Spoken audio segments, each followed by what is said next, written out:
Good morning.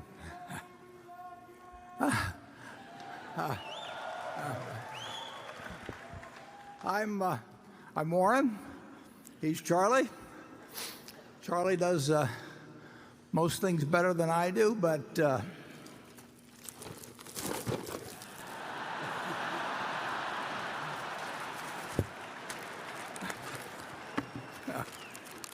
one's a little tough. Charlie, maybe you can chew on that a while. Okay.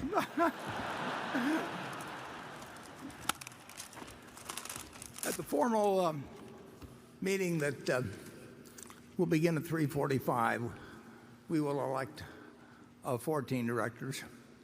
Charlie and I are two of them, and I would like to introduce the other 12. I'll do it in alphabetical order.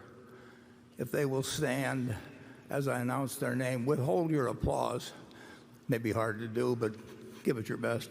And when we get all through, then you can let loose. But we'll do this alphabetically, beginning with Greg Abel, if you'll stand and stay standing. Howard Buffett, Steve Burke, Sue Decker, Bill Gates, Sandy Gottesman, Charlotte Guyman, Ajit Jain, Tom Murphy, Ron Olson, Walter Scott, and Merrill Whitmer.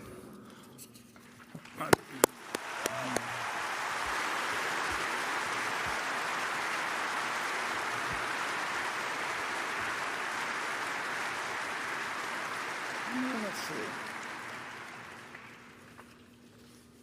This morning, we posted both our earnings and our 10Q, and if we can put up slide 1, you can take a look at what was reported. And as I warned you in the annual report, a new accounting rule was introduced at the beginning of this year, and it provides that our equity securities, whether we sell them or not, are marked to market every day. So we can have a gain or loss of a couple $2 billion in our equity securities portfolio, and that day, according to the accounting principles now in effect, which are a change, will be recorded as making a couple $1 billion that day or losing a couple billion. And I told you that would produce some very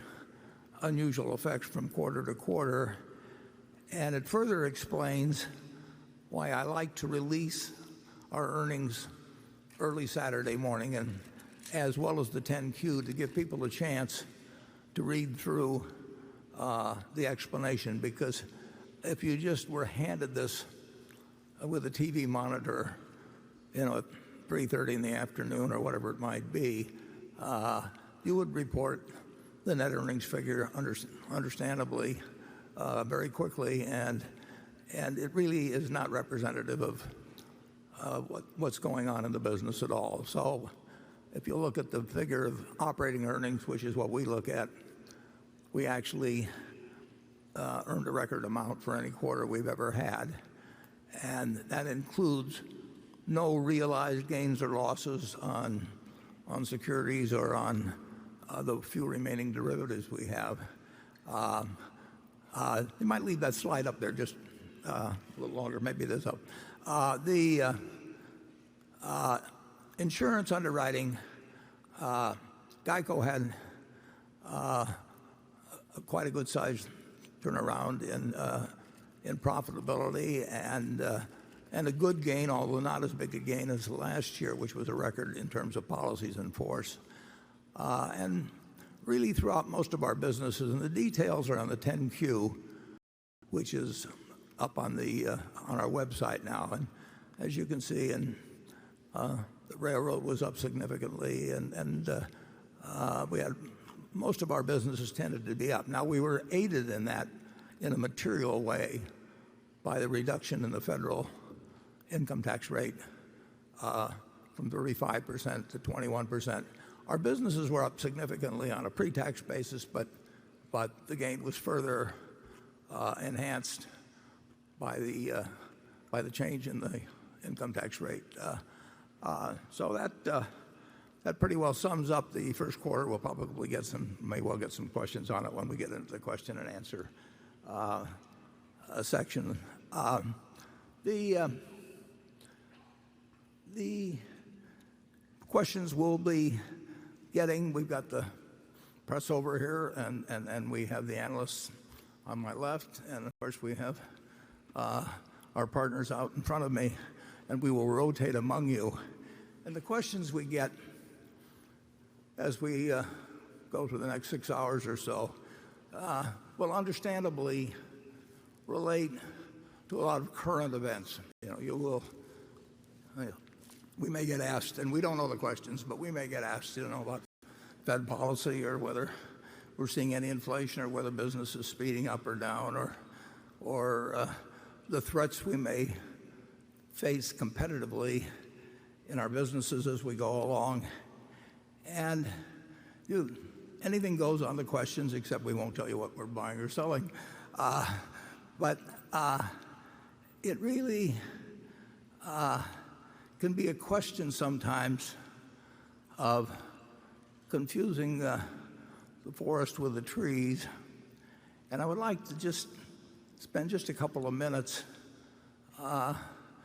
giving you a little perspective on how you might think about investments, as opposed to the tendency to focus on what's happening today, or even this minute as you go through. And to help me in doing that, I'd like to go back through a little personal history, and we will start. I have here a New York Times of March 12th, 1942. I'm a little behind on my reading. And if you go back to that time, it was just about 3 months since we got involved in a war which we were losing at that point. The newspaper headlines were filled with bad news from the Pacific, and I've taken just a couple of the headlines from the days preceding March 11th, which I'll explain. It's kind of a momentous day for me. And so you can see these headlines. We've got slide 2 up there, I believe. And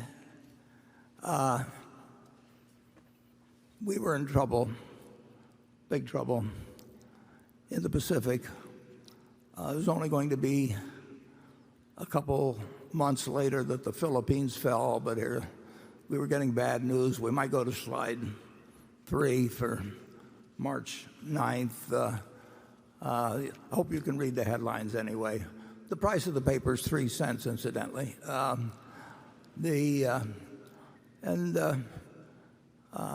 see, we've got March 10th up there, a slide. When I get to this advanced technology of slides, I want to make sure I'm showing you the same thing that I'm seeing in front of me.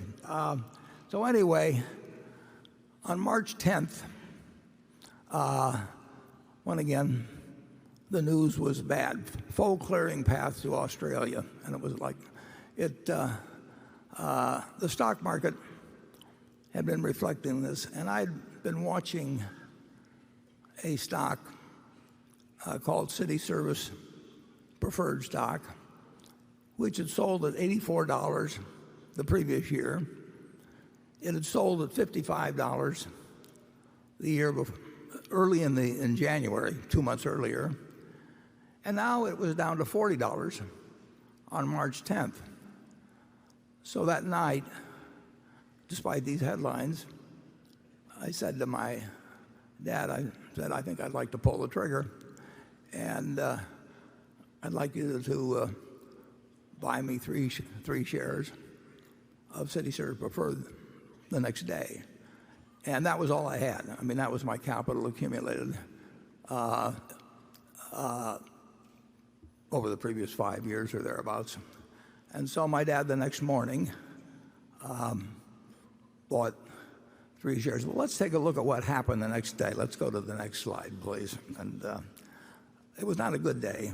The stock market, the Dow Jones Industrials broke 100 on the downside. Now they were down 2.28%, as you see, but that was the equivalent of about a 500-point drop now. So I'm in school wondering what is going on, of course. Incidentally, you'll see on the left side of the chart, the New York Times put the Dow Jones Industrial Average below all the averages they calculated. They had their own averages, which have since disappeared, but the Dow Jones has continued. So the next day, we can go to the next slide, and you will see what happened. The stock that was at 39, my dad bought my stock right away in the morning because I'd asked him to, my 3 shares. And so I paid the high for the day. That 38 and a quarter was my tick, which is the high for day. And by the end of the day, it was down to 37, which was really kind of characteristic of my timing in stocks that was going to appear in future years. But it was on what was then called the New York Curb Exchange, then became the American Stock Exchange.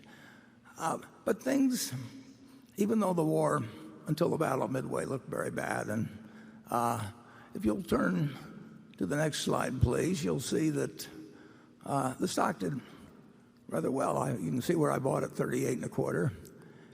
And then the stock went on actually to eventually be called by the City Service Company for over $200 a share. But this is not a happy story, because if you go to the next page, you will see that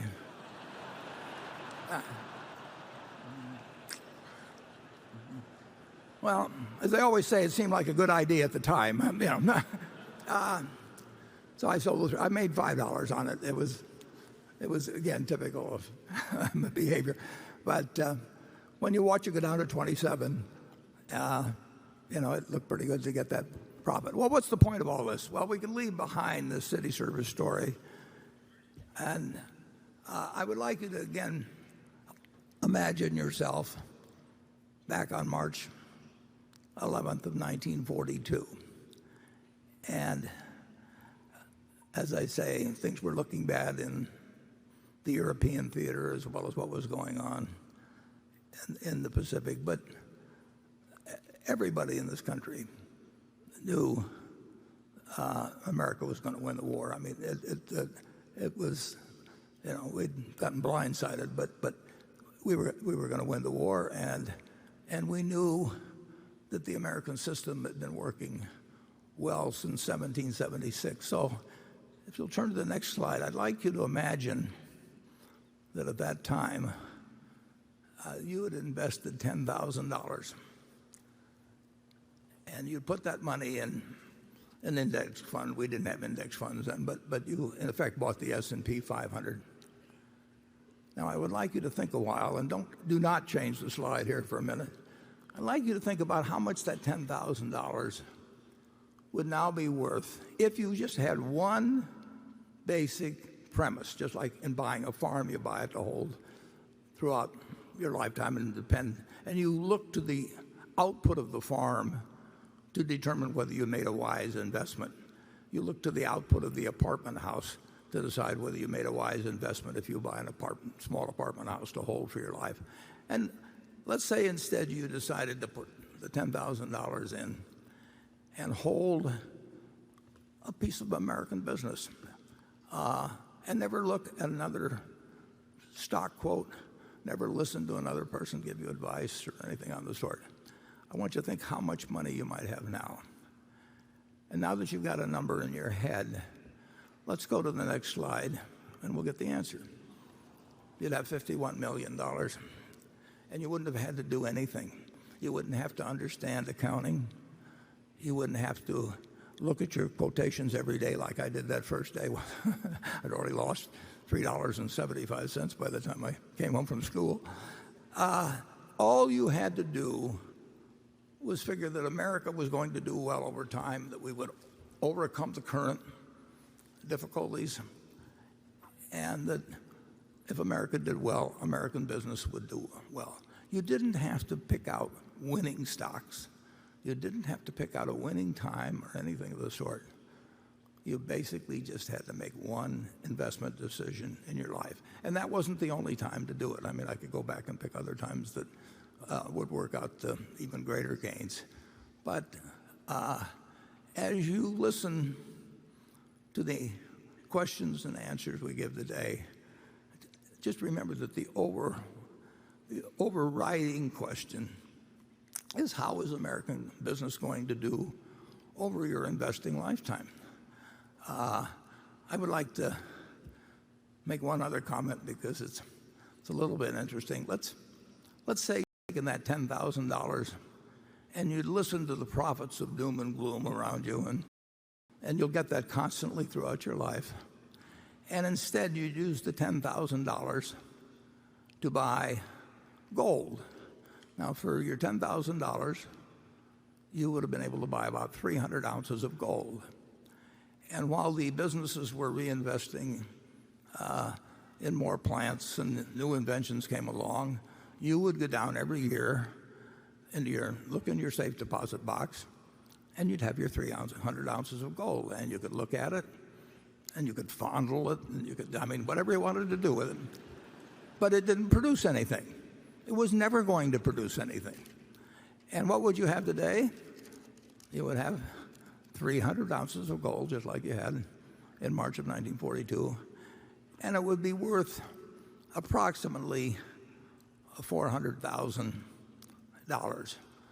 So if you decided to go with a non-productive asset, gold, instead of a productive asset, which actually was earning more money and reinvesting and paying dividends and maybe purchasing stock, whatever it might be, you would now have over 100 times the value of what you would have had with a non-productive asset. In other words, for every dollar you have made in American business, you'd have less than a penny of gain by buying in the store of value, which people tell you to run to every time you get scared by the headlines or something of the sort. It's just remarkable to me that we have operated in this country with the greatest tailwind at our back that you can imagine. It's an investor's haven.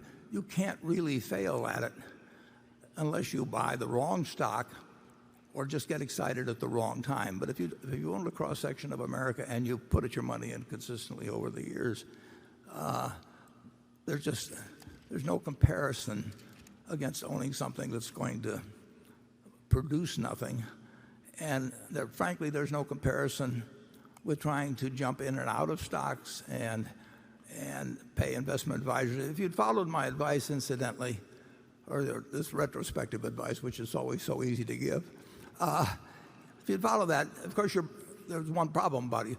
Your friendly stockbroker would have starved to death. And you could have gone to the funeral to atone for their fate. But the truth is, you would have been better off doing this than a very, very, very high percentage of investment professionals have done, or people have done that are active.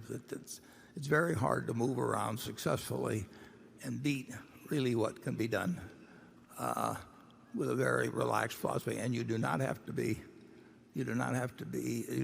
know as much about accounting or stock market terminology or whatever else it may be, or what the Fed is going to do next time and whether it's going to raise rates 3 times or 4 times or 2 times.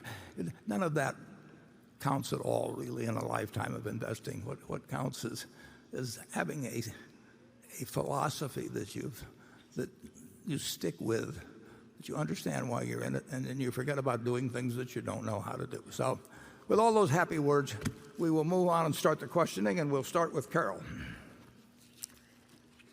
Good morning. In choosing a first question to ask each year, I look for a question that is definitely Berkshire related and is timely. and this question seemed to fill a bill. The question came from William Anderson of Salem, Oregon, and he said, Mr. Buffett, you have previously said that there are two parts to your job, overseeing the managers and capital allocation. Mr. Abel and Mr. Jane now oversee the managers, which leaves you with capital allocation. However, you share capital allocation with Ted Weschler and Todd Combs. Question, does all that mean you are semi-retired? Or if not, please explain. I've been semi-retired for decades.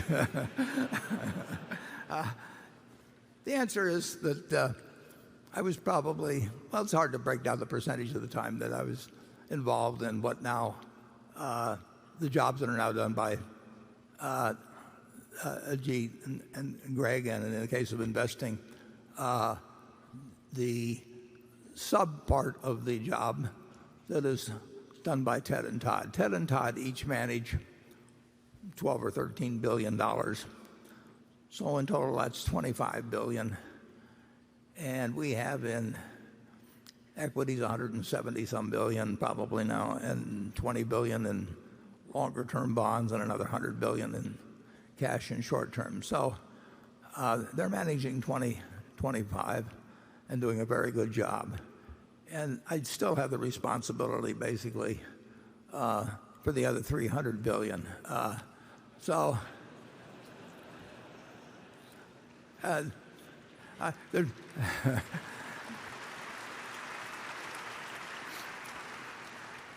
think Charlie will tell you, in fact, I'd like him to comment, nothing's really changed that much.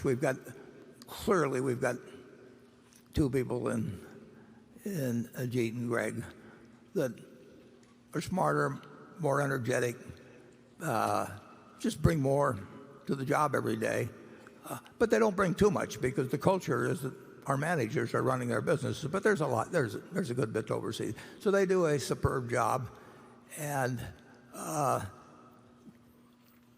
Ted and Todd not only do a great job with the 12 or 13 billion each, they started with a couple billion each. Not that it's all been the growth of the 2 billion. But they also have done a number of things for Berkshire that they do it cheerfully, but more important, or skillfully. So there's one thing after another that I will have them looking into or working on, and sometimes I steal their ideas. But I think actually semi-retired is probably catches me at my most active point. I think your questioner's got a good point. Okay, Charlie? Well, I've watched Warren for a long time, and he sits around reading most of the time and thinking, and every once in a while he talks on the phone or talks to somebody. I can't see any great difference. A lot of people, part of the Berkshire secret is that when there's nothing to do, Warren is very good at doing nothing. I'm still looking forward to being a mattress tester. Okay, Jonathan Brandt. Hi, Warren. Hi, Charlie. Given the growth in airplane build rates, it seems surprising that Precision Castparts isn't doing better on the top or bottom line. I understand the issue with the bumpy transition from old to new programs, but I've also heard from industry sources that Precision's market position is not as strong as it used to be amid intensifying competition and some technological disruption.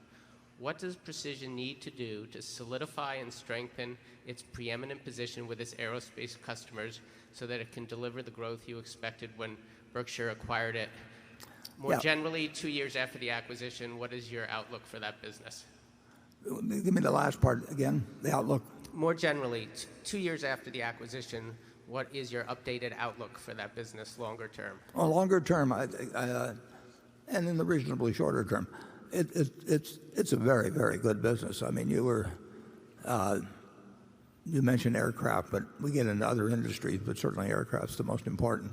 You have manufacturers that are very dependent on both the quality of the parts and the promptness of delivery. You do not want to have an aircraft worth 75 or 100 or maybe $200 million and be waiting for a part or something of the sort. So its reliability is both in terms of quality and delivery times and all of that sort of thing is enormously important. And we get contracts that extend out many years.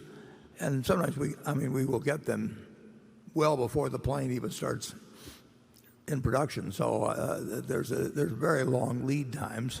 And we have found in the last year, about it earlier, but I know of some specific cases in the last year where other suppliers have failed in their deliveries, and then the manufacturers come to us and say, we would like you to help us out. And we say, well, we'll be glad to help you out, but we'd like about a 5-year contract if we're going to do it, because we're just not going to make up for these other guys' shortfalls periodically.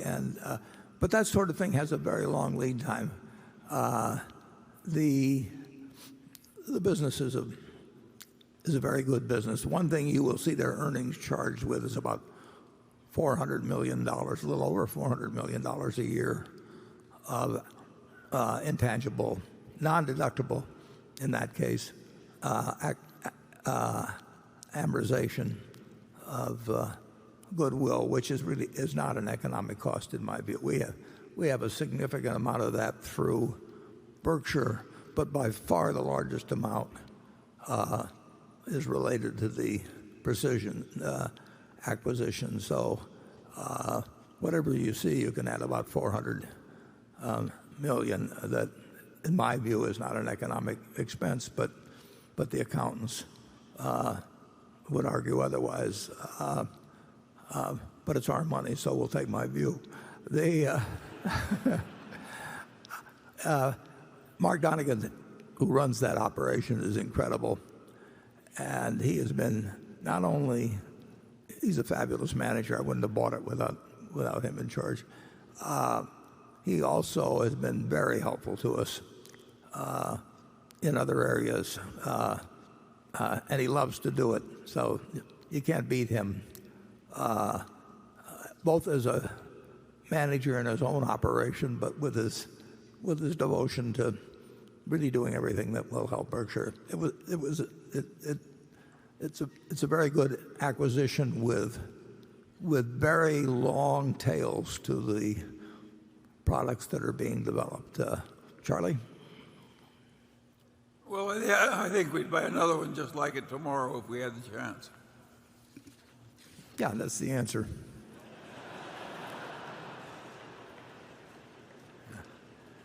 Man, a few words, but he gets the point. Okay, now we will go to the shareholder in Station 1. I believe that's probably up here to my right.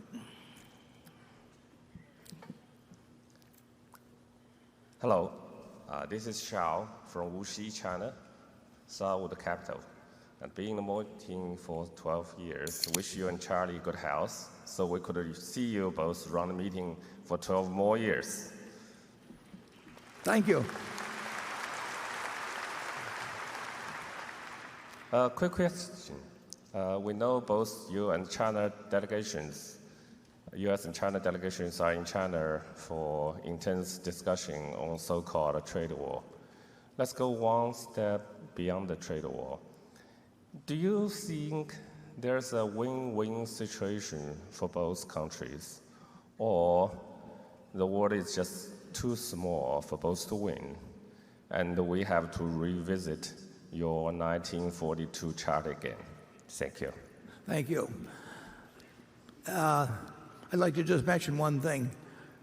In August, I'm going to be 88, and that will be the 8th month of the year, and it's in a year that ends with an 8, and as you and I both know, 8 is a very lucky number in China. So if you find anything over there for me, this is the time.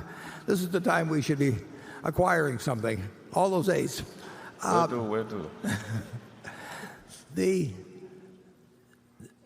United States and China are going to be the two superpowers of the world, economically and in other ways,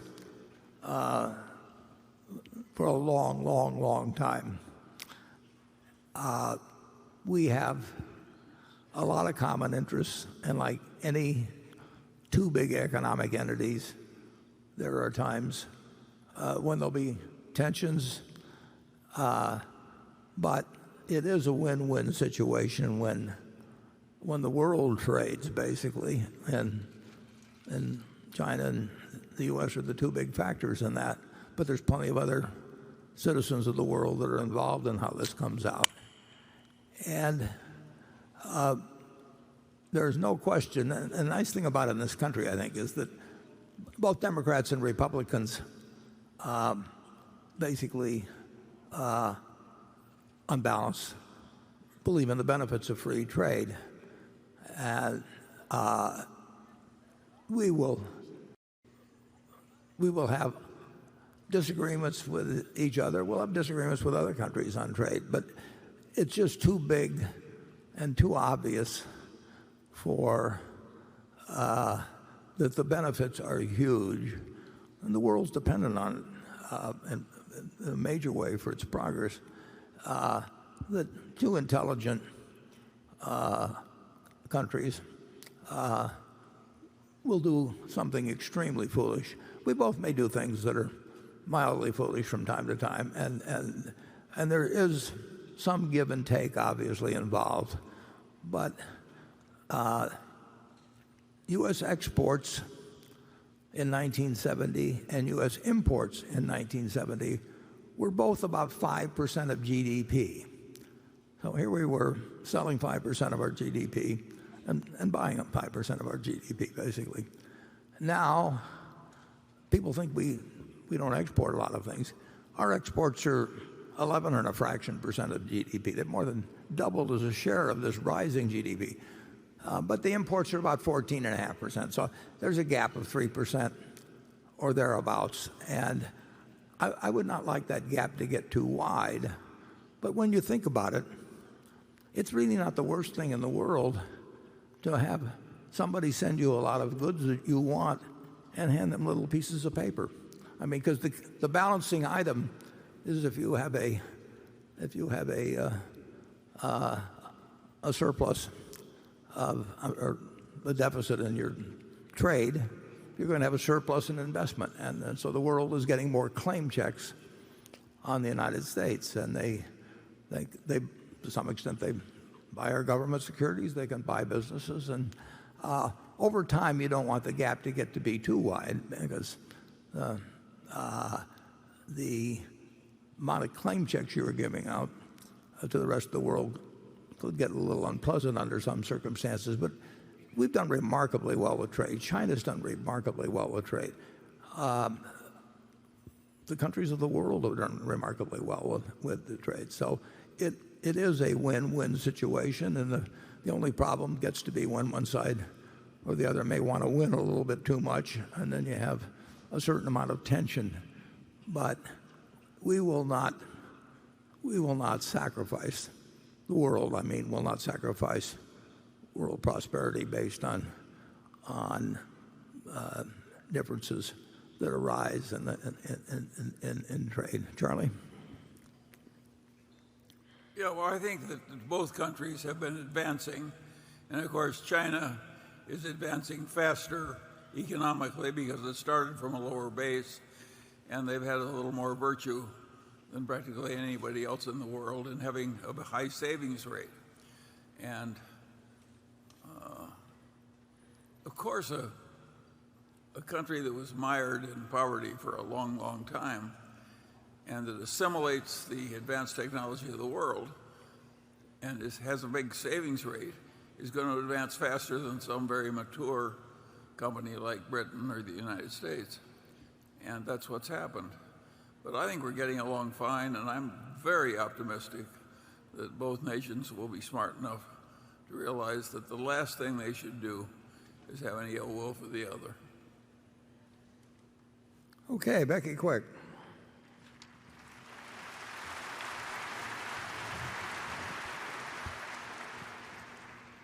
This question comes from Kirk Thompson. He says, Warren, in this year's annual letter to shareholders, you referenced both cheap debt and a willingness by other companies to leverage themselves as competitive examples as to why it's hard to get more acquisition deals done. It seems like the trust and prestige of doing a deal with Warren Buffett and Charlie Munger allow Berkshire to get a hometown discount and beat out other firms that might pay a little more to a prospective seller. Have you given thought to having other Berkshire managers have more public exposure so future generations of successful business owners continue to bring deal opportunities to Berkshire like they have in prior decades? Yeah, that sort of reminds me of, who was it? Tony O'Reilly remarked one time about the responsibility of a CEO, that the very first job of the CEO was to search through his organization and find that person who had the initiative and the brains, the determination, all of the qualities to be his logical successor, and then fire the guy. There's no question. I think the reputation of Berkshire as being a very good home for companies, particularly private companies, but a good home for companies. I don't think that reputation is dependent on me or Charlie. It may take a little, there'll be a little testing period for whoever takes over in that respect. But, basically, we've got the money to do the deals. We'll have the money to do the deals subsequently. People can see how our subsidiaries operate in the future. And the truth is that I think some of the other executives are getting better known. But there will be I'll tell you this, if things get bad enough, you don't have to worry. They'll be calling us no matter what. So I do not worry about the so-called deal flow, which is a term I hate. But I don't think I think that's dependent on Berkshire and not dependent on me. And, as I've mentioned, my phone isn't ringing off the hook with good deals. So that apparently this big winning personality or something is not delivering for you. So it may be the next person will be even more, get even more calls. Berkshire, the reputation belongs to Berkshire now, and we are, for somebody that cares about a business that they and their parents and maybe their grandparents lovingly built over decades, if they care about where that business ends up being after, for one reason or another, they don't want to keep it or can't keep it in the family, we absolutely are the first call, and we will continue to be the first call, whether Charlie or I answer the phone or somebody else does. Charlie? Well, a lot of the subsidiaries have for a long time already been making all kinds of acquisitions with people they know and we don't. So it's already happening. And in fact, it's happening more there than it is at headquarters. So Don't tell them, Charlie. you're getting your wish. And it is weird that about 99% of the public companies that change hands in terms of control change hands in a sort of auction presided over by an investment banker. And the people that buy are usually just leverage it to the gills, and if it starts doing a little better, they re-leverage it. And that money is coming out of the charitable endowments and pension plans who are making these highly leveraged investments in all these companies changing hands at very high prices. Sooner or later, this is not going to work perfectly. Yeah. And it's going to have an unpleasant episode. And I think we'll be around and in good shape at that time. There was one fellow who came to me many years ago, and he had a wonderful business. And he had been worried because he had seen a friend of his die, and the problems that arose later when managers, to some extent, tried to take advantage of the widow, and it became a disaster. So he said he thought about it a lot the previous year, and he decided he didn't want to sell the business to a competitor who would be a logical buyer, because they would fire all of his people, and the CFO that would remain, and all up and down the line, they'd all be the acquirers people. He didn't want to do that to his people. And then he thought, and he didn't want to sell it to a private equity firm because he felt they'd leverage it up. He never liked to leverage that much, and then they'd just resell it later on to somebody, so it would be totally out of control of what he wanted to do. And he wanted to keep running it himself. So he said, Warren, he said, it isn't that you're such a great guy. He says, you're the only one left. So Berkshire will continue to be the only one left in many cases. Gary Ransom. Good morning. Warren, in your annual letter, you wrote about the potential for a $400 billion natural catastrophe event, something out in the tail of the loss distribution. I can think of another risk that could have a similar order of magnitude, and that would be cyber risk. I'm sure all your managers have taken steps against that potential, but out in the tail of the cyber risk distribution, it could hit a lot of industries, a lot of your companies. So how do you think about and prepare for the big one in cyber? Yeah. Well, I include, incidentally, in that part I wrote in the annual report where I said that roughly nobody knows the answer on this. I mean, I could stick down 2, and somebody else much smarter in insurance would stick down a different figure. But I think it's about a 2% risk of what I call a $400 billion super cat of all time. But cyber is in that equation. I mean, it's not just earthquakes and that sort of thing. And frankly, I don't think we or anybody else really knows what they're doing when writing cyber. I mean, it is just very, very, very early in the game, and we don't know what the interpretations of the policies necessarily will be. We don't know the degree to which there'll be correlated incidents which we don't really think are correlated now or haven't had the imagination to come up with.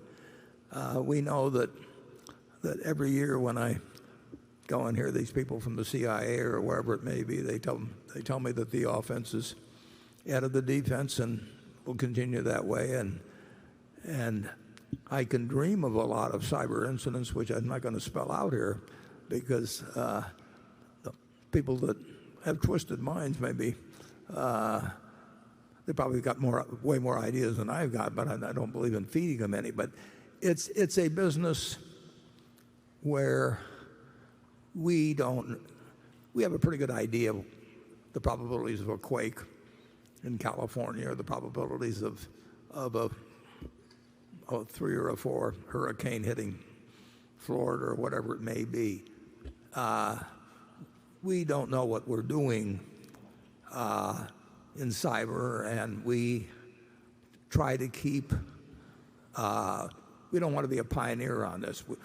We do some business in that arena in Berkshire Hathaway especially, but if you're doing something for competitive reasons, which I'm okay with, but when I'm doing something that people tell me is a competitive necessity, we are going to try not to have. We don't want to be number 1 or number 2 or number 3 in exposures on it. And I'm sure we are not in cyber, but I think anybody that tells you now that they think they know in some actuarial way either what general experience is likely to be in the future or what the worst case would be, I think is kidding themselves. And that's why that's one of the reasons I say that a $400 billion event has roughly a 2% probability per year of happening. Cyber is uncharted territory, and it's going to get worse, not better. And then the question is whether if we have a whole bunch of $25 billion commercial limits out there, whether there's some aggregation that we didn't foresee, or that the courts interpret those policies differently, then they are generally going to give the benefit of the doubt to the insured. So you're right in pointing that out as a very material risk, which didn't exist 10 or 15 years ago, and will be much more intense as the years go along. And all I can tell you, Gary, is that that's part of my $400 billion and my 2%. But if you've got a different guess, it's just as likely that yours is right than mine on that. Charlie? Yeah, well, something that's very much like cyber risk is you got computers programmed to do your security trading, and your computer goes a little wild from some error. And that's already happened at least once, where somebody just was fine one morning and by the afternoon they were broke because some computer went crazy. We don't have any computers we allow to go big automatically trading securities. I think generally Berkshire is less likely than most other places to be careless in some really stupid way. I do think if there's a mega cat from cyber, let's say it hits $400 billion, I do not think we'll have more than a 3%. No, Sure, we'll get our share. But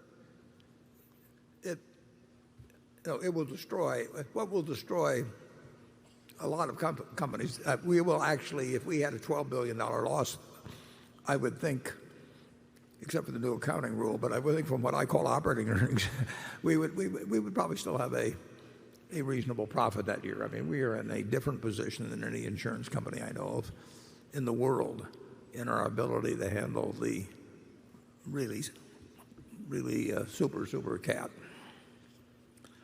Okay, shareholder from Station 2. I point out that the main shareholder to my right here has almost all his net worth in one security. That's likely to be more carefully managed than some public place with people just passing through. Yeah, you don't want a guy that's 64 and is going to retire at 65. I mean, a lot of decisions you really don't want him or her to be making. Station 2. Wally Obermeyer Wood Investment Council, Aspen, Colorado. Warren and Charlie, you two have demonstrated great talent in private sector capital allocation and shown the world the power of excellence in this area. Do you think there is a similar opportunity for outstanding capital allocation in the public sector at both the state and federal levels? And if so, what approach and/or changes would you suggest for society to achieve these benefits?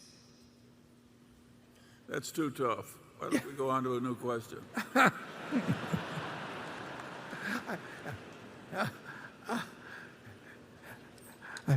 I'm afraid I have nothing to add.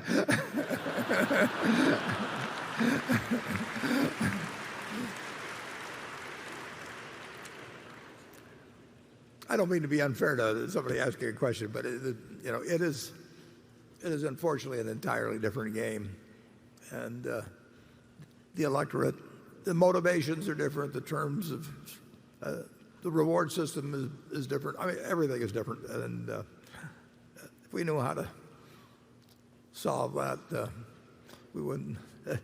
We can't add anything to what you had. your view. I'm sorry on that. Okay. Andrew? Hi, Warren. This question comes from Paul Speaker of Chicago, Illinois. I believe he may be here today.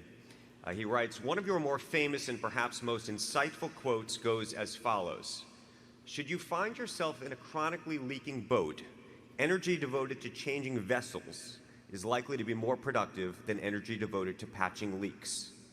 In light of the unauthorized accounting scandal at Wells Fargo, of its admission that it charged customers for duplicate auto insurance, of its admissions that it wrongly fined mortgage holders in relation to missing deadlines caused by delays that were its own fault, of its admission that it charged some customers improper fees to lock in mortgage interest rates, of the sanction placed upon it by the Federal Reserve prohibiting it from growing its balance sheet, and of the more than recent $1 billion penalty leveled by federal regulators for the aforementioned misbehavior, if Wells Fargo Company is a chronically leaking boat, at what magnitude of leakage would Berkshire consider changing vessels?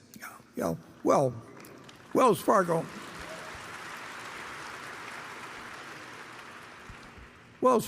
is a company that proved the efficacy of incentives, and it's just that they had the wrong incentives, and that was bad. But then they committed a much greater error, and I don't know exactly how or who did it or when, but ignoring the fact that they had a faulty incentive system which was incenting people to do things that were kind of crazy, like opening non-existent accounts, etc. And that is the cardinal sin at Berkshire. We know people are doing something wrong right as we sit here at Berkshire.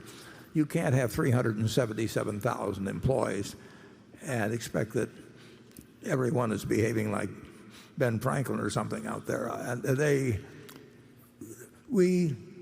I don't know whether there are 10 things being done wrong as we speak, or 20 or 50. The important thing is we don't want to incent any of that if we can avoid it. And if we find that when we find it's going on, we have to do something about it. And that is absolutely the key to it. And Wells Fargo didn't do it, but Solomon didn't do it. And the truth is, we've made a couple of our greatest investments where people have made similar errors. We bought our American Express stock. It was the best investment I ever made in my partnership years. We bought our American Express stock in 1964 because somebody was incented to do the wrong thing in something called the American Express Field Warehousing Company. We bought a very substantial amount of GEICO. We bought what became half of GEICO for $40 million because somebody was incented to meet Wall Street estimates of earnings and growth, and they didn't focus on having the proper reserves.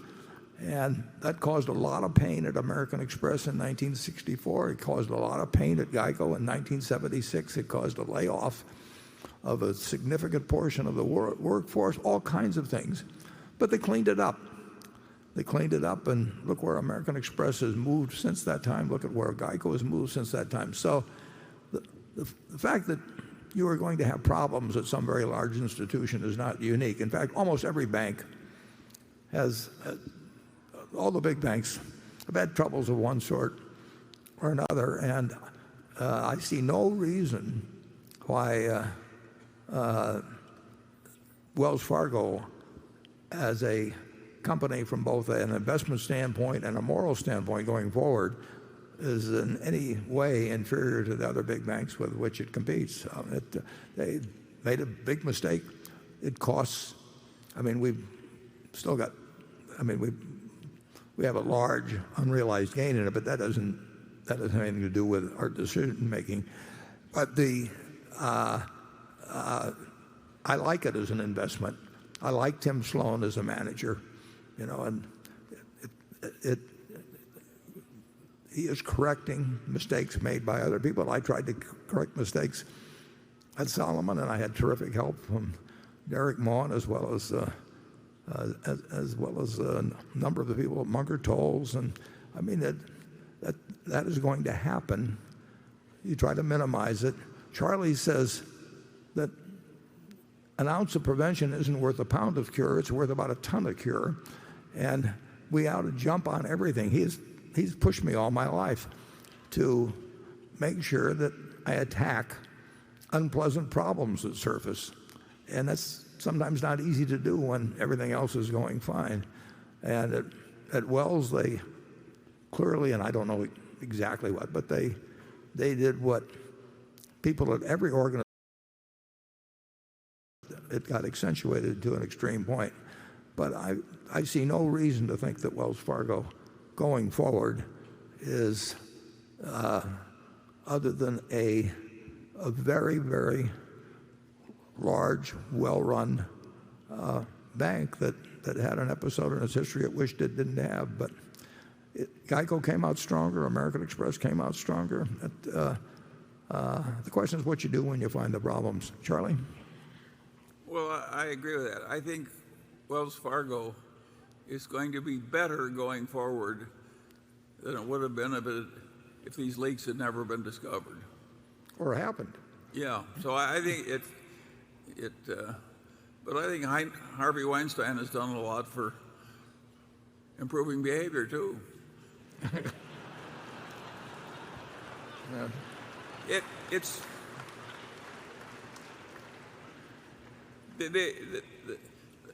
was clearly an error, and they're acutely aware of it and acutely embarrassed, and they don't want to have it happen again.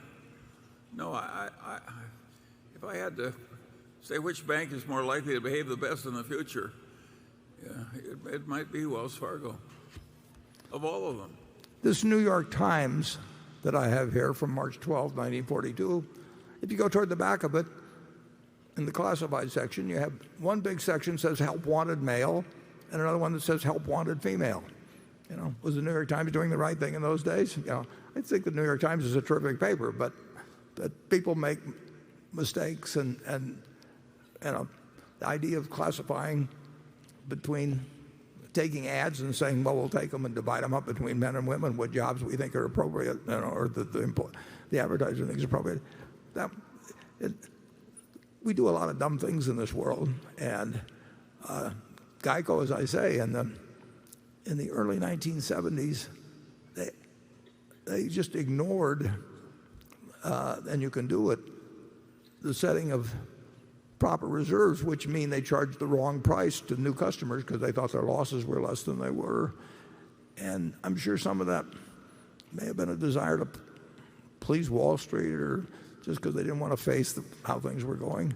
But it came out incredibly stronger.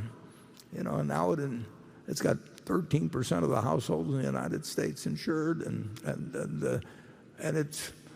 it came out with an attention to reserves and that sort of thing that was heightened by the difficulties that they'd found themselves in when they almost went bankrupt. 42. It was a lot more stupid than Wells Fargo. It was really stupid what they did way back, right? Yeah, they had the world by the tail, and then they quit looking at the reserve development. But it was American Express was just picking up a few dollars by having the field warehousing company in 1963, and they were worried whether it was going to sink the company. And when some guy named Tino DeAngelis in, I think it was Bayonne, New Jersey. In fact, I went to the annual meeting in 1964 of American Express after the scandal developed, and somebody asked if the auditor would step forward, and the auditor from one of the big firms, which I won't mention, came up to the microphone, and somebody said, "How much did we pay you last year?" And the auditor gave this answer, and then the questioner said, "Well, how much extra would you have charged us to go over to Bayonne, which was 10 miles away, and check whether there's any oil in the tanks?"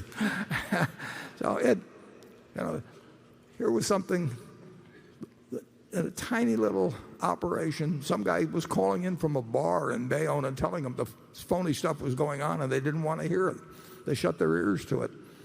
And then what emerged was one of the great company after this kind of what they felt was a near-death experience. So we're going to make mistakes. I will guarantee you that we will get some unpleasant news at Berkshire. I don't know what it'll be. The most important thing is we do something about it. And there have been times when I procrastinated, and Charlie has been the one that jabs me into action. And so he's performed a lot of services you don't know about.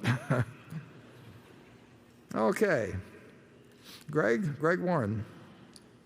Good morning, Warren. I have a little bit of a follow-up on Becky's question. At the 2014 annual meeting, as well as this morning, you noted that the power of Berkshire brand and its reputation, as well as the strength of Berkshire's balance sheet, would allow the company's next managers to replicate many of the advantages that have come with your being the face of the organization. one of which has been an ability to extract high rents from firms in exchange for a capital infusion and the Buffett seal of approval during times of financial distress. I buy the argument about the strength of the balance sheet and believe that deals will continue to be done, with sellers still lining up to become part of the Berkshire family, especially if the company's next managers are allowed to keep a ton of cash on hand. But I'm not entirely convinced that they'll be able to garner the same 8, 9, 10% coupons, as well as other add-ons that you've been able to extract from firms like Goldman Sachs and Bank of America in times of distress. I'd expect those rents to be at least a few percentage points lower once you're no longer running the show. That is until those managers build up a reputation to warrant higher returns. Am I right to think about it that way? I'm not sure. When we, you mentioned Goldman Sachs, when we also did with General Electric in September, early October of 2008, we probably could have actually extracted better terms. I think it might have been counterproductive in the end, but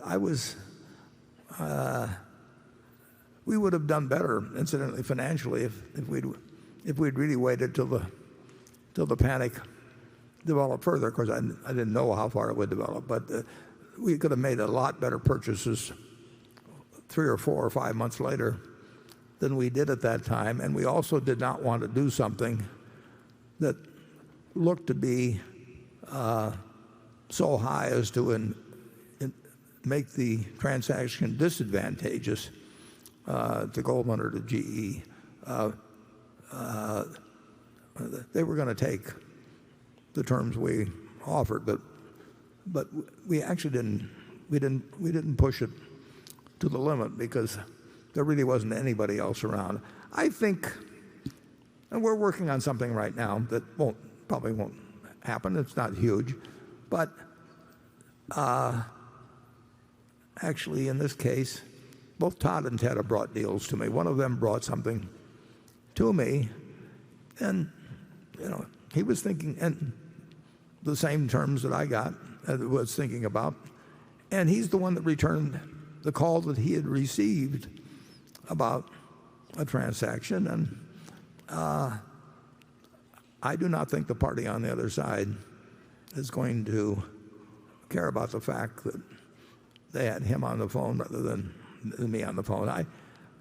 There could be just a little bit at certain times in history, but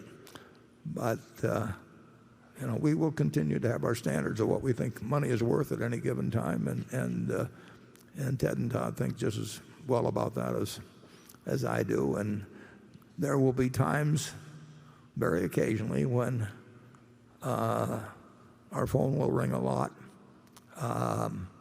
and I don't think they'll hang up because I don't answer if they need the money. Charlie? Well, the times he's referring to, a lot of them were like the worst in 50 years. So that's a really rare kind of an occurrence. And we didn't make all that many deals. So I think he's right that it'll be harder for us to make similar deals in the future. Yeah, the problem is the sums involved now, more than the problem of deciding what the proper term should be. And sometimes we can get what we think is appropriate, and sometimes most of the time today we can't. But you may see a transaction or two that, not in terms of buying business, but in terms of securities, that strike you as perfectly decent ways to invest Berkshire's money, and they may well have come through Todd or Ted instead of directly to me. I like to think I'll be missed a little bit, but you won't notice it. Okay, station 3. I'm John Lichter from Boulder, Colorado. Mr. Buffett, are you still involved in pricing decisions and the Buffalo News? And with what other Berkshire subsidiaries do you take more than a hands-off approach? Yeah, you're correct that at one time, and for quite a while, both Charlie and I took part in the pricing decisions at See's Candy, and certainly for some years, particularly when the question of the survival of the Buffalo News was really in question, I definitely took part in those decisions. In both cases, we had good managers, but we still we thought those decisions were important. But it's been a long, long time, very long time, since we participated in anything like that. I can't tell you what the per pound price is for See's Candy, which is because people, and you're invited to join this group, send me free candy from time to time, and I can't tell you the prices at the Buffalo News, and all I know is it's very, very, very hard to move up prices on advertising generally.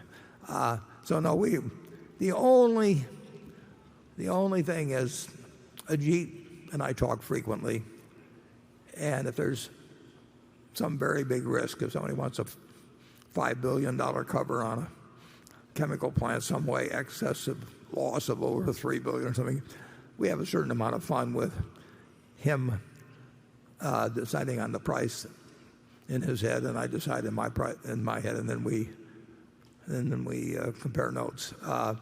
It's the kind of risk that you really can't look up in a book and see actuarially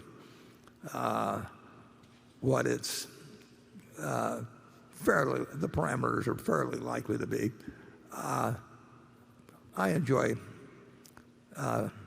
thinking through the pricing of that, and I particularly enjoy comparing it with Ajit. So these are just oddball situations, but we do that sort of thing, and we've done it for 3 decades, and it's part of the fun of my job.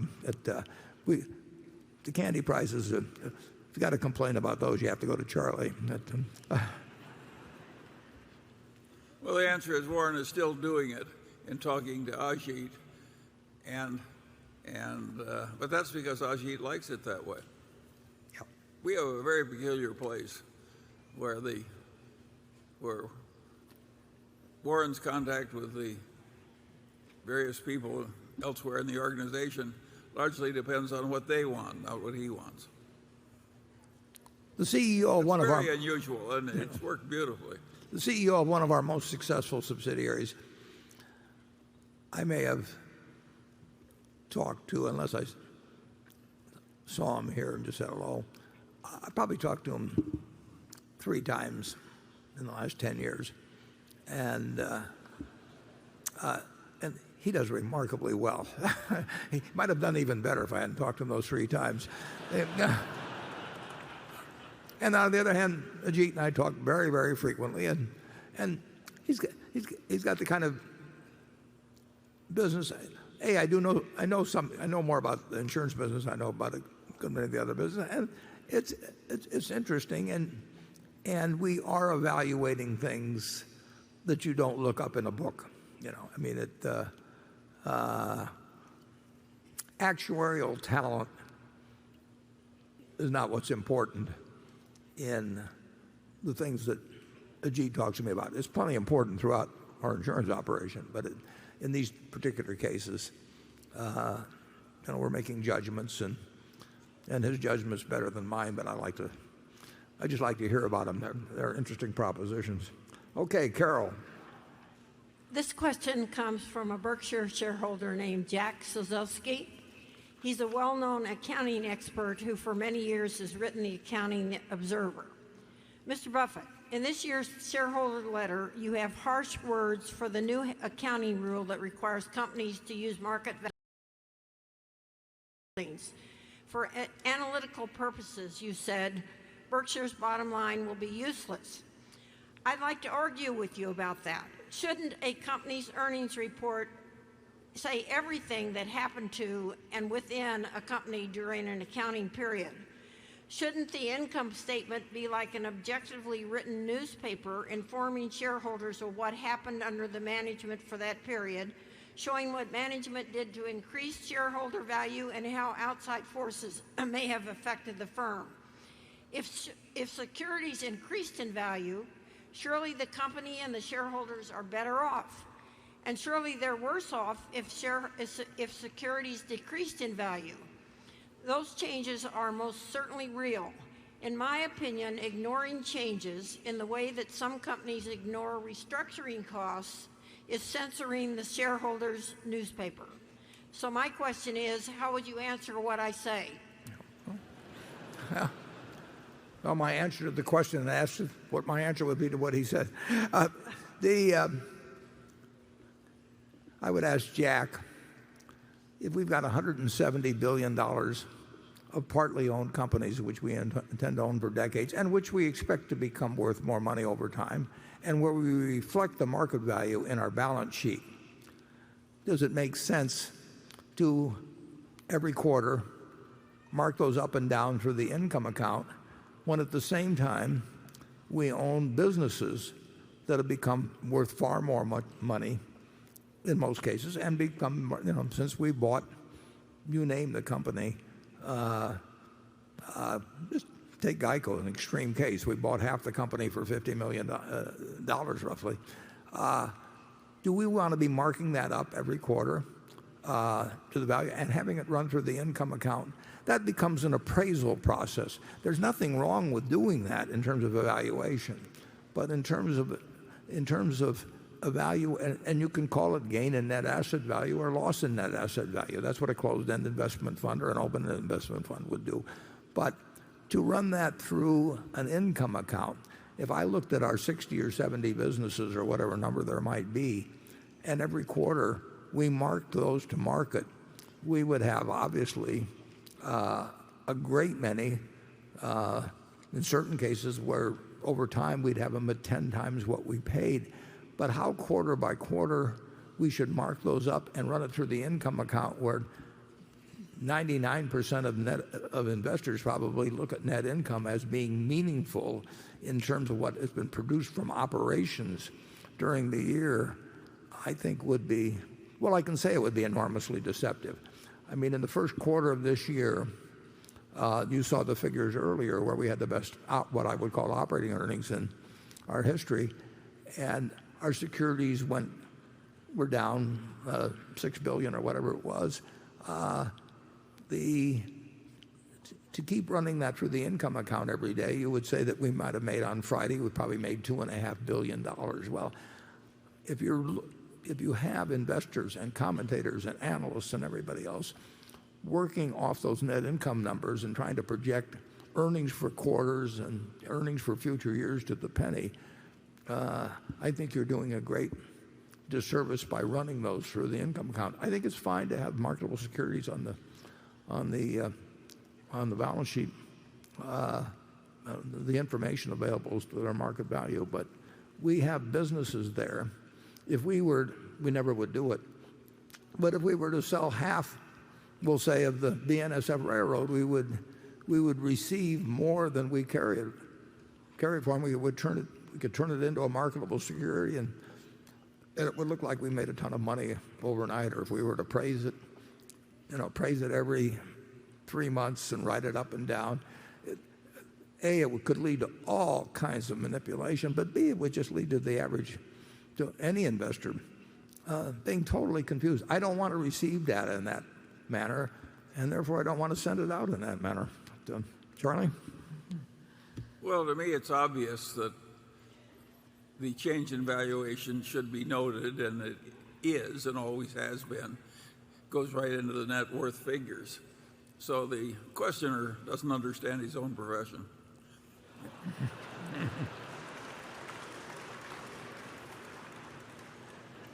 I'm not supposed to talk that way, but it slips out once in a while.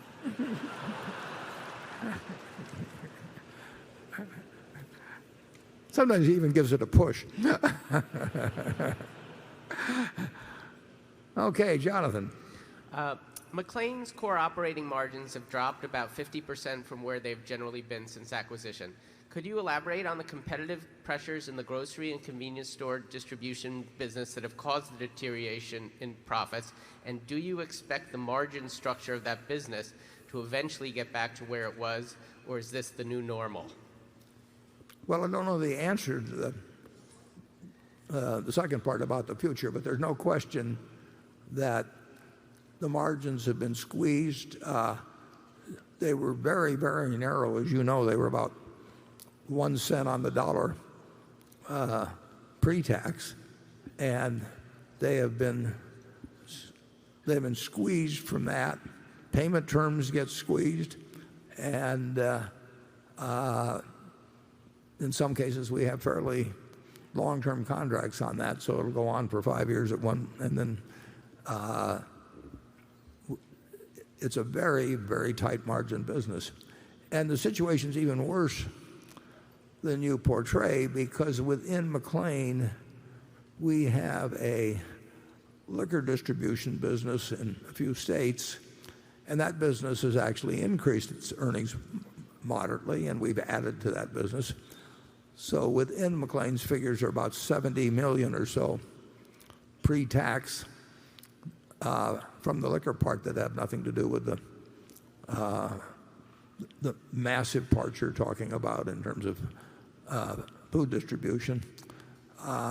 So it's even, the decline is even greater in what you're referring to than you've noticed, and that's just become very, very much more competitive, and we have to decide. You'll look at our competitors and they're not making much money either, and that's capitalism. I think there comes a point where the customer says, I'll only pay X, and you have to walk away, and there's a great temptation when you're particularly employing thousands of people, and you build distribution facilities and all of that sort of thing, take care of them, to meet what you'd like to term as irrational competition. But that is capitalism, and you're right. The earnings went up quite a bit from the time we bought it, and we're still earning more than then, and we've earned a lot of money over time. But as they say, a fair amount of that is actually coming from liquor distribution and activities in about 4 states that we purchase, very well run, and we will do our best to get the margins up. But I could not give you a really your guess is almost as good as mine, or better than mine maybe, as to what margins will be in that distribution business 5 years from now. It's a very essential service. We do $40-some billion, and we move more of the product of all kinds of companies that names are known to you than anybody else. But when you get Kraft Heinz, for that matter, or Philip Morris, or whomever it may be, on one side of the deal, and you get Walmart and some other 7-Eleven on the other side of the deal, sometimes they don't leave you very much room in between. Charlie? I think you've described it very well. Okay. Station 4. Good morning, Charlie and Warren. I know that seems a little bit out of order, but I'm a huge fan of yours, Charlie, mostly for your 25 cognitive biases. I'm from Seattle, Washington. I run a one-person digital marketing firm that specializes in Facebook ads and email marketing. I use these a lot.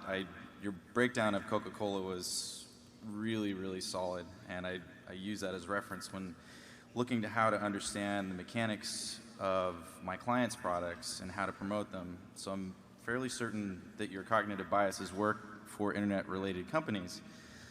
Now that you're partnering with Amazon on healthcare, I'm curious, have you started to understand how to apply these biases to internet-related companies? Or is there another set of tools you use to decide if you understand a business? Because you guys talk a lot about not investing in businesses that you don't understand. Well, healthcare we don't plan to start healthcare companies or necessarily insurers or anything. We simply have three organizations with leaders that I admire and trust, and that mutually goes around all three. And we hope to do something which Charlie correctly would probably say is almost impossible, to change in some way a system which was taking 5% of GDP in 1960, and now it's taking close to 18%.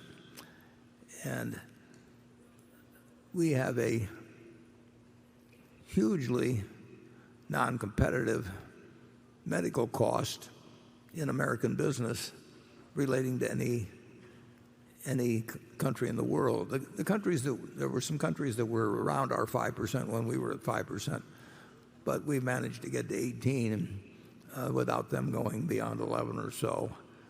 Literally in 1960, we were spending $170 per capita on medical costs in the United States, and now we're spending over $10,000.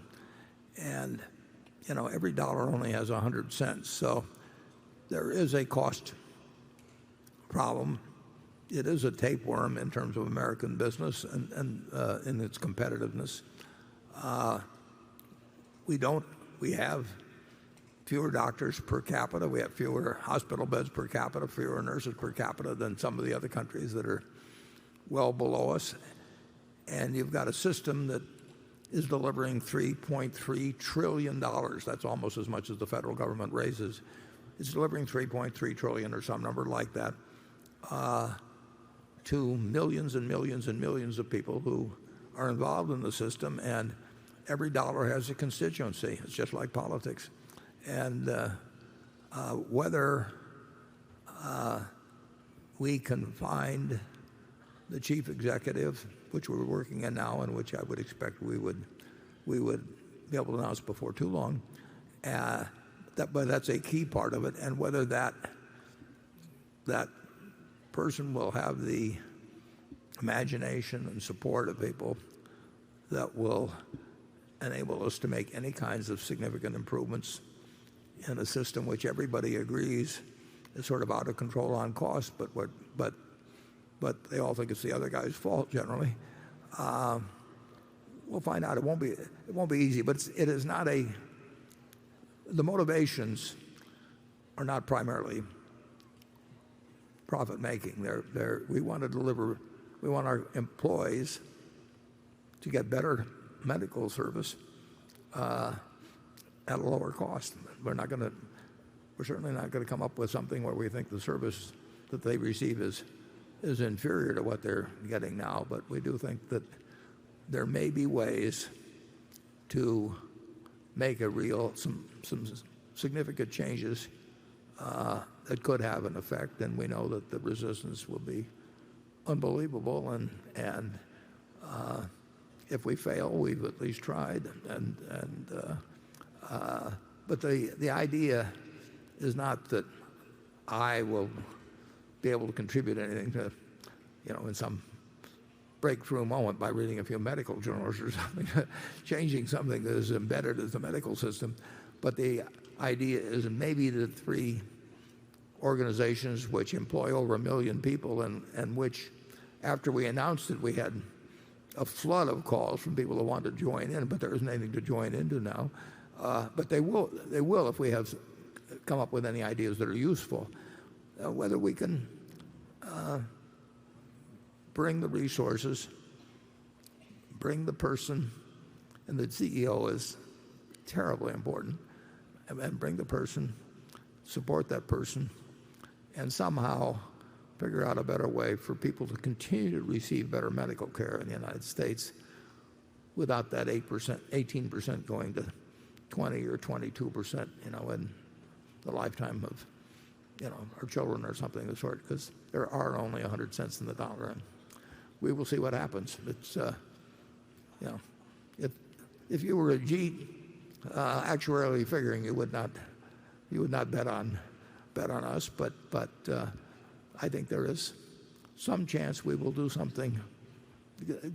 There's a chance, nobody can quantify it, that we can do something significant, and we are positioned better than most people to try, and we've certainly got the right partners, so we will give it a shot and see what happens.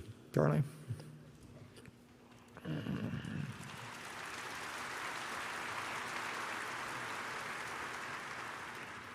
There is some precedent for success in this public service activity.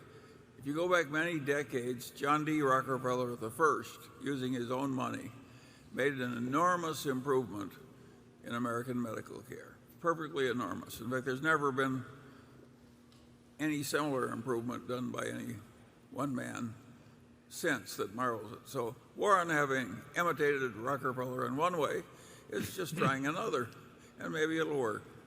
Rockefeller incidentally lived a very long time, so I'm trying to imitate him 3 ways there. We'll see what happens, but we're making a lot of progress, and I think we'll probably have a CEO within a couple of months, but if we don't have one, we're not going to pick somebody just because we want to meet any deadline or anything like that. We've got these wonderful partners. We don't have a partnership agreement among us. Somebody started drawing up one in the legal department, and the CEO just put a stop to it. I mean, you do have places that have a lot of resources, and while we all have our share of bureaucracy, we can cut through it if we've got something that we really think makes sense. And we will get the support. We get a lot of resistance too, but we will get the support of a lot of American business if we can come up with something that makes sense. But if it was easy, it would have already been done. There's no question about that. It's not easy. No. But it should be tried. Okay. Becky? This question comes from David Rolfe, who is with Wedgwood Partners and has been, the company has been shareholders in Berkshire since 1989. The stock is currently the largest holding in their stocks, 18 stocks. He asks this question. Over the past 2 years, you have listed the individual fund-to-funds performance from protege partners. When will you start showing the annual performance on $25 billion that Ted and Todd manage? Can you state if either Ted or Todd has beaten the S&P 500 index over the last 5 years? Yeah. Both. We'll probably never report their individual performance. But you can be sure that I have an enormous interest in, as does Charlie, in how much we think they contribute to Berkshire, and they've been terrific. They not only have the intellect and the record, but they are exceptional human beings. And Todd has done a tremendous amount of work, for example, on the medical project, and Ted is. I've given him several things, and he's done them better than I can do them. So the record since inception, and I'm measuring it, Ted came later than Todd, a year or so later. But the record since inception is almost identical, both for the two managers from their different inceptions, and matching the S&P. And they've received some incentive compensation, which they only get if they beat the S&P. And as I say, they're just slightly ahead. That really hasn't. It's been better than I've done, so naturally I can't criticize it. They were two very, very, very good choices. Charlie? You did report it in a previous year. You just didn't do it this year. But now you have your report. No. No. Well, I would. The problem that all of us has is size. It's harder to run even $12 or $13 billion, frankly, than it is to run $1 billion, and if you're running $1 million or something of the sort, it's a whole different game. You'd agree with that, wouldn't you, Charlie? Of course. Yeah. Okay. Yeah. Just like any good lawyer, you never ask them a question unless you think you know the answer they're going to give. Okay, Gary. My question's on Geico. Last year you promised growth and delivered. But along the way, the combined ratio was moving up, and it was the first time it was over 100 in about 15 years. Granted, some of that was catastrophes, but even excluding catastrophes, there was something going on in the loss trends that caused you to slow down that growth, at least as we got to the latter part of the year. And I wondered if you could tell us what was going on. And I did look this morning, too, so it looked like the first quarter settled down a little bit, but I'd still like to know about the fourth quarter. Yeah, sure. The only thing I differ with the question on slightly, when you say it caused us to slow down, we didn't want to slow down the growth. I mean, you're looking at a guy here that has never wanted to slow down the growth at Geico. The growth did slow down, but it wasn't because we wanted it to. Our prices that led to the underwriting loss, we'd have been slightly in the black without the catastrophes, but if we hadn't have paid our light bills, we might have been in the black too. I mean, this except for stuff doesn't mean much in insurance, as far as I'm concerned. If you look at the first quarter, our margins were around 7%, which is actually a little more than we aimed for. And I've received the the preliminary figures for April, and they're similar. So the underwriting gain or margins are perfectly satisfactory now, and we'd love to get all the growth we can, and we will gain market share this year, and we gained market share. When Tony took over the place, in 1993, it was 2 and a very small fraction percent, and it'll be 13% of the 13% of the households in the country now, and we will keep gaining share. We will keep writing profitably most of the time, and every now and then our rates will be slightly inadequate, modestly inaccurate, and inadequate, I should say, or we'll have maybe some big losses on hurricanes or something of the sort, or we'll have a Sandy in New York.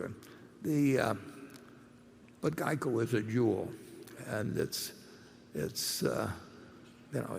really we've got some others we feel awfully close to similarly about, but it's an incredible company. It has a culture all of its own.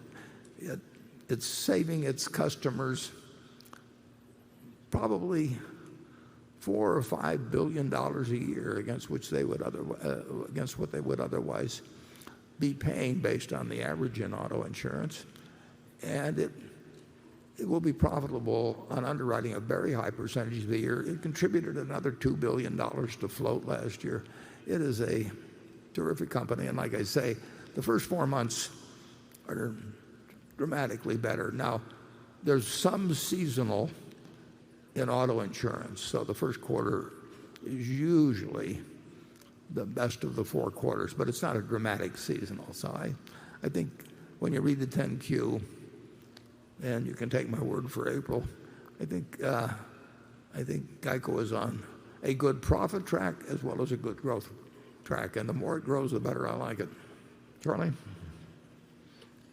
Well, I think you've said it perfectly. Huh. It was never very bad, and it's better now. Okay, station 5. Good morning, Warren Buffett and Charlie Munger. My name is Ethan Raposa, and I am from Omaha, Nebraska. My question is, how will Donald Trump's tariffs affect the manufacturing business of Berkshire Hathaway? Well, to date, steel costs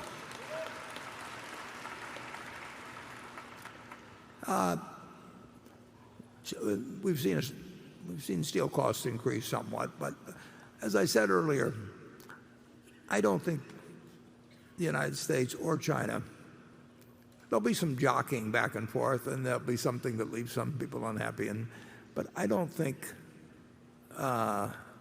either country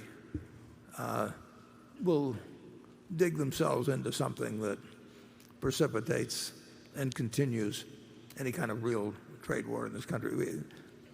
We've had that in the past a few times, and I think we've learned a general lesson on it. But there will be some things about our trade policies that irritate others, and there'll be some from others that irritate us, and there'll be some back and forth. But in the end, I don't think we'll come out with a terrible answer on it. Charlie, I'll let you. Well, steel the conditions in steel were almost unbelievably adverse to the American steel industry. Even Donald Trump can be right on some of this stuff. The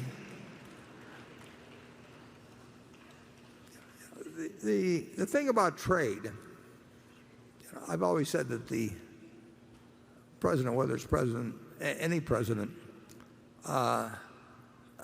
needs to be an educator in chief, which Roosevelt was in the Depression. That's why he had those fireside chats, and it was very important that he communicated to the people what needed to be done and how, and what was happening around them. And trade is particularly difficult because the benefits of trade are basically not visible. You don't know what you would be paying for the clothes you're ordering today if we'd had a rule they all had to be manufactured in the United States, or what you'd be paying for your television set or whatever it may be. No one thinks about the benefits day by day as they walk around buying things and carrying on their own business. The negatives, and there are negatives, are very apparent and very painful. And if you're laid off, like happened in our shoe business in Maine, and you are been a very, very, very good worker, and you are proud of what you did, and maybe your parents did it before you, and all of a sudden you find out that American shoes manufactured in America, are not competitive with shoes made outside the United States. You can talk all you know about Adam Smith or David Ricardo or something and explain the benefits of free trade and comparative advantage and all that sort of thing, and that doesn't make any difference. And if you're 55 or 60 years old, to talk about retraining or something like that, so what? It is tough in politics where you have a hidden benefit and a very visible cost to a certain percentage of your constituency. And you need to do two things under those circumstances. If you have that situation, you know what's good for the country. So you have to be very good at explaining how it does really hurt in a real way somebody that works in a textile mill like we had in New Bedford, where you only spoke Portuguese, half our workers only spoke Portuguese, and suddenly they have no job, and they've been doing their job well for years. You've got to do two things. You have to understand that that's the price individuals pay for what's good for the collective good, and secondly, you got to take care of the people that were retraining as a joke because of their age or whatever it may be, and you've got to take care of the people that become the roadkill in something that is collectively good for us as a country, and that takes society acting through its representatives to develop the policies that will get us the right collective result and not kill too many people economically in the process. we've done that in various arenas over the years. The people in their productive years do help take care of the people that are too old and too young. I mean, every time a baby is born in the United States, we take on an obligation of educating them for 12 years. It'll cost $150,000 now. We have a system that has a bond between the people in their productive years and the ones in the young and old, and it gets better over time. Far from perfect now, but it has gotten better over time, and I believe that trade, properly explained and with policies that take care of the people that are roadkill, is good for our country and can be explained. But I think it's been a tough sell to a guy that made shoes in Dexter, Maine, or worked on a loom in New Bedford, Mass, or works in a steel mill in Youngstown, Ohio. So.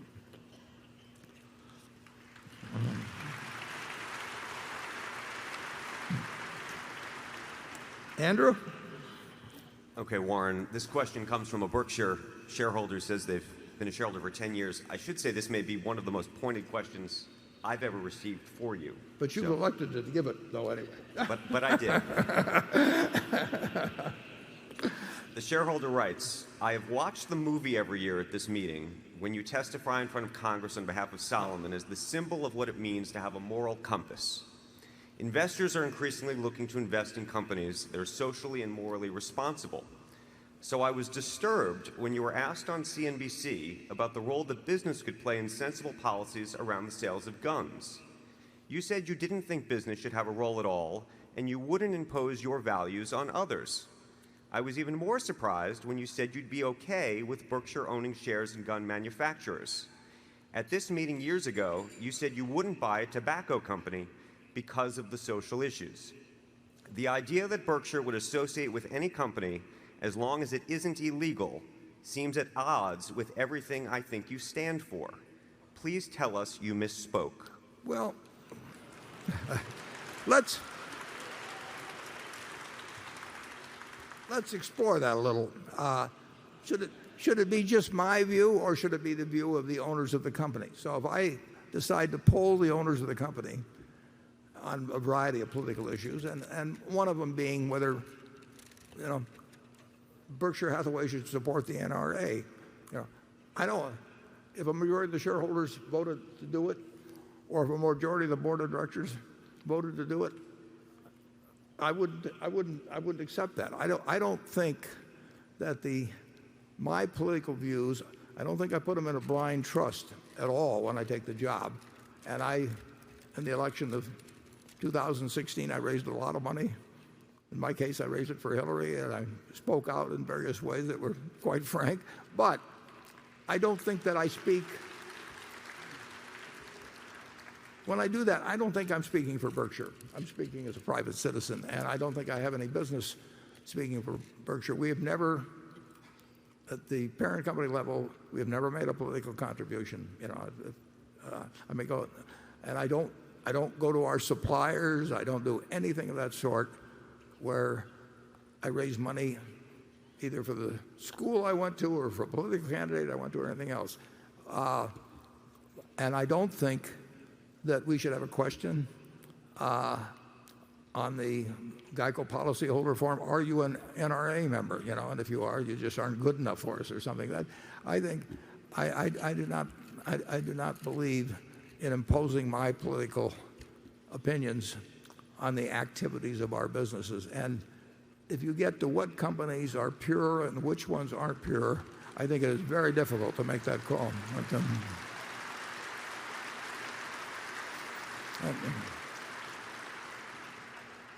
I think with that response, I'm almost afraid to call on Charlie, but go ahead, Charlie.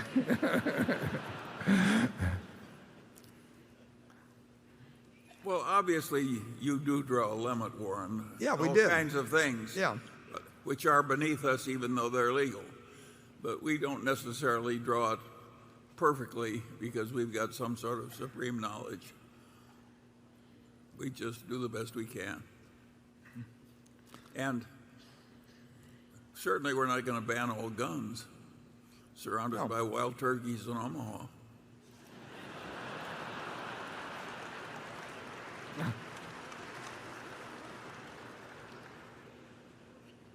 Okay, Greg. Warren, this question is also based on something you said more recently, so I can't guarantee it's going to be any easier.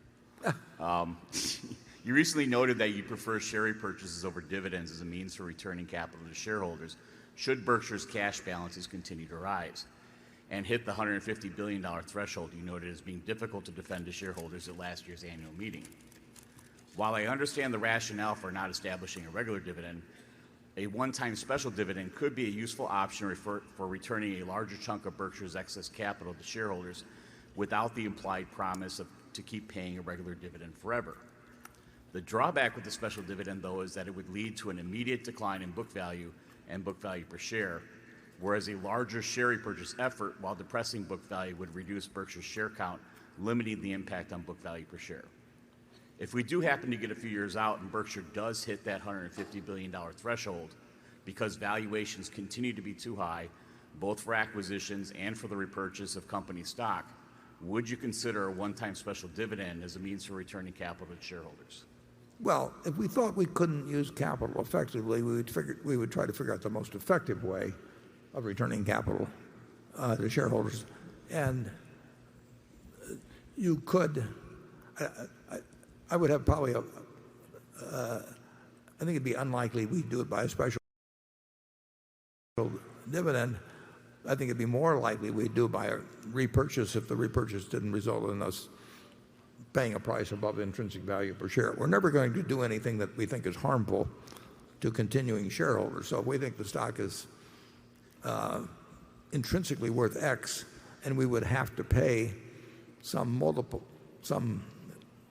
modest multiple even above that to repurchase shares, we wouldn't do it because we would be hurting continuing shareholders to the benefit of the people who are getting out. But we will try and do whatever makes the most sense, but not with the idea that we have to do something every day because we simply can't find something that day. We had a vote, as you know, I don't know, a few years back on whether people wanted a dividend, and the B shares, so we're not talking my shares or Charlie's or anything, but the B shares voted 47-1 against it. So I think through self-selection of who becomes shareholders, I don't think shareholders world or countrywide on all stocks would vote 47-1 at all. But we get self-selection in terms of who joins us, and I think they expect us to do whatever we think makes the sense for all shareholders. And obviously, if we really thought we never could use the money effectively in the business, we should get it out one way or another. And you've got a bunch of directors who own very significant amounts of stock themselves, and you can expect them to think like owners. That's the reason they're on the board, and you can expect the management to think like owners, and owners will return money to all of the owners if they think it makes more sense than continuing to look for things to do. But we invested in the first quarter, maybe you have to look it up certainly through April, probably close to $15 billion or something like that net. So, and we won't always be in a world of very low interest rates, nor high private market prices. So we will do what makes the most sense. But I can't see us ever making a special, or it's very unlikely we would just pay out a big special dividend. I think that if we put that to the vote of the shareholders and Charlie and I did not vote, I think we would get a big negative vote, and I'd be willing to make a bet on that one. Charlie?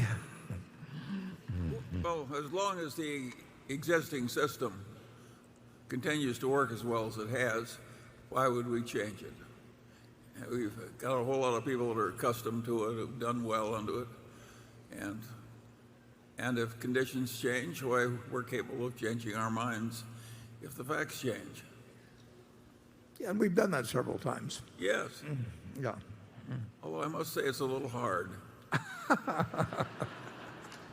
It always brings me back to earth. Okay, station 6. Hi, good morning, Mr. Buffett and Mr. Munger. My name is Steffi Yu from Horizon Insights, a China-focused research firm based in Shanghai.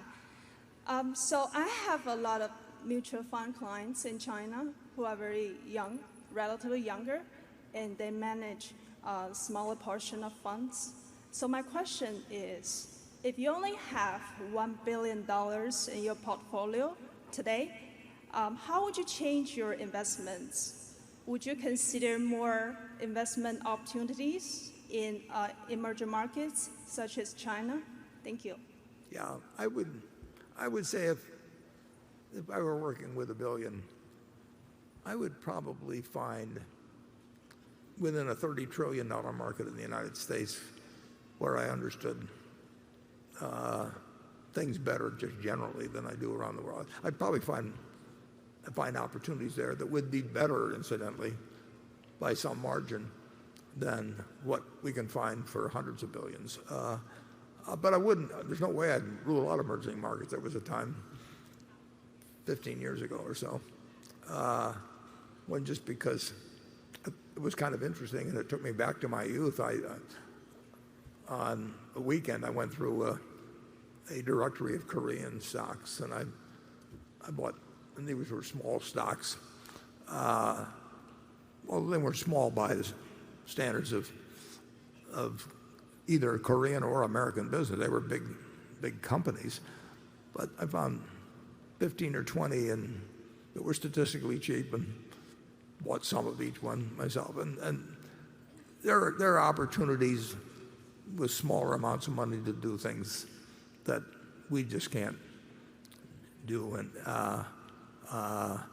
but my first inclination always would be to comb through things in the United States, but I'd comb through in other countries. I probably wouldn't get into very small markets because there can be a lot of difficulties even in market execution and taxation, a lot of things. You can find, if you can't find it in America and China and Britain and a few other places, you're probably not going to find it someplace else. So you may think you found it, but it may be a different game than you know. Our problem is size, not geography. Charlie? Well, I already have more stocks in China than you do as a percentage, so I'm with the young lady. Okay, well, you want to name names? Do these stocks have names? Or? No, I don't. Carol. This question, and I should just add one thing. You will find plenty of opportunities in China. Charlie would say you've got a better hunting ground than even a person with similar capital in the United States. Would you agree with that? Yes, I do. Yeah. So, and in a sense, it's logical that should be the case because it's a younger market, but still a large market. So that markets probably work toward efficiency as they age. Japan had this very strange situation with warrants being priced out of line and all of that 30 years ago. And people notice after a while and it disappears, but there can be some very strange things happen in markets as they develop. I think you'd agree with that, Charlie, wouldn't you? Absolutely. Yeah. Jonathan? Whoa. You skipped me. Did I skip? I skipped Carol? Yep. Oh, Okay. I'm sorry. Okay. This question, and I would concede it is not a small one, comes from Gideon Pollock of Montreal. He says, the world knows generally how the looks of Berkshire Hathaway have changed since you began to run the company in 1965. Berkshire was then a tiny northeastern textile company, and now it is the number 4 company on the Fortune 500. What about the next 50 years? Could you give us your view of what Berkshire looks like in 2068? I think it'll look a long way away. No, the answer is I don't know, and I didn't know 50 years ago what it would look like now. I mean, it will be based on certain principles, but where that leads, we will find out, and we'll have people that are thinking about different things than I am, and we'll have a world that's different. But we will be, I very much hope and believe, and we will be, that we'll be as shareholder oriented as any large company in the world. We will look at our shareholders as partners, and we will be trying to do with our money exactly what we would do with our own, not seeking to get an edge on them. And who knows what else will be happening then. Charlie? Well, I want to talk to the younger shareholders in the group. Those of you who, after we are gone, sell your Berkshire stock and do something else with it, helped by your many friends, I think are going to do worse. So I would advise you to keep the faith.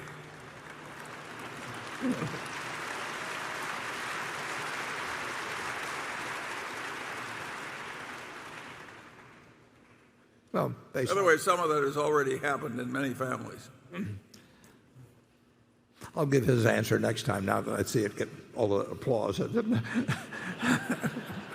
Jonathan. Duracell's $82 million of pre-tax profits in 2017 were still well below what it earned as a subsidiary of P&G. Can you clarify or quantify to what extent transition costs or purchase price accounting impacts at the segment level were still temporarily a burden last year?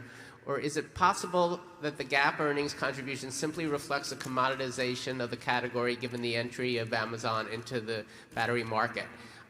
I did see that Duracell's earnings were up in the first quarter.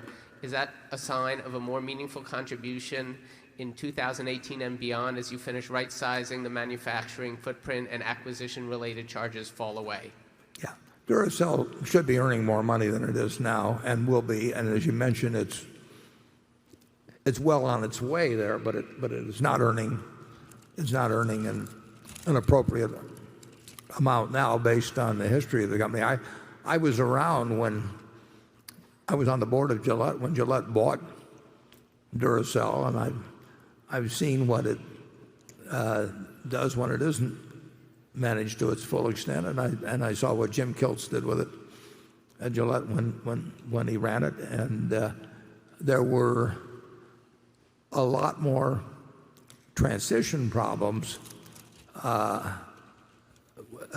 in the purchase. For one thing, there's a lot of rules connected with our swap of our stock in P&G for Duracell.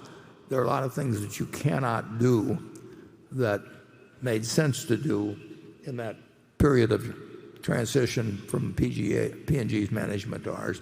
But Duracell, the brand is strong, very strong. The product line is very strong. So, and we are making more money, and we should, and I believe we will, earn really what the property is capable of earning. We should be earning that relatively soon. But you're absolutely right that it is, from a profit standpoint, is underperforming. We're making a lot of changes, and some of those are involved in jurisdictions, countries where it is really expensive to change in terms of employment payments that have to be made if a plant is changed or something of the sort. But I like the Duracell deal absolutely as well as when we made it. Charlie? I like it better than you do. Now, Duracell is a very, it's our kind of business. And It is. Okay, station 7.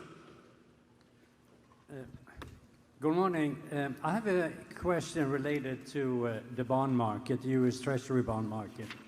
My name is Ole Larsen. I live in the San Francisco Bay Area, and I never worked in the financial industry. I started out buying penny mining stocks on the Vancouver Stock Exchange, and then a decade later I got married, and my wife convinced me to buy Berkshire shares. That was probably a good decision. So my question is, I read the newspapers about the Federal Reserve and the inflation numbers, and there must be an increased supply of treasury bonds that must go to auction. And my question is, what do you expect that to impact yield or interest rate? Yeah, well, the answer is I don't know. And the good news is nobody else knows, including members of the Federal Reserve and everyone. There are a lot of variables in the picture. And the one thing we know is we think that long-term bonds are a terrible investment. And we, at current rates or anything close to current rates, so basically all of our money that is waiting to be placed is in Treasury bills that I think have an average maturity of 4 months or something like that at most. The rates on those have gone up lately, so that in 2018, my guess is we'll have at least $500 million more of pre-tax income than we would have had from the bills last year.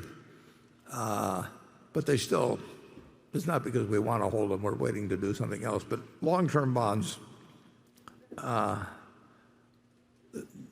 basically at these rates.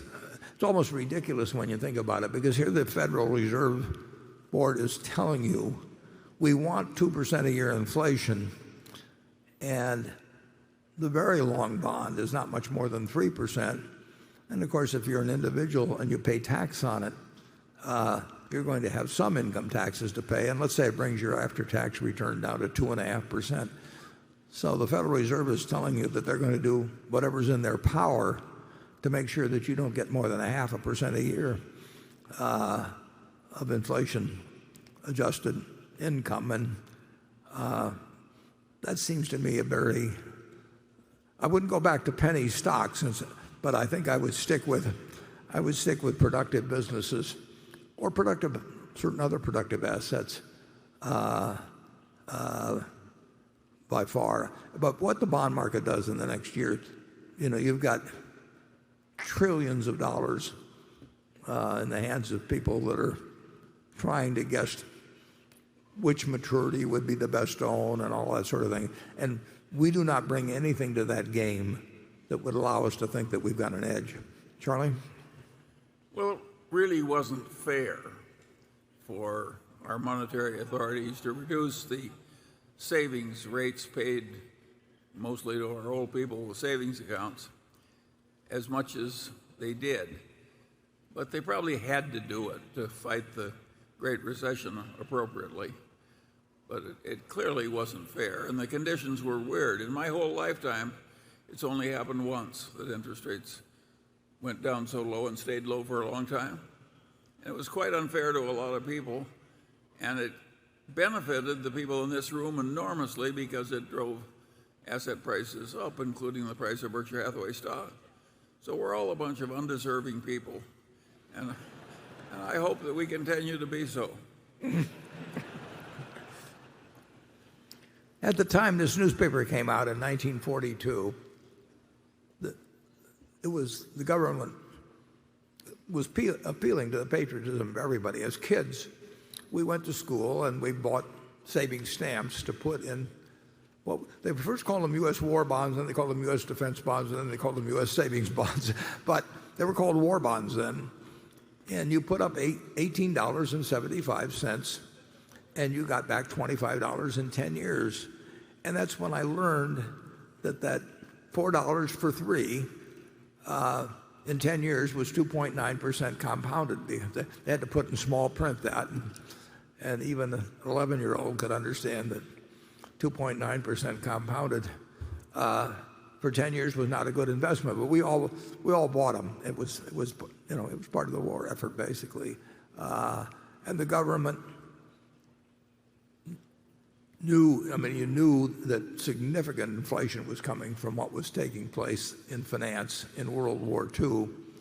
We actually were on a massive Keynesian type behavior, not because we elected to follow Keynes, but because war forced us to have this huge deficit in our finances, which took our debt up to 120% of GDP. And it was the great Keynesian experiment of all time, and we backed into it, and it sent us on a wave of prosperity like we've never seen. So you get some accidental benefits sometimes. But the United States government then was urging every citizen to put their money into a fixed dollar investment at 2.9% compounded for 10 years. And I think Treasury bonds have been unattractive ever since, with the exception of the early 80s. That was something at that time. I mean, you really had a chance to buy.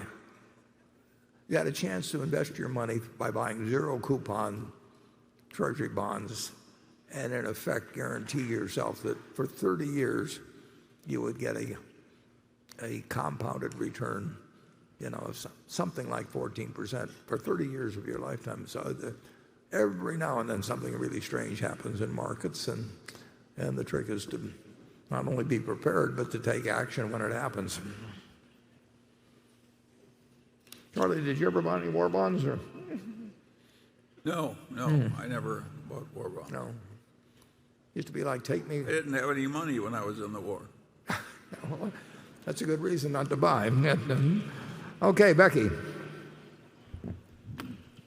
This question comes from Angus Hanton, who he and his wife are based in London, and he says they've been shareholders in Berkshire Hathaway for over 30 years. He says, we have all read about the zero-based budgeting that has been so effective with Kraft Heinz and other investments that you've done with 3G Partners. Can we expect these cost reduction techniques to be used by your managers in other parts of the Berkshire Hathaway enterprise?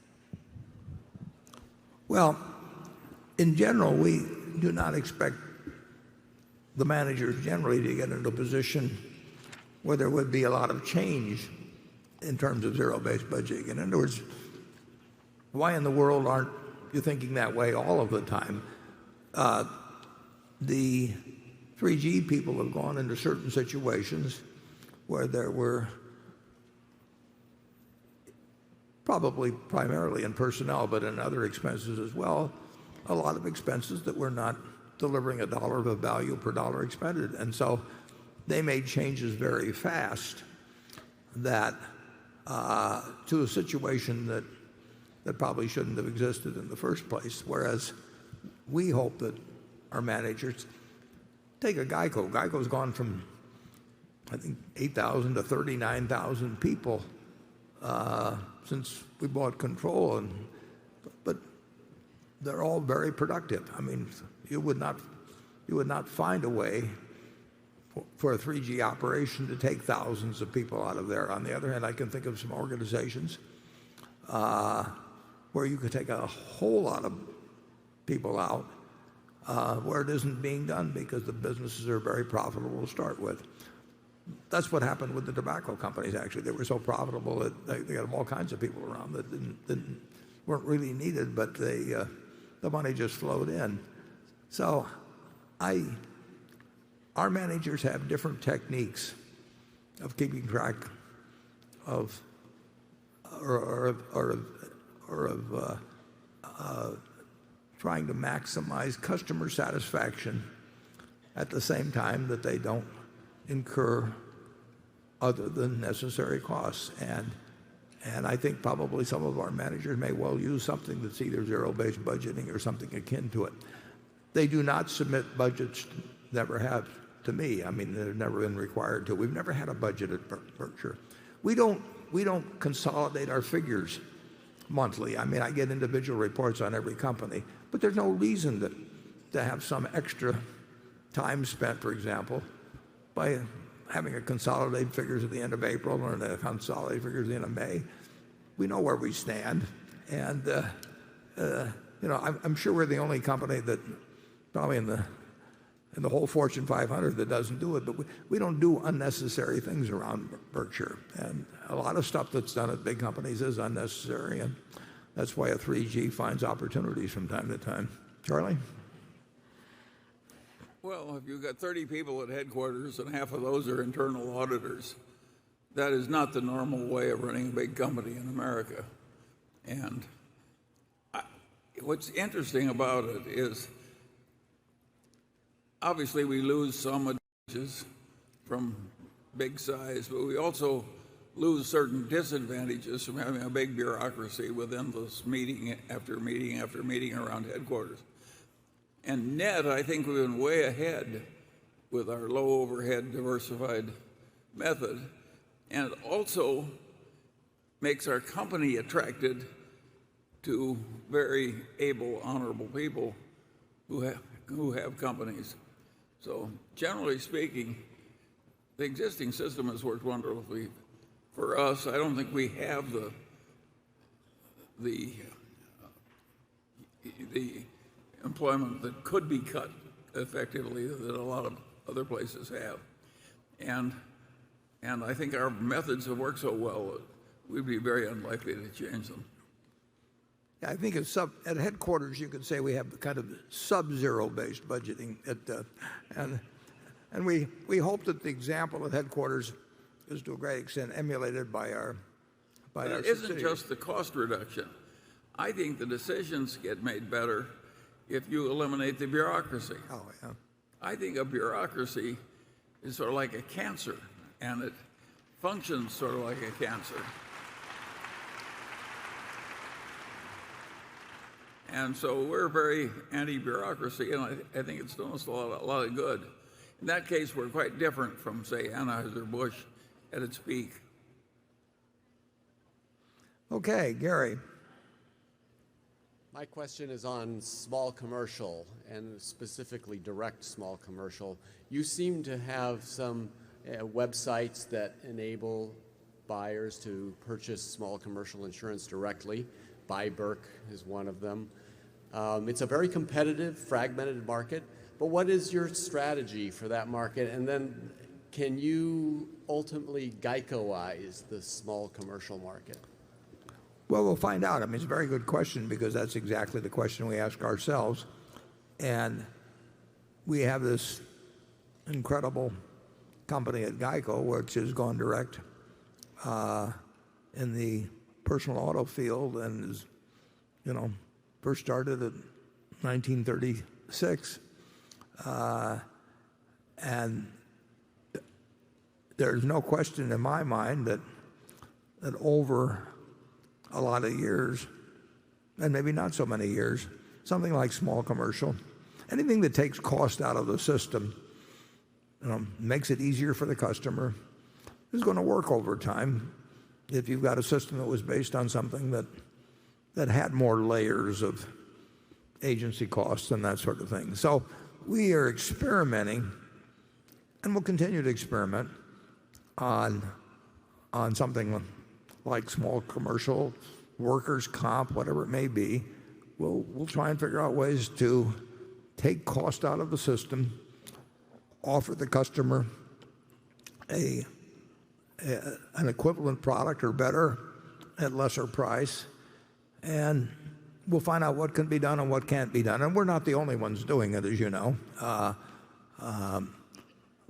We are not going to. We've got some managers that are going to be quite, I'm sure, enterprising on that, and we back them. And we expect some to fail, and if a few succeed, we'll have some very good businesses, and the world is going in that direction. So you can expect us to try and go with it. Charlie? Well, if it were easy, I think it would have happened more fast. Yeah, but it will happen as we go along. I mean, it wasn't easy in auto. I mean, when you think about it. No, it wasn't. You know, I mean, it was a system with all kinds of extra costs to go back to the turn of the 19th century into the 20th. I mean, it was built on fire insurance and strong general agencies, and that slopped over into auto when the auto came along in 1903 from Ford or whatever. And so it grew within a system that really wasn't very efficient compared to what was available. But it took State Farm initially to go to a direct or a captive agency system, and then it took USAA, and then later Geico, and then later Progressive to go to direct systems that are even more efficient and consumer friendly. And the same thing is going to happen to some degree in all kinds of industries, and certainly small commercial. Somebody will could succeed. happen, but it will be slow. It takes an amazingly long time. I mean, but you know, the battle doesn't always go to the strong and the race to the swift, but that's the way to bet, you know, as they say. So, okay, station 8. Austin Merriam from Jacksonville, Florida. Mr. Buffett, with the recent news of the partnership between you, Mr. Bezos, and Mr. Diamond to challenge the healthcare industry and the self-admitted difficulties you are running across, this would lead me to believe the industry has higher barriers to entry than may have originally been hypothesized, a larger moat, if you will. Would that justify a higher earnings multiple for established players in the industry, such as PBMs, for example? Well, just though the system may have a moat against intruders, it doesn't mean that everybody operating within the system has individual moats, for one thing. Now, we are, if this new triumvirate succeeds at all, we are attacking an industry moat. And I'm defining industry very broadly, healthcare, not just, you know, healthcare insurers or this or that. We're trying to figure out a better way of doing it, and making sure that we're not sacrificing care, and the goal is to improve care. And like I say, it's a lot bigger than a single company's moat. It's bigger than a component of the industry's moat. The moat held by the whole system, since it interacts in so many ways, is actually, that's the moat that essentially has to be attacked, and that's a huge moat. And like I say, we'll do our best. But I hope if we fail, I hope somebody else succeeds. Charlie? Well, I suspect that eventually, when the Democrats control both houses of Congress and the White House, we will get single-payer medicine. And I don't think it's going to be very friendly to many of the current PBMs.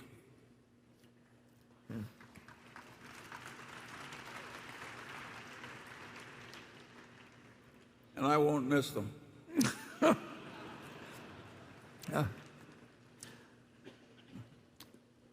Andrew? This question comes from Keeley, and actually is directly about the issue of moats.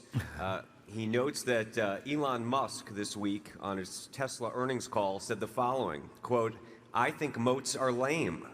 They are like nice in a sort of quaint vestigial way, and if your only defense against invading armies is a moat, you will not last long. What matters is the pace of innovation. That is the fundamental determinant of competitiveness," unquote. So Warren, it seems the world has changed. Business is getting more competitive, pace of innovation, technology is impacting everything. Is Elon right? Let me answer that one, Warren. Elon says a conventional moat is quaint, and that's true of a puddle of water. And he says that the best moat would be to have a big competitive position, and that is also right. You know, it's ridiculous.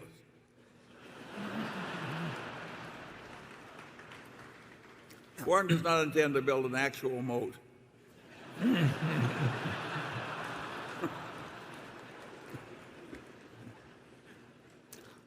Even though they're quaint. Yeah. There's certainly a great number of businesses. This has always been true, but it does seem like it. The pace has accelerated and so on in recent years. There's been more moats that have become susceptible to invasion than seemed to be the case earlier. But there's always been the attempt to do it. And here and there are probably places where the moat is as strong as ever. But certainly you can certainly should be working at improving your own moat and defending your own moat all the time. And Elon may turn things upside down in some areas. I don't think he'd want to take us on in candy, but and we've got some other businesses that wouldn't be so easy to. You can look at something like Granimals out there in the other room, and it won't be technology that takes away the business and Granimals. It may be something else that catches the young kids' fantasy or something. But there are some pretty good moats around. Being the low-cost producer, for example, is a terribly important moat. And something like Geico, technology has really not brought down the cost that much. And I think our position as there are a couple of companies that have costs as low as ours, but among big companies, we are a low-cost producer, and that is not bad when you're selling an essential item. Okay, Greg. Warren, Berkshire Energy has benefited greatly from operating under the Berkshire umbrella. By not having to pay out 60 to 70% of earnings annually as a dividend, the company was able to amass $9 billion in capital the past 5 years and closer to $12 billion in the past 10. Money that could be allocated to acquisitions and capital spending, especially on renewables. While tax credits for solar energy don't run out until next year, we've already seen a dramatic reduction in Berkshire Energy's capital commitment to solar projects. And even though spending on wind generation capacity is projected to be elevated this year and next, it does wind down in 2020 as the wind production tax credits are phased out. Absent a major commitment to additional capital projects, it looks like Berkshire Energy's expenditures in 2021 will be its lowest since 2012, leaving the firm with more cash on hand than it has had in some time. Do you think it is likely at that point that Berkshire Energy starts funneling some of that cash up to the parent company? Or will it be earmarked for debt reduction or just be left on the balance sheet as dry powder for acquisitions? Yeah, you're right about when tax credits phase out and all of that. Although as you know, they've extended that legislation in the past, and who knows exactly what the government's position will be on incentivizing various forms of alternative energy. But my guess is, I mean, if you take the logical expenditures that may be required in all aspects of the public, of electric generation and the utility business generally, I think there'll be a lot of money spent, and the question is whether we can spend it and get a reasonable return on it. And there again, we'll do what's logical. There are three shareholders basically of Berkshire Hathaway Energy. Berkshire Hathaway itself owns 90% of it, and Greg Abel and his family perhaps, and Walter Scott and again family members own the other 10%. And we all have an interest in employing as much capital as we can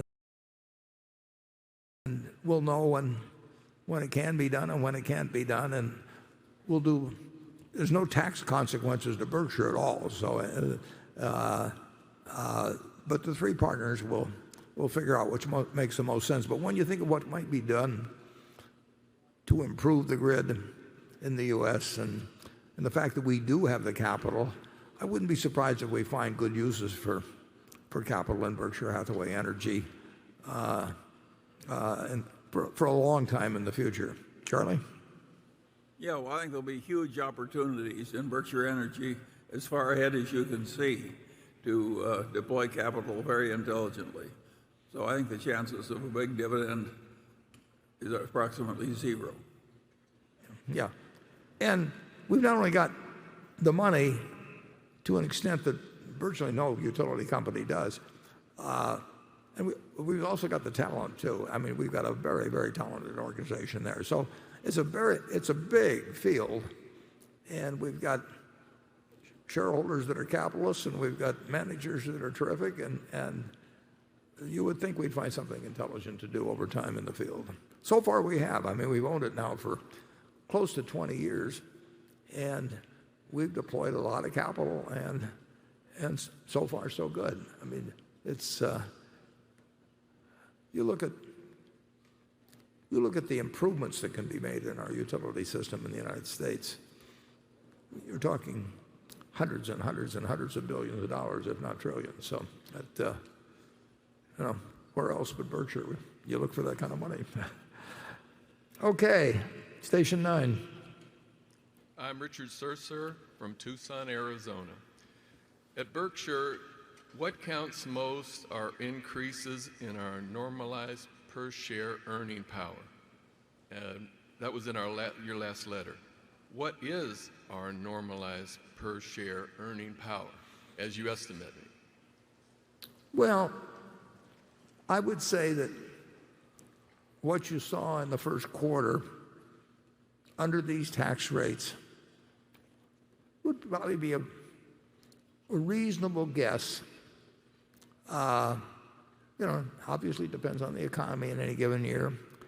I would say that is a reasonable estimate, but we have firepower we haven't used, and we'll have more firepower as we go along. So we do expect that normalized earning power to increase over time. And if it doesn't, one way or another, we're failing you because we're retaining those earnings. So I don't see anything abnormal in our earnings, figured now at a 21% federal rate. But as I look at the $5.25 billion in the first quarter, seasonally, insurance is better in the first quarter, but seasonally, most of our businesses, the first quarter is not the strongest quarter for us. I don't see anything abnormal in it. And then I think you should expect, we expect substantial capital gains over time in addition to what comes from the operating businesses. So how much you figure in for that, I would say that the retained earnings beyond dividends of our $770 billion of equities, in other words, how much they are keeping from us, but that our share of the earnings, which can be used by them, whether it's Apple or American Express or Coca-Cola or Wells Fargo or whatever, our share is in many billions of dollars annually. And one way or another, we think that those dollars will benefit us as much as if they'd been paid out. Now, in certain cases they won't, but in certain cases they'll excel the amount in terms of market value created. So there's many billions of dollars we are not showing in our earnings that is being retained by our investees. And one way or another, I think we'll get value received out of those. So you can take 20 or 21 billion under present tax rates, present economic conditions, and then we should get something from that, and we should get more when we get $100 billion of cash invested, and we should get more as we retain earnings. So we hope it adds up to a bigger number as we go along. Charlie? Well, I don't think our shareholders are going to see another increase in net worth of $65 billion in a single year. They may have to wait a while for another. But I don't think that, I think eventually another will come, and then another. Just be patient. Yeah, we don't regard the present situation as as disadvantageous, except we'd like to get more money out. But we like the businesses we have. We like the businesses that we own part of. We are not reflecting in the way we look at earnings. The dividends we get from those partially owned companies falls far short of what they're going to contribute, in our view, to Berkshire's overall earnings over time. We wouldn't own those stocks otherwise. And you also like the Apple and airline stocks you've recently purchased better than the cash you parted with. Absolutely, yeah. And that's quite a lot. Yeah. Okay, we won't pursue that further. Carol? This question is from Daniel Kane of Atlanta. Your annual letter this year pointed out that Berkshire has become a leader in real estate brokerage in the United States. Congratulations. That is a significant feat in less than 20 years. But let me mention a sticky point.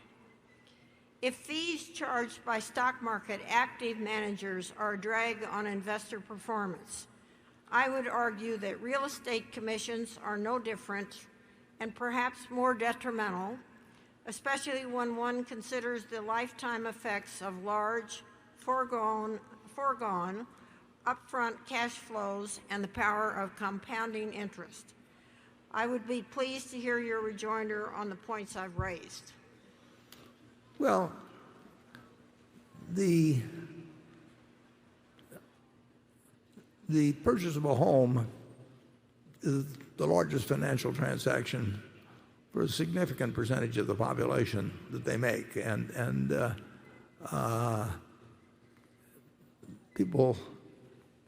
lot of people need a lot of attention, and you can show a lot of houses before you sell one. I would say this: if you look at our close to 50,000 agents now, I think they make a good living or decent living. But I would say that people who manage money make a whole lot more money with perhaps less contribution to the welfare of the person that they're dealing with. So I don't think that there are unusual profits involved in being a real estate agent. I don't think there are unusual profits involved in the ownership. We like it because it's fundamentally a good business. But here we are doing 3% of all the real estate transactions in the United States, and we're making maybe $200 million a year, which well,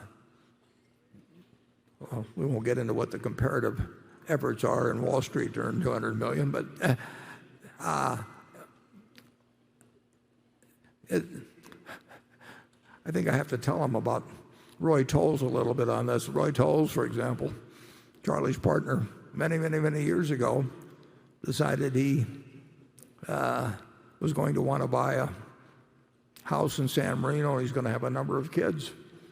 So he sent his wonderful wife, Martha, out, and for 6 months he had her look at houses in San Marino, and this was many years ago, and if they were priced at $150,000, he had her offer $75,000. And of course the real estate agents were going crazy because they were going to get something listed at $150, sold at $75. And then finally, when she found one that they both really liked, he had her offer something like $120, and the real estate agent was so happy to get a bid that was in the general area of the offering price that he would work very hard on the seller to take that bid, because he knew he did not want 6 more months of Roy bidding lower prices. So you don't sell them on the first trip. Incidentally, I had Roy buy a house from me sight unseen because this was a guy that knew human nature.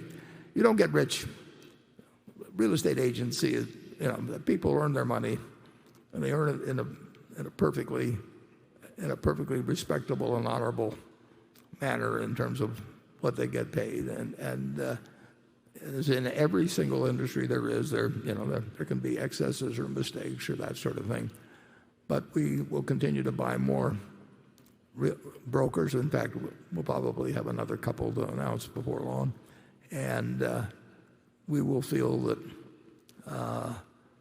if we get to where we're doing 10% of the real estate brokerage business in the country and we're making $600 or $700 million a year pre-tax, we will not think that's a crazy amount of money to make for enabling 10% of 5 million people to change their homes every year in the United States. Charlie? Well, the commissions in real estate may get unreasonable if you're talking about $20 million houses. It seems a little ridiculous to pay a 5% commission on a $20 million transaction. But do any of us really care if the kind of people who pay $20 million for a house have a slightly higher commission? The ordinary commission is pretty well earned. Yeah, we have a number of brokerage firms. So the highest has their average transaction in one section of the country would be close to $600,000 a unit, but in terms of the sales price of the house. But in most of our real estate operations, the average price is more like $250,000 or something in that area. And you can show a lot of houses to make one $250,000 sale, and of course you split the listing company and the selling company are usually two different companies. So it does not strike me as excessive, and incidentally, it doesn't strike the people in the industry that way easier. It has not been particularly susceptible to online type substitution or something of the sort. The real estate agent earns their commission in most cases, but Charlie's had more experience with $20 million houses, so he will comment on that area. Okay, we'll have one more question before we break. Jonathan? Given the changes in consumer tastes in the food business and Kraft Heinz's already high margin structure, do you think the brands they own today plus new product introductions can together maintain or increase the current level of profits over the next 10 years without the benefit of acquisitions? Is there anything in their portfolio besides ketchup that is enjoying growing demand? Well, in effect, you're asking me whether Kraft Heinz is a good buy, and we don't want to give information on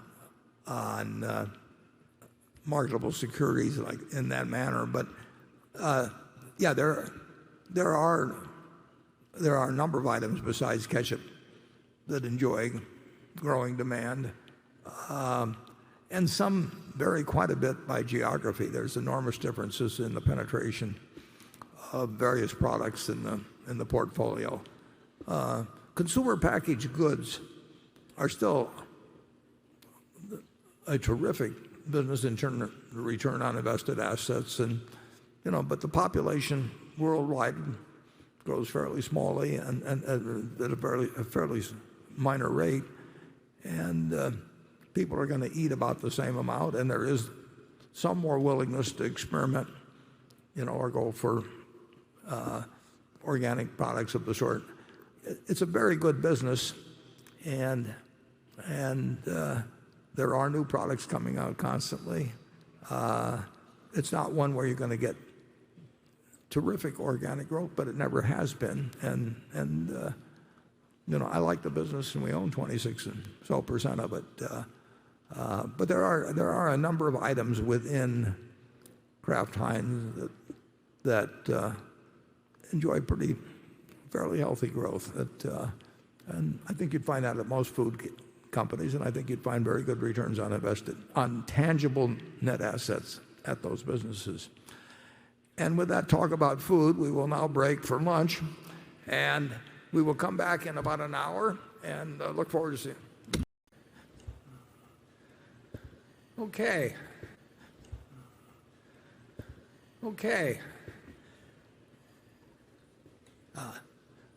Last year, for several years, we had a wonderful woman who carried this meeting off without a hitch, Carrie Sova, and she just had her third child here about a few weeks ago and decided that she decided right after the last meeting that was going to be her full-time occupation. And this year, again, we've had everything carried off without me having to do anything, without a hitch. And I would just like to have Melissa Shapiro stand up. We'll get a spotlight on her.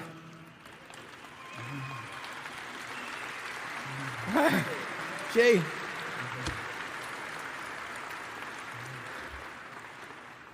I can't believe it how she does it. It's remarkable. I mean, I just tell her the date, and that's all the help I am, and it goes on from there. So, Melissa, thank you. Okay, I think we next go to Station 10, and we will continue until 3:30. And we'll take a 15-minute break, and at 3:45 we'll convene the actual annual meeting. Station 10. Hi, I'm Teresa Ligozinski. I'm from Omaha, Nebraska. And I have a question about Microsoft. You have gotten into the tech world with buying Apple. You have Mr. Gates there. I'm just wondering why you've never bought Microsoft. Well, in the earlier years, it's very clear. The answer is stupidity. But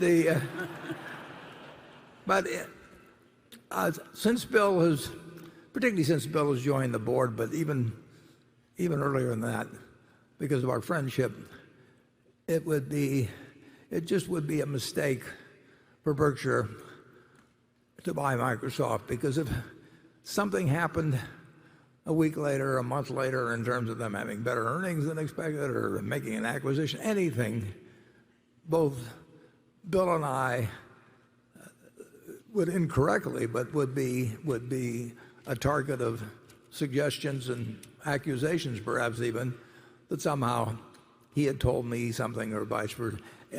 I try to stay away from a few things just totally, because the inference would be drawn that I might have talked to somebody about something. So I've told the fellows, that Ted and Todd, for example, that there are just a few things that are off the list,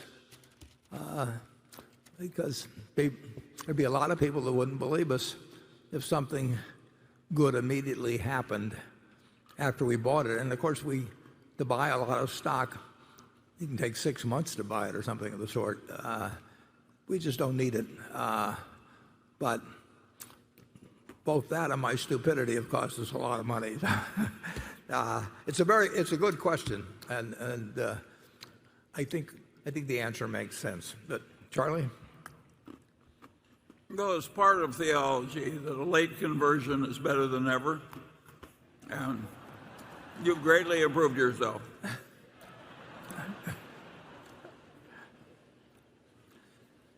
Becky. All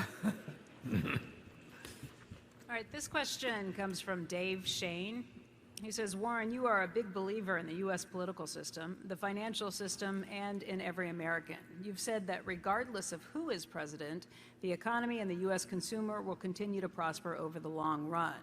All that said, do you believe that people in this country are more divided today than 50 years ago, or is it just social media and media in general that blows this divide out of proportion? And if you do believe the divide has grown, what words of wisdom do you have to possibly help remedy it? Now, I would say this, multiple times in my life, people have felt the country was more divided than ever, and I've gone through periods where people I knew and admired thought that because the other party was in power, that there never would be another election, that the Constitution would be. I've heard everything. Now, the interesting thing is, this paper from 1942, since then, there have been 14 American presidents. Just since my young venture into the stock market at 11, I've lived under 14 of the 44 presidents the United States has had. Now, they call Trump 45, but they count Grover Cleveland twice. So there's really only been 44 presidents of the United States. And 14 of the 44 have been during this period when that $10,000 became $51 million.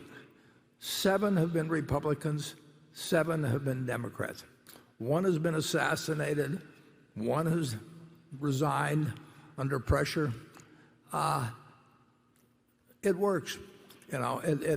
If you'd told me at the start, that you'd have a Cuban Missile Crisis and you'd have nuclear weapons and you'd have a panic in 2000, financial panic, and you'd have many recessions, and you'd have war in the streets in the late 60s from a divided country, you'd say, why the hell are you buying stocks?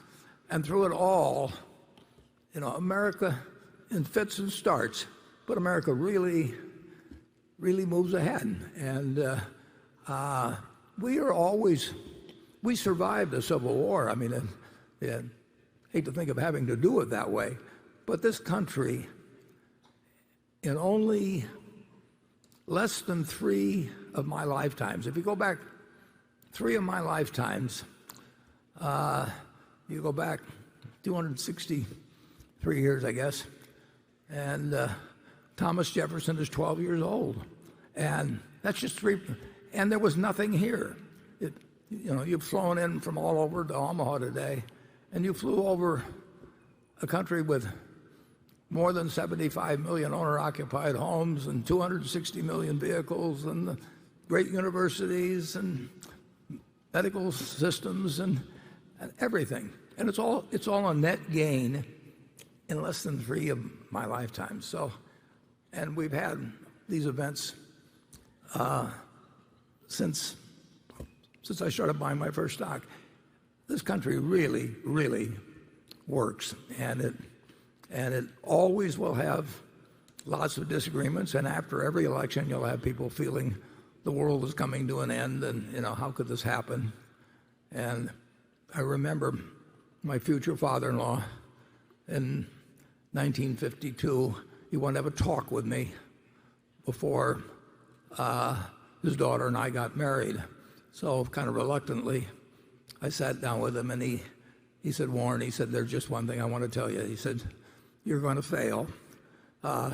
He said, the Democrats are going to get in, they're going to take over the country, and you're going to fail, but don't feel responsible for it because it's not your fault. I mean, he wanted to absolve me from this feeling that when his daughter was starving to death, it was my fault. And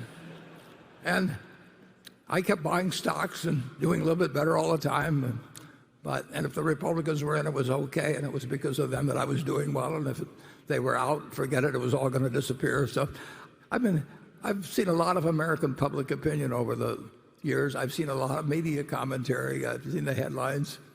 And when you get all through with it, this country has 6 times the per capita GDP growth, the GDP per capita that it had when I was born. One person's lifetime, 6-for-1 change. Everybody in this room essentially is living better in multiple ways than John D. Rockefeller Sr. was, who was the richest person, in the world during my early years. And we're all living better than he could live. So this is a remarkable country, and we found something very special.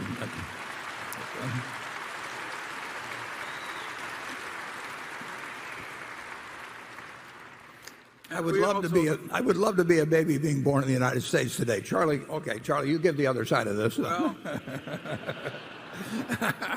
there's a tendency to think that our present politicians are much worse than any we had in the past.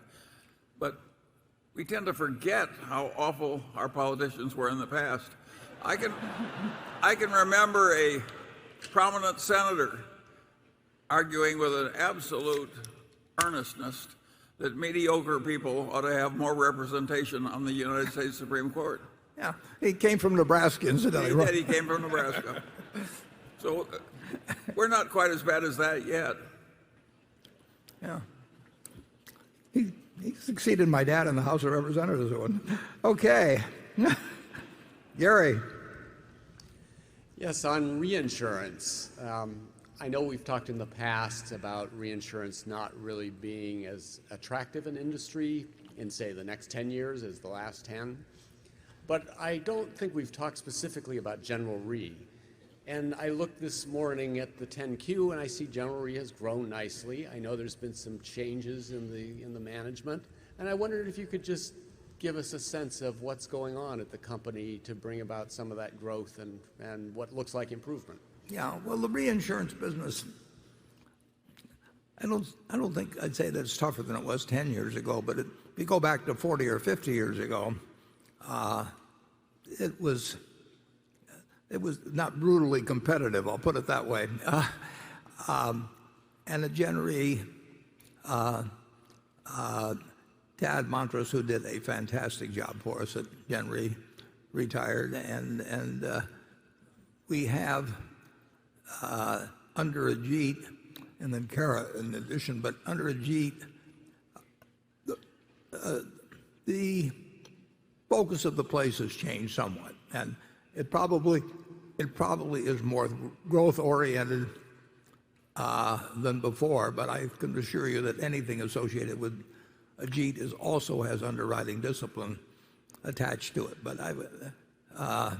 there has, as you've correctly noticed, there's been some pickup, and I think actually we'll see the property casualty reinsurance business grow a fair amount, and the life business, reinsurance business, and this is really the only place we do much in life, but that has grown very substantially ever since we took it over, particularly internationally, and so that part I like, and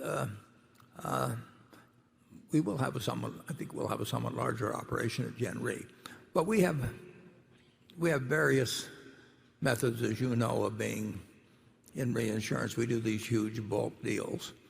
That's why our net revenues are down this year. We did that $10 billion deal with AIG, which was the biggest deal in history last year, and we don't have a repeat of it this year.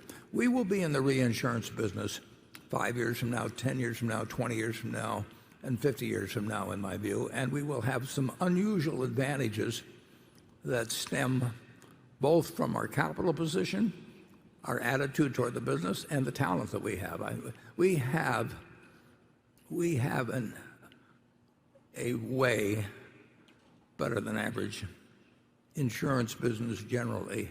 We have some real gems that nobody really knows much about, and we have a very, very good reinsurance business that will be subject to more ups and downs than something like GEICO will be, which just moves ahead every year. But it will be an important part of Berkshire. Charlie? Yeah, I would argue the part that any idiot financier can easily get into has gotten way tougher. And why wouldn't it? Charlie is my substitute for my father-in-law that was...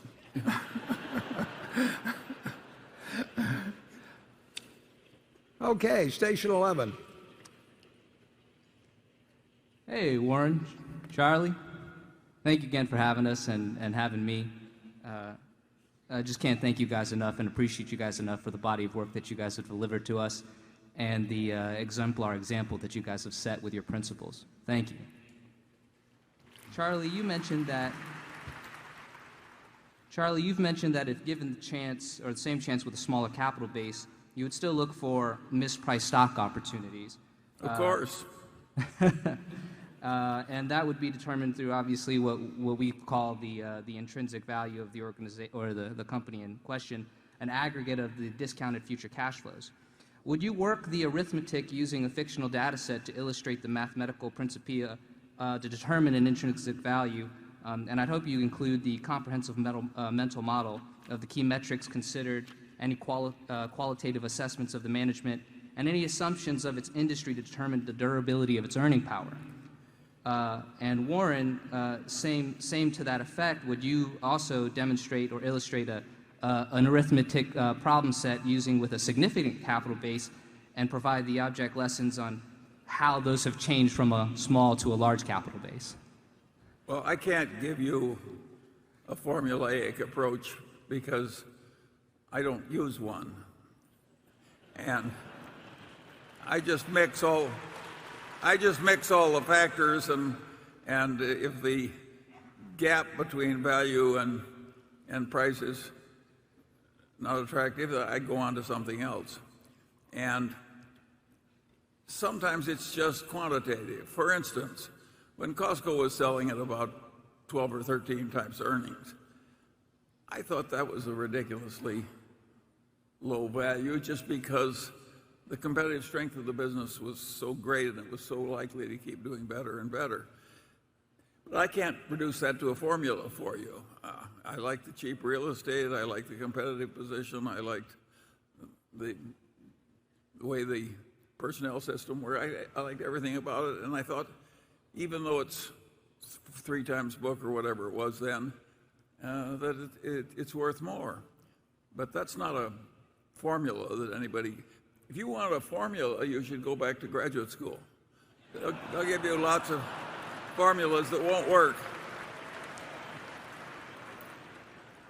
This is the longest we've ever gone in the Berkshire meeting without Charlie saying that, getting to the point where he prefers Costco to Berkshire. Okay, Andrew.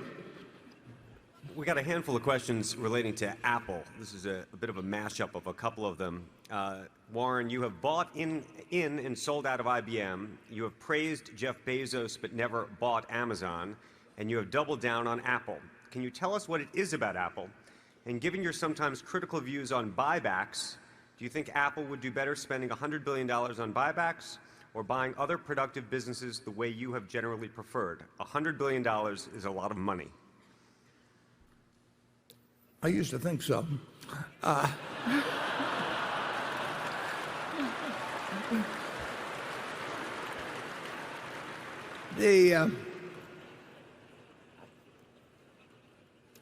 Apple has an incredible consumer product, which you understand a lot better than I do. Whether they should buy in their shares, they shouldn't buy in their shares at all unless they think that they're selling for less than they're worth.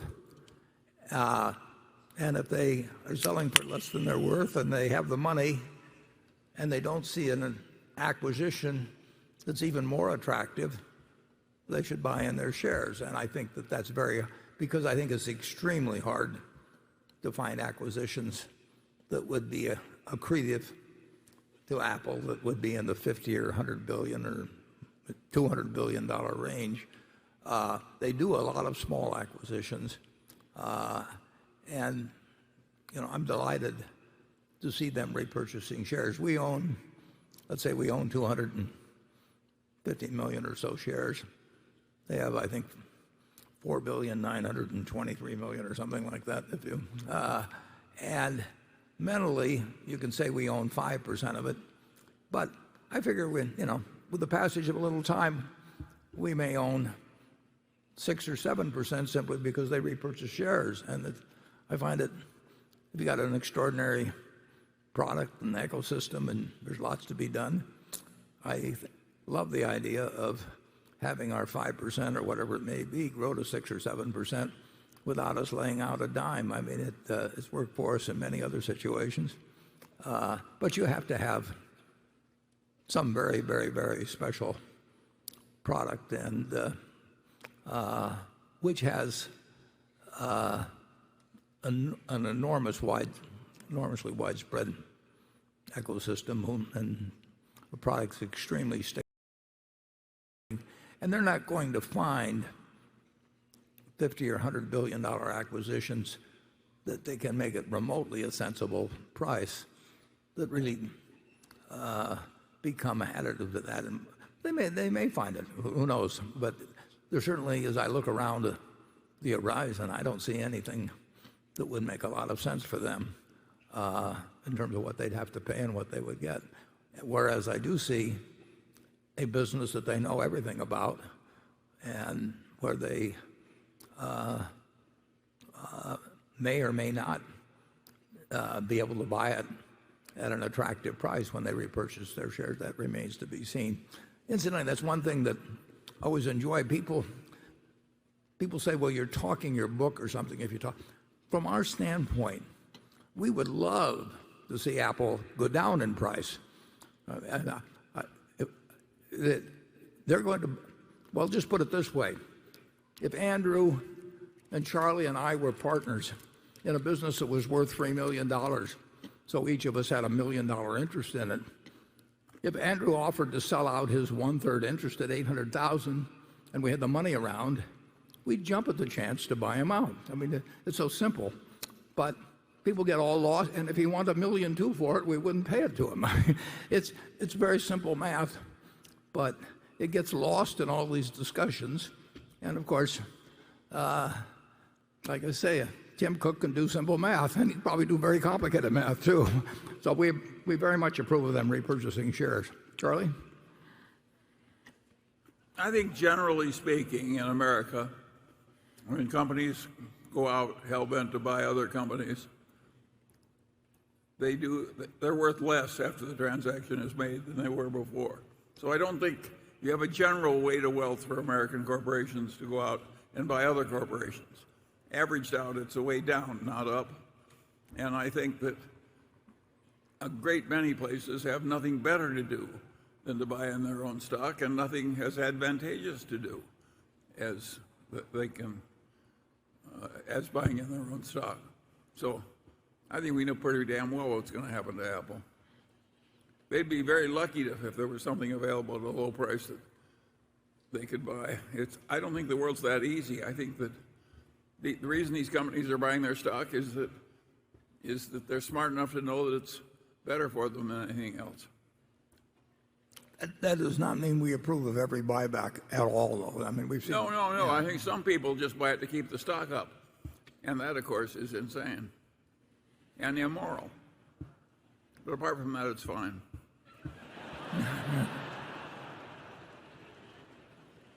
Okay, Greg. Warren, if we look at the performance of your equity investment portfolio the last 3 to 5 years, some of the strongest performances come from Visa and MasterCard, which put up returns that were 3 to 4 times greater than American Express. Unfortunately, your holdings of the two names, which we assume were held by Todd or Ted, have accounted for less than 1% of stock holdings on a combined basis the past 5 years, while American Express has tended to be a top 5 holding, accounting for 10% of the portfolio on average and closer to 8% of late. Given that all three firms benefit from powerful network effects along with valuable brands, were there any particular reasons Berkshire did not ramp up its stakes in Visa and MasterCard to more meaningful levels, especially during those years when American Express was struggling? After all, you've shown a willingness to own several stocks from the same industry, holding shares in several competing banks and buying stakes in all 4 domestic airlines in fairly equal amounts when you picked them up in late 2016. Yeah, when Ted and Todd, or either one of them, I won't get into which one of them specifically bought, or for that matter, they could both have bought Visa and MasterCard. They were significant portions of their portfolio, and there was no embargo or anything on them owning those stocks because we had a big investment in American Express, and I could have bought them as well, and looking back, I should have. On the other hand, I think American Express has done a fabulous job, and now we own 17 and a large fraction percent of a company that not that long ago we may have owned 12%. We've done it without spending time, and without, it's a company that has really done a fantastic job in a very competitive field where lots of people would love to take their customers away from them, but they have more customers than ever, and they're spending more money than ever. The customers are, and the international growth has accelerated. The small business penetration is terrific. It's really quite a business, and we love this, and we love the fact we own it. Like I say, it didn't preclude me from in any way from buying Master, Charger, and Visa, and if I'd been as smart as Ted and Todd, I would have. Charlie? Well, we would have been a lot better in all of our stock picking if we could do it in retrospect. But at the time, we have a big position in American Express, and there is one tiny cloud on the horizon of the payments processors, and that is the system of WeChat in China. And so it isn't as though there isn't a little cloud somewhere off in the, and I don't have the faintest idea how important that cloud is, and I don't think Warren does either. No, payments are a huge deal worldwide, and you've got all kinds of smart people working in various ways to change the payment arrangements. To destroy what we have now. Sure. And you've got some very smart people that that are building a company, and American Express made a decision a few years ago not to bid as low as somebody else did to retain the Costco business. And I think Charlie and I disagree on this, but I think it was a smart decision. He doesn't think it was a smart decision, but one of us will be right. And one of us will remind you that they were right. But if you look at American Express, it's a remarkable company. I mean, they came after them with Sapphire last year. People want that business, and payments are changing. And you can see in different countries, different ways things are going on in that. And there are a lot of people that will play the game of gaming the system and switch from one to another based on the rewards on this card or that and all of that sort of thing. But there also is I think there's a very substantial group for which American Express does something very special, and they keep capitalizing on that premier position with that group, and they're doing it successfully around the country. And you'll see in the first quarter, you've seen in the first quarter, we're in Britain and Mexico and Japan, you're seeing gains of 15% or better in local currencies, and the base is not tiny, but it's not huge, so there's a lot of room left to go in that, and the small business penetration is good. The loan portfolios behave sensationally compared to really just about anybody. So I like very much our holdings of American Express. The first half, because of the accounting changes, they had to suspend their repurchase program for 6 months, but they've announced that they expect to renew it, and someday we'll even, we'll own a greater percentage of American Express, and it'll be a bigger company, in my opinion, and I think we'll do very well. But as Charlie says, nobody knows how payments for sure comes out, and nobody knows how autos for sure come out. And that is true of a great many businesses we're in, and we've faced it before. We used to buy things that were certain failures, like textiles and second-rate department stores and trading stamps in California. Now we just face things that face real difficulty, so we're actually moving up the ladder. Okay, station one. Mr. Buffett, my name is Daphne Collier-Starr. I'm 8 years old and live in New York City. I've been a shareholder for 2 years, and this is my second annual shareholders meeting. Berkshire Hathaway's best investments on which the company built its reputation have been in very capital efficient businesses such as Coke, See's Candy, American Express, and Geico. But recently, Berkshire has made really big investments in a few businesses that require huge capital investments to maintain and that offer only a regulated low rate of return, such as Burlington Northern Railroad. My question to you, Mr. Buffett, is could you please explain why Berkshire's largest recent investments have been departed from your old capital-efficient philosophy? And why specifically have you invested Burlington Northern instead of buying a capital-efficient company like American Express?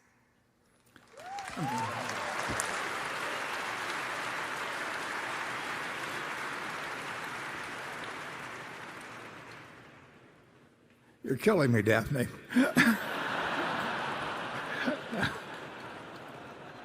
Yeah. I'm certainly glad she's not 9 years old. Yeah.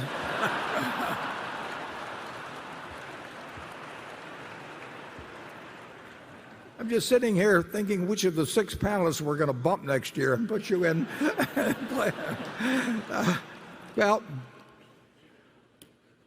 I thought I was doing well when I bought that city service at 11. The answer is that we always prefer the businesses that earn terrific returns on capital, like a See's Candy when we bought it, or a good many of the businesses, and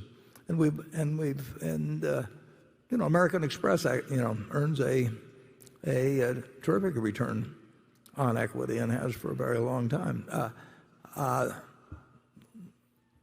The fact that we buy a Burlington BNSF, Burlington Northern, means that essentially we can't get more money deployed in capital light businesses at prices that make sense to us.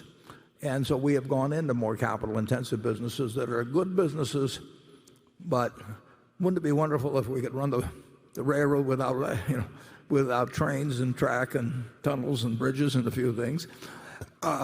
We get a decent return on the capital intensive businesses.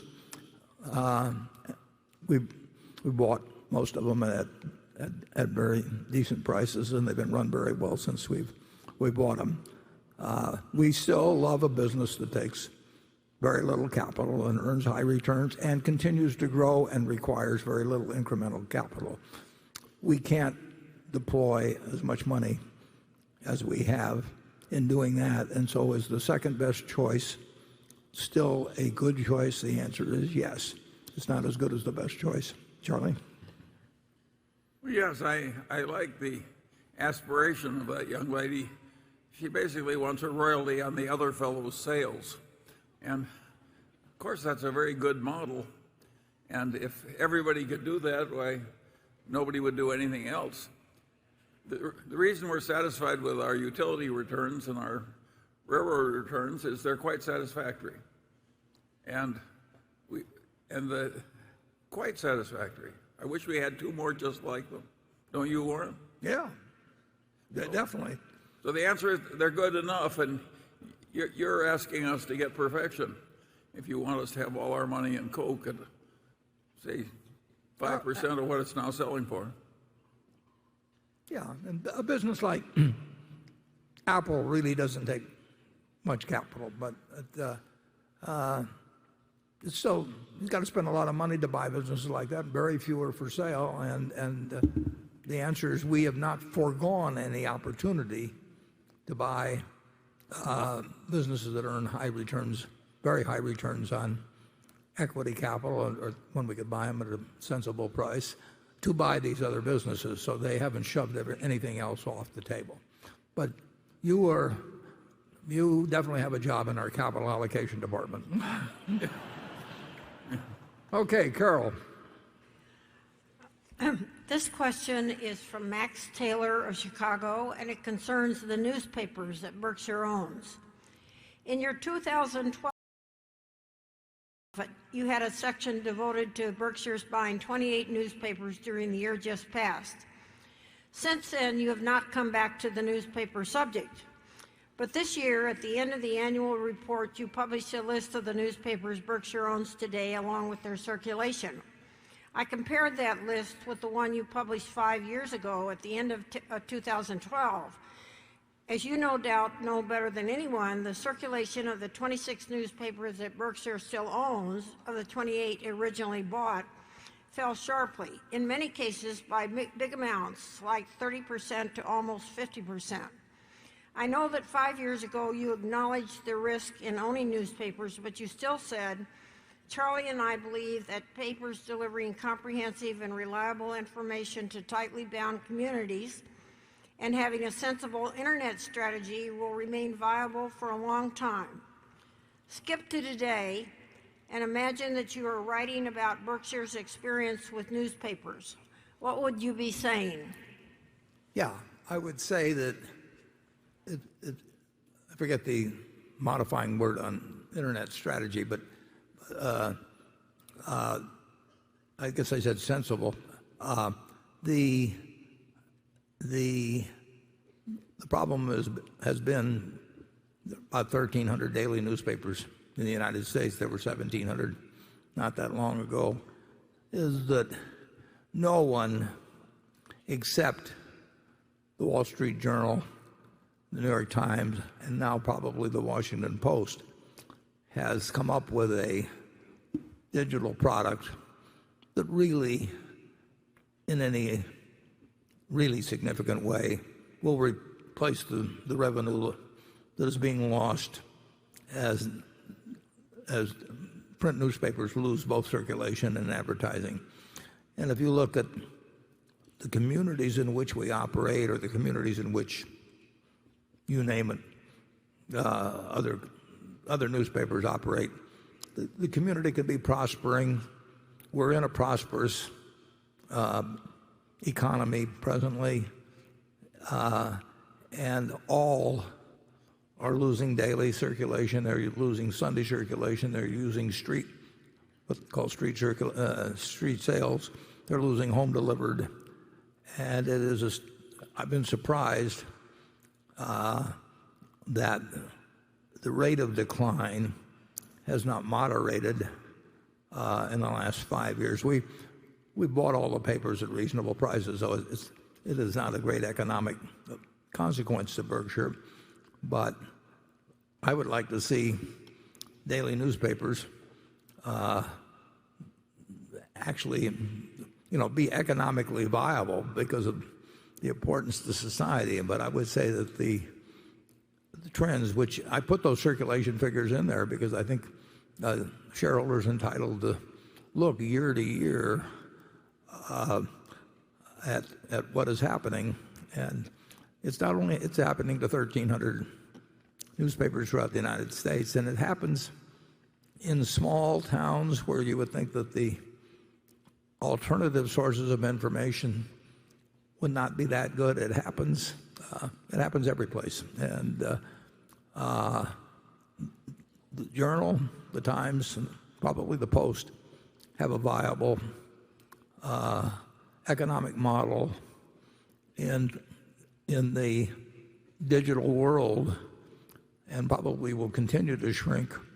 I'm almost certain will continue to shrink in the print world, but the digital world will be big enough that and they'll be successful enough so that they have, in my view, a sustainable business model. But it is very difficult to see, with the lack of success in terms of important dollars arising from digital, it's difficult to see how the print product survives over time, and I'm afraid that's true of 1,300 papers in this country, and we'll keep looking to see if there is a way to do it. But you'd have to look at our experience and look at the experience of everyone else's. McClatchy newspapers came out the other day, And I think the newspaper, which is very good, fine cities that they operate in, and advertising revenues down something like 17 or 18% in circulation. But it isn't just them; it's everybody in the business. And I wish I had a better answer for you, but I don't. I would say that the economic significance to Berkshire is almost negligible, but the significance to the society, I think, actually is enormous. And I hope that we find something. I hope others find something, because we'll copy it. But so far, we have not succeeded in that. Charlie? Well, the decline was faster than we thought it was going to be. So it was not our finest bit of economic prediction. And I think it's even worse. I think to the extent we miscalculated, we may have done it because we both love newspapers and have considered them so important in our country. These little local newspaper monopolies tended to be owned by people who behaved well and tended to control the politicians. And we're going to miss these newspapers if they disappear. We're going to miss them terribly. And I think hope to God it doesn't happen, but the figures are not good, Warren. No, they aren't. And it isn't just, it isn't some town that has a particular problem with unemployment or anything of the sort. And it isn't due to general economic conditions. It's due to the fact that in this paper, if you wanted to know the baseball results from the present day and the box scores and everything else, they told you the following morning, and it was still news to you. And the financial material that I read from there, in terms of looking at the stock prices and everything, they were news to you the following morning. And what was developing in the Pacific in terms of the war was news to you when you read about it in the morning in the New York Times. And news is what you don't know that you want to know. And those help wanted ads, segregated as they may have been, still were the place to go to look to find a job. And you can go up and down the line, and one element after another, where the daily print newspaper was primary, they're no longer primary. And the business has changed in a very material way, and we've been able to figure out any solutions to that, and we'll keep trying. And like I say, it's not of economic consequence, but I think it is societal consequence, and we haven't been able to solve it. Okay, Jonathan? TTI has been a nice growth story since Berkshire acquired it 11 years ago, more than doubling its pre-tax earnings to about $400 million due to fine organic growth and at least 2 successful bolt-on acquisitions. Business momentum appeared to accelerate in the first quarter. Can you please talk about the competitive landscape in the electronic components distribution industry and what TTI's advantages are? Is it just a great industry to be in, or is TTI's business model and/or management team special? Do you expect it to continue to be one of Berkshire's faster-growing non-insurance subsidiaries? TTI is run by a fellow named Paul Andrews, who's done an absolutely sensational job with us. He's a wonderful man. He's a wonderful manager. And in the last, he's quadrupled the business, basically.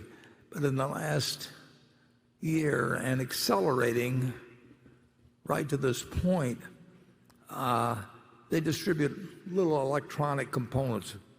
They're a many billion-dollar business, and their average item is less than a nickel that they sell. So it's kind of like being in the jelly bean business or something like that, except these things go into all kinds of fancy machines that I don't understand. And we have a worldwide operation based in the Dallas-Fort Worth area, and built by one man who left a division of General Dynamics 45 or 50 years ago, and step by step build up this business. Like we just bought, within the last 2 months, we bought an operation in South Korea that will be another substantial addition. We do business worldwide. And electronic components have absolutely taken off in the last year, and they use something called the bill, well, it's essentially a measure of backlog, and book to bill is the ratio they call it, but it's just kind of a special term. But it's just improved dramatically in the last year, and it continues month after month. So something is going on out there, because nobody buys these things to store them in their basement or anything of the sort. I mean, these get used, these electronic components. Some of them are on allocation. We have a great relationship with suppliers. We have a very good relationship with our customers, because we carry more inventory than most of our competitors. So particularly when the business is tight, we can deliver and do a very first-class job doing it. So I give great credit to Paul. He increased his physical facility, started on that a few years ago, and it's a godsend that he did it, because with the business going through there now, we wouldn't have been able to handle it.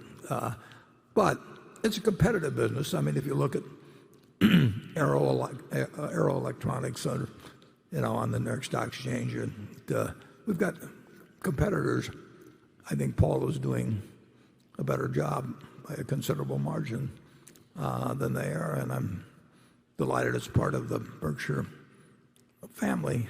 There will be times when that business slows down, because their customers will have their own cycles, and when it does, we'll go down. But over time, that business is going to grow. Charlie? Yeah, it's a wonderful business because it's so difficult to do that competitors don't want to try it. When I lived in Omaha, there was a man who lived in great prosperity and almost no work, and his business was gathering up and rendering dead horses, and he never had any competitors. He used to come up to the Omaha Club and start drinking about 11 in the morning. It was not a difficult business, but nobody ever crowded him with new competition. And very few people want to distribute zillions of electronic parts that are worth a nickel each. It's very complicated. And of course, that business is terribly good at it, and it keeps getting more and more of the same. So you're right, it's a huge growth business, which is sort of the electronic equivalent of gathering up and rendering dead horses.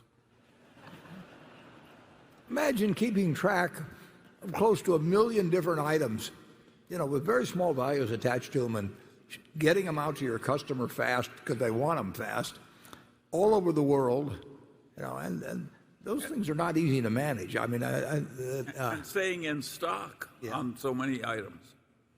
It's very complicated, and that business is very good at it. Yeah, we're lucky. And of course it'll grow. The horses went away, but these parts aren't going to go away. Charlie made a profession of studying businesses where the owners could sit around and drink all day and have them. He thought that was where we ought to be competing, but or buying. My theory, Warren, is if it can't stand a little mismanagement, it's no business. Yeah. Yeah, and we're testing that sometimes. Okay, station 2. Hi, Ben Sherbert, Topeka, Kansas. Just want to say, Warren and Charlie, thank you again for hosting us all. This is a great event. Thank you. My question is about the recent decision to sell shares back of Phillips 66. Not to put you on the hot seat, but right after that, share prices jumped up about $22 a share. You mentioned seat, but right after that, share prices jumped up about $22 a share. You mentioned at the time that there's some regulatory requirements if you own over 10% of a company. Could you talk about the factors that go into how you decide whether to retain more than that or get under that threshold? And then what are your thoughts long term on Phillips 66, like their business midstream refining? Yeah. Well, it was the city service preferred of last year. We sold the stock at around 93 or 4 and probably 115 now. But we own just under 10% of the company. And the more Ted and Todd and I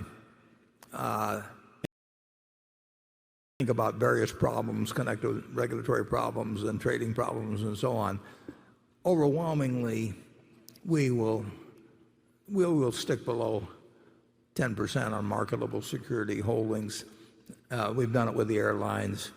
Now, that does not mean we're going to reduce our holdings in American Express or anything of the sort.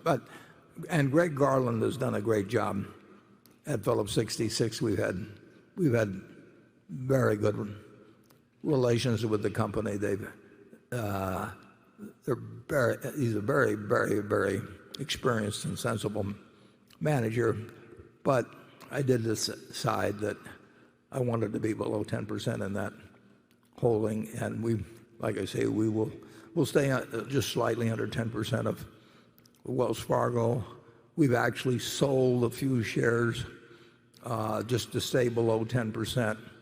In the case, I think, of both American Airlines and United Continental, unless there's something unusual, we're going to stay under 10. But we have 9 and a significant fraction percent of Phillips, and I think they've been good at operations. I think they've been good at capital allocation. We traded them stock for a business some years ago, which has been a very nice business that we've retained an operation. So we've got a lot of money still in Phillips, and I wish I'd made the deal at a higher price. But we made money on what we sold, and we accomplished an objective. Charlie? Well, we like the subsidiary we traded the stock for. I missed that, but we traded the stock for a subsidiary. Yeah. Well, we like the subsidiary. Oh, yeah. Well, it It's improved. like the stock went away for nothing. Yeah. Yeah, actually, we've done pretty well with Phillips. Becky? This question comes from Vlad Koptev in Ukraine. He says, capitalization of cryptocurrencies approached that of Berkshire and Apple last year. And clearly the idea behind crypto will affect conventional banking groups where Berkshire is a shareholder. You always say you didn't go into too much detail to obtain an understanding on cryptocurrencies. So what factors caused you to say that it's a bubble? Well, generally non-productive assets remain, if you had bought gold at the time of Christ and you figure the compound rate on it, it may be a couple tenths of 1%. It essentially is not going to deliver anything other than supposed scarcity, because you can only mine so many. But so what? I mean, what does it produce itself? The check is a wonderful idea. Just imagine how the world would be without being able to write checks or have wire transfer of funds. But it doesn't make the check intrinsically itself worth a lot of money. And if you said you can't use something called check with a little piece of paper, you'd do something else to transfer money. I think that anytime you buy a non-productive asset, you are counting on somebody else later on to buy a non-productive asset because they think they can sell it to somebody for more money. And it's been tried with tulips, and it's been tried with various things over time, and it does come to a bad ending. I mean, you have a hard time. You can think of raw land. I mean, the Louisiana Purchase was, say, $15 million for 800,000 or so square miles of land. In fact, you're sitting on land that came with the Louisiana Purchase, and so what we paid $20 a square mile, and 640 acres in a square mile, and you're down to 3 cents or something. So that was a pretty good purchase of what was then a non-productive property. But it depends. But it's very hard. You can buy stamps. Bill Gross got collected a wonderful stamp collection, and it sold for more money in the end. But it's dependent on somebody else wanting to buy, hoping they will sell it for more money, and so on. And in the end, you make your money out of productive assets. If you buy a farm, you estimate what the crops, what amount per acre of soybeans or corn or whatever may be raised, and how much you have to buy something, because you're hoping tomorrow morning you're going to wake up, and the price will be higher. The only reason, you need more people coming in to it than are leaving, and you can get that, and it will feed on itself for a while, and sometimes for a long while, and sometimes to extraordinary numbers. But in the end, they come to bad endings, and cryptocurrencies will come to bad endings, and along with the fact that there's nothing being produced in the way of value from the asset, that you also have the problem that it draws in a lot of charlatans and that sort of thing who are trying to create various sorts of exchanges or whatever it may be. It's something where people who are of less than stellar character see an opportunity to clip people who are trying to get rich because their neighbor's getting rich buying this stuff that neither one of them understands. It will come to a bad ending. Charlie? Well, I like cryptocurrencies a lot less than you do. And so, to me, it's just dementia. And I think the people who are professional traders that go into trading cryptocurrencies, it's just disgusting. It's like somebody else is trading turds and you decide I can't be left out.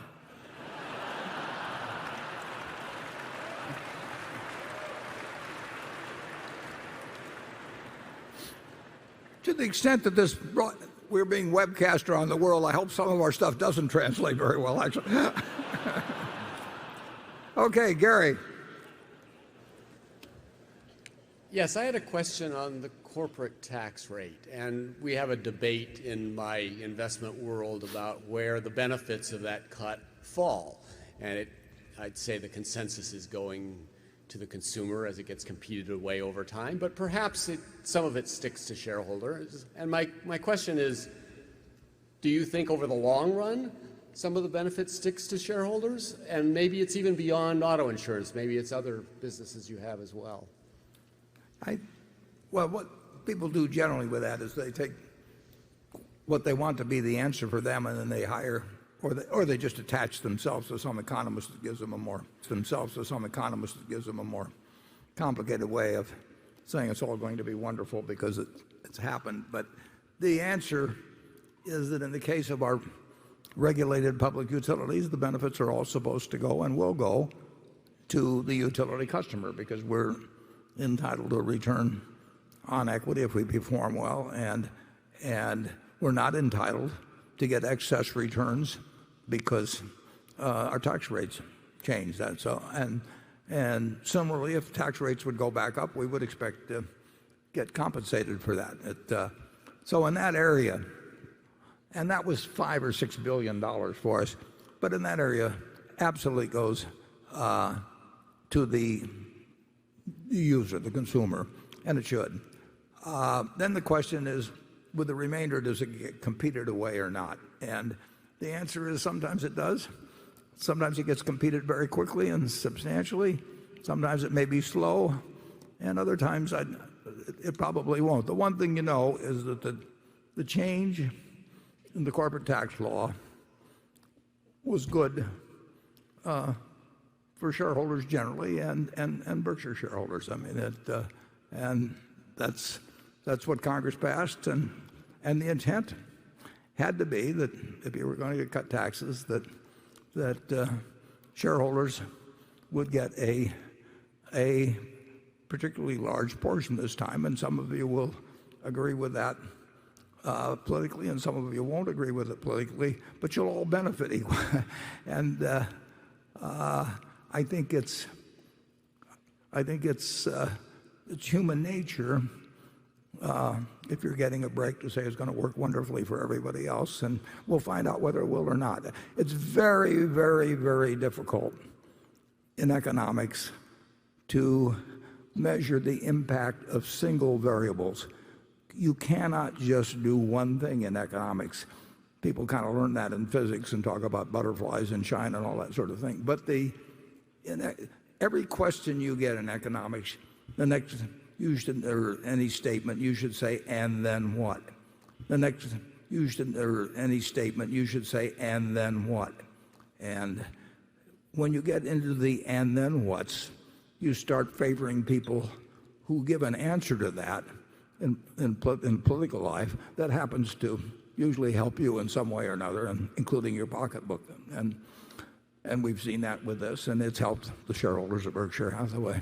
I would say that some will be competed away, some by law will go to utilities, and some will benefit Berkshire shareholders. Charlie? I have nothing to add. Okay. Station 3. Hi, Mr. Buffett and Mr. Munger. My name is Kevin, and I'm from Shenzhen, China, currently studying finance and philosophy at Boston College. I have a rather broad question. In this more and more globalized world, what do you think our younger generation can do to best leverage our background and experience of both China and US to create values and further benefit two countries' economy and relationship?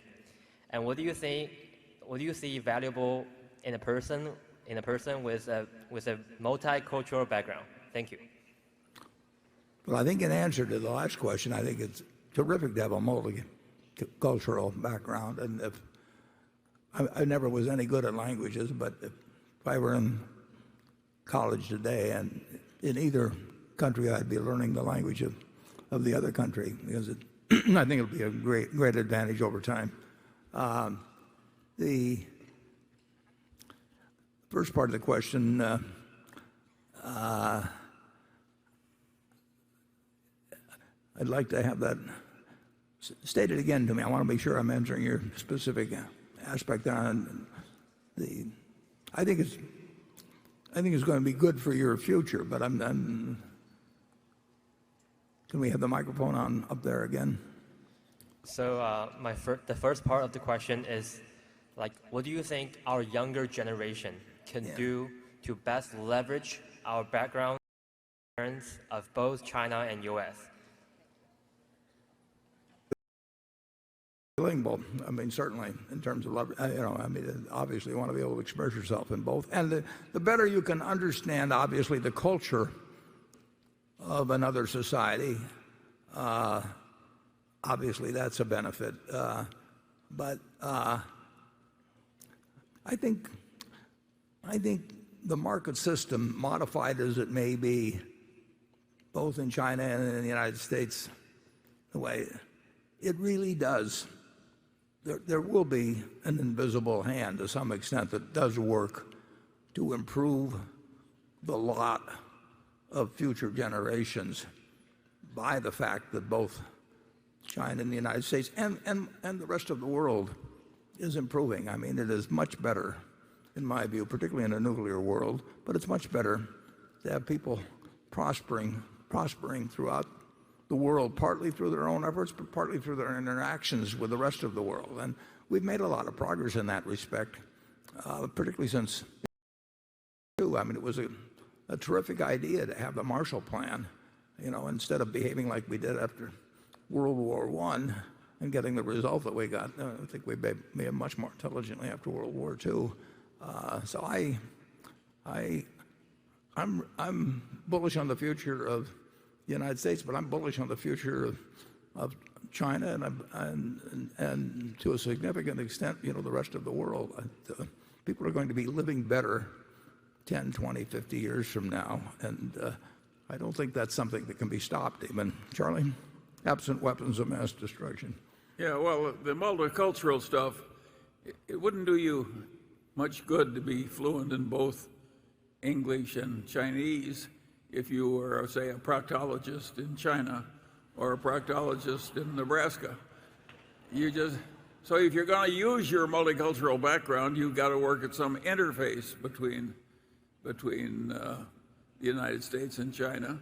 And you can raise money in the United States and invested in China like Li Lu does, or you can be some kind of an importer or a trade specialist.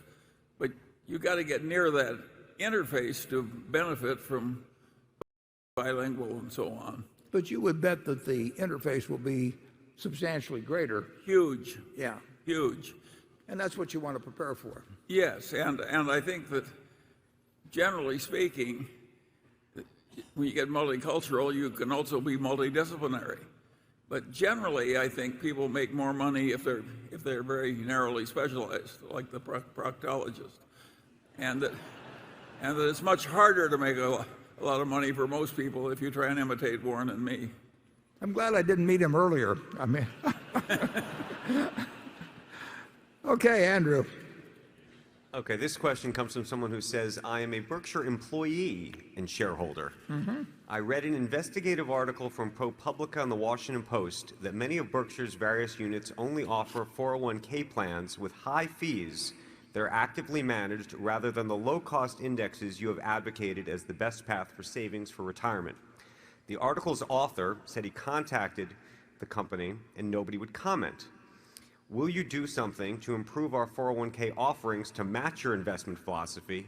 And from an operational perspective, how did this happen, given your strong views on the topic? Well, I've absolutely said what many, many times through annual reports, and our managers know what I think about the attractiveness of having an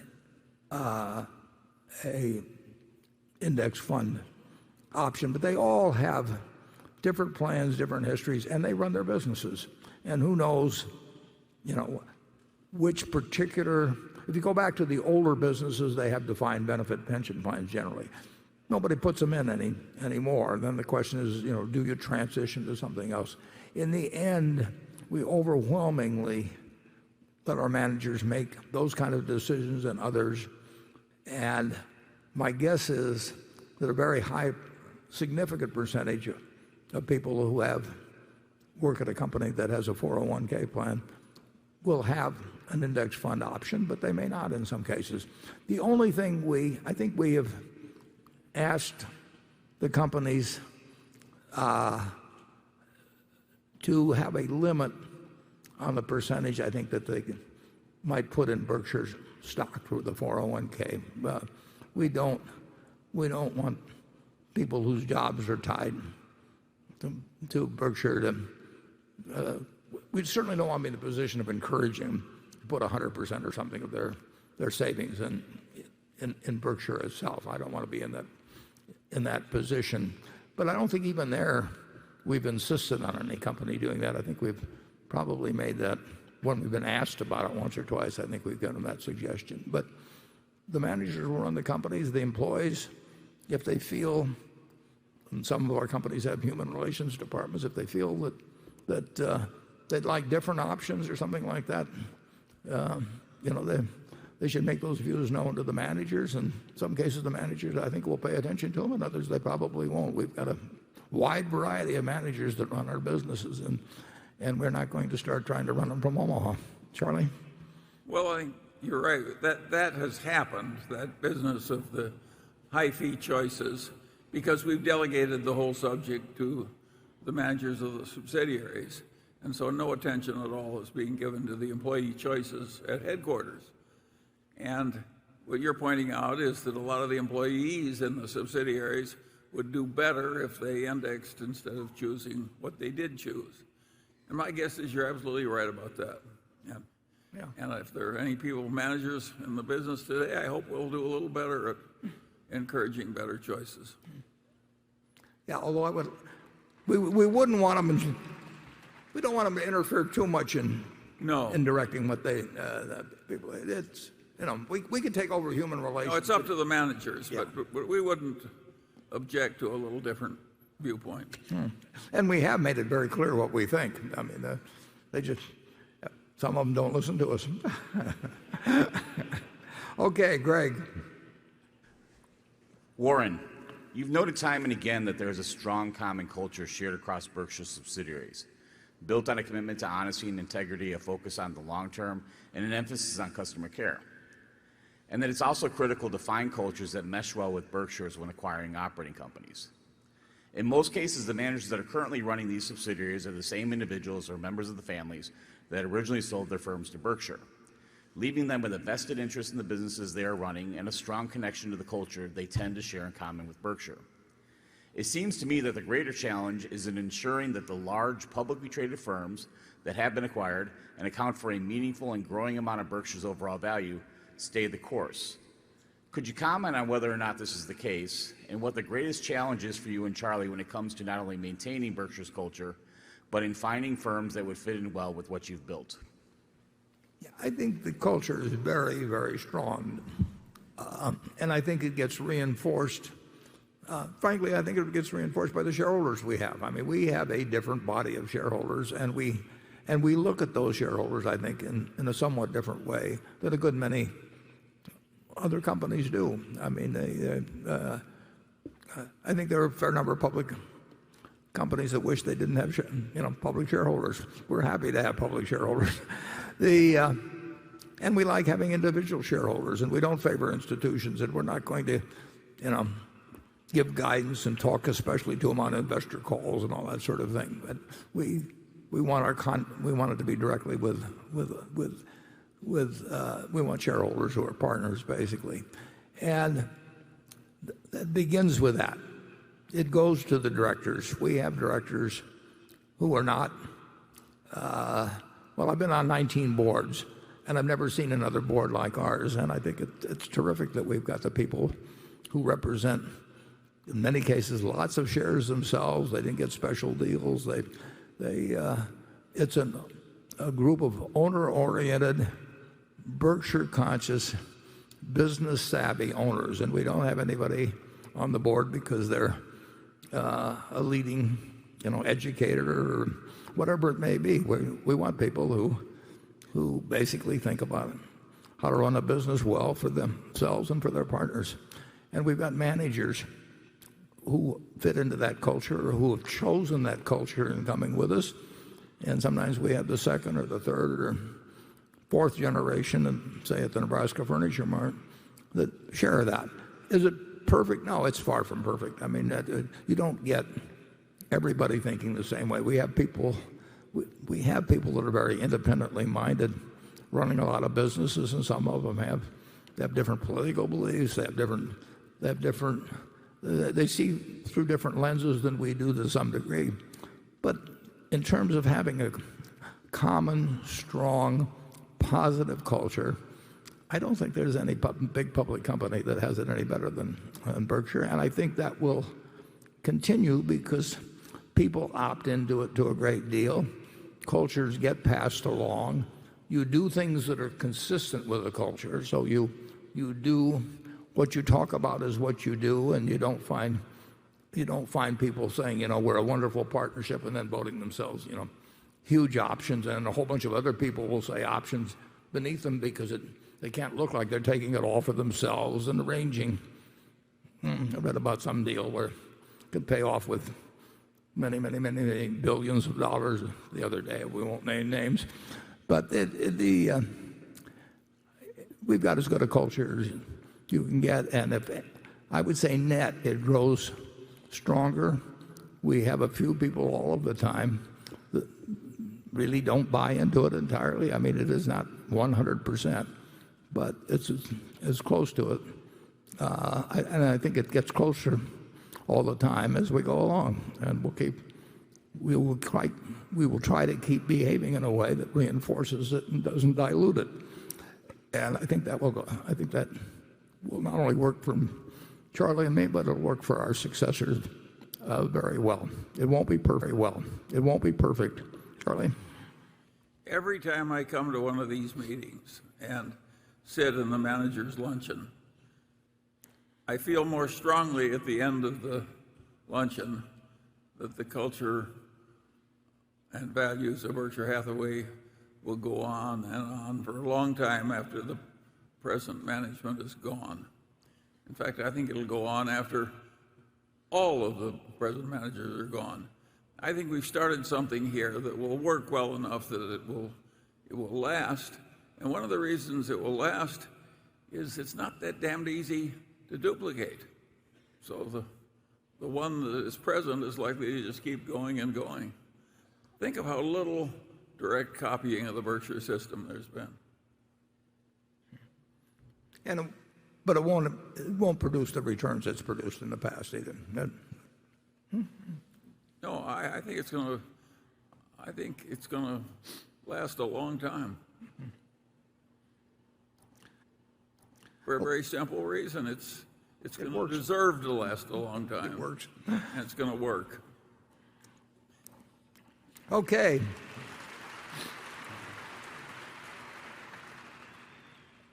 Station 4. My name is Christian Marx. I'm a proud shareholder from Cologne, Germany. It is my pleasure to be here. My question relates to the Berkshire insurance operations. When I look at the quarterly balance sheets of the last 2 decades, I noticed a pattern that I kindly ask you to discuss. The sum of cash plus fixed income always hovers around 100% of the amount of insurance float. Therefore, my question is it fair to say that from the 128 billion of consolidated cash plus fixed income as of March, 116 billion are actually needed to support the insurance operations? No, I appreciate you. The answer is no, yes. Yeah, the answer is no. But he deserves an explanation of how this, maybe I haven't looked at it the way he's looked at it. But we have we would much rather have a number closer to 20 than to have 116, and we do not correlate or in effect measure the float and then decide how much to put in or leave in cash and fixed income. It's the fact our float keeps growing, and lately our which is by design and has been terrific for us, and our cash and cash equivalents has grown because the competition for acquisitions has become much stronger as both as money is piled up in with the buyers of businesses and because debt has been so cheap and a variety of factors. But I don't think those are necessarily permanent. In fact, I'd be reasonably sure they aren't permanent. It's just a question of when they change. We are not tying, as Charlie said, we're not tying the cash and cash equivalents at all the float. The float has surprised me. The float went up $2 billion in the first quarter, and there is no way that float can shrink a lot in any short period. It structurally has been set up in such a way that it cannot shrink. And actually, I think it'll grow a little bit for a while. I mean, I've always been amazed by how much it has grown. We've got so much more float than any property casualty company in the world, and it's pretty amazing that it all came from that little building that Jack Ringwalt built and picked the location because it was near the tennis courts. Okay, Carol? Well, Charlie. There are encouraging recent developments. Some of the cash has gone out recently for securities we vastly prefer over the cash.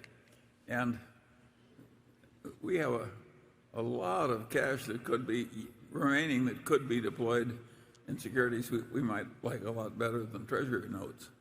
So stay tuned. Yeah, to make it very simple, in the first quarter we earned from operations we earned a little over $5 billion. Now we only spent about our depreciation. Normally we would spend somewhat more than that, but that's 5 and a fraction billion.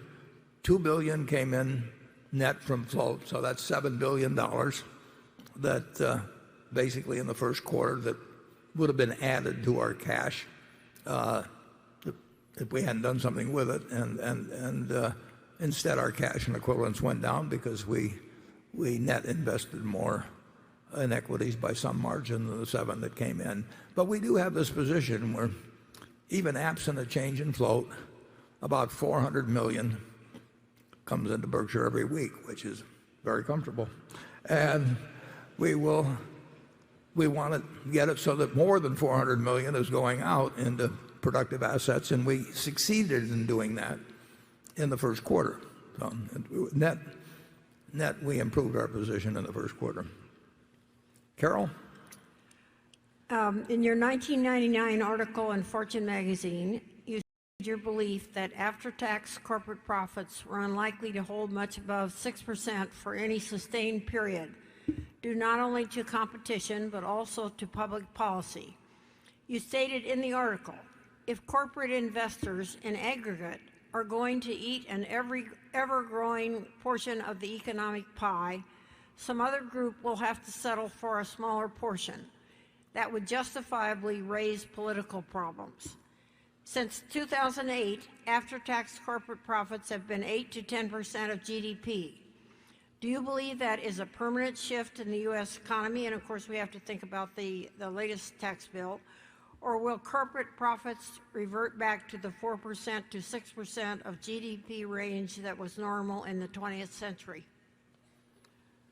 Well, it's been an interesting development during that period. It goes back a little bit before that period, but you now have the 4 largest companies by market value in the United States, a $30 trillion market. You have 4 companies that essentially don't need any net tangible assets.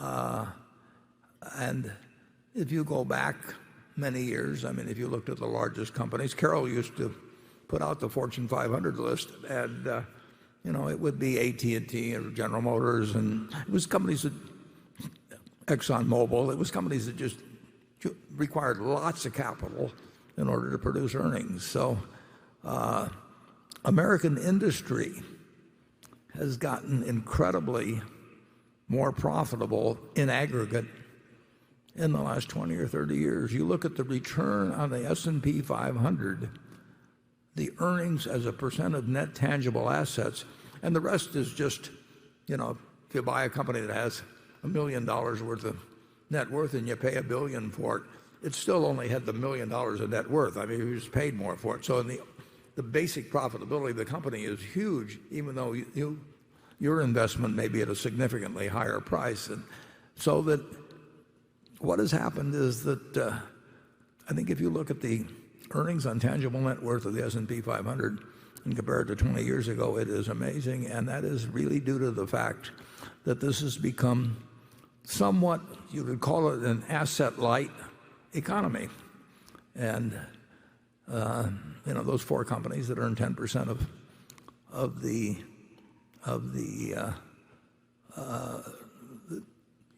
they comprise close to 10% of the market value of the entire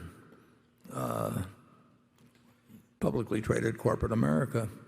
They don't take any money, basically, and that is a changing world, and they will earn even more money with the tax rate going down, and I don't think people have quite processed all that information in terms of what has gone on in the market. You don't, Carnegie built a steel mill and then he paid it off, or he borrowed a little money and then he built another steel mill and all of that sort of thing. But it was enormously capital intensive, and one industry after another. AT&T was enormously capital intensive, and now the money is in the asset light. I mean, huge money is in the not only asset light business, but the negative asset. IBM even, it has no tangible, there's a net minus tangible net worth. There's nothing wrong with that. It's terrific. But it is not the world we lived in 30 years ago. And in that sense, I didn't see that coming in 1999 when I wrote whatever I wrote there. It hasn't changed the profitability of the asset-heavy companies particularly. I mean, it isn't like oil you take the 5 most capital-intensive industries in the 90s, I don't think you'll find that their earnings on tangible assets have increased a lot. But you will find that this group has moved in that really doesn't. They don't need any net tangible assets at all, or they need very minor amounts. Charlie? There's also a lot of financial engineering that's raised leverage, even in the capital-intense businesses. And, while Warren may have predicted a little wrong when he wrote that very scholarly article, he didn't invest wrong. And so it just shows it's hard to make these economic predictions. Okay, John. You weren't very right on that one, Warren. Yeah, actually, the performance of the stock market since then has been pretty accurate. Yes, but that's true. Yeah, being right for the wrong reason or something, or wrong for the right reason. Anyway, Jonathan.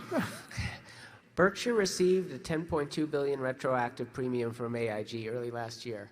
If the upperly revised estimate of $18.2 billion of ultimate claims proves to be correct, will the cost of float, adjusted for favorable tax attributes, likely be lower or higher than what Berkshire would have paid to borrow $10 billion for a similar duration?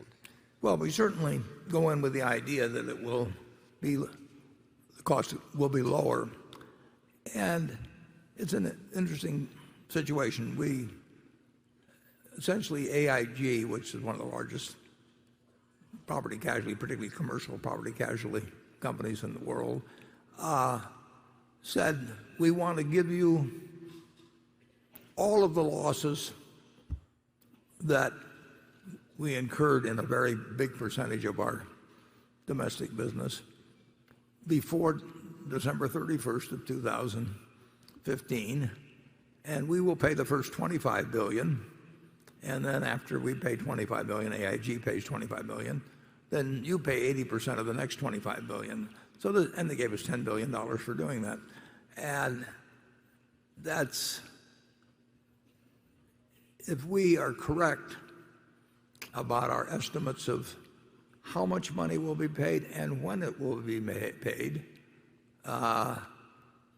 we should come out being better off than if we had borrowed a similar amount.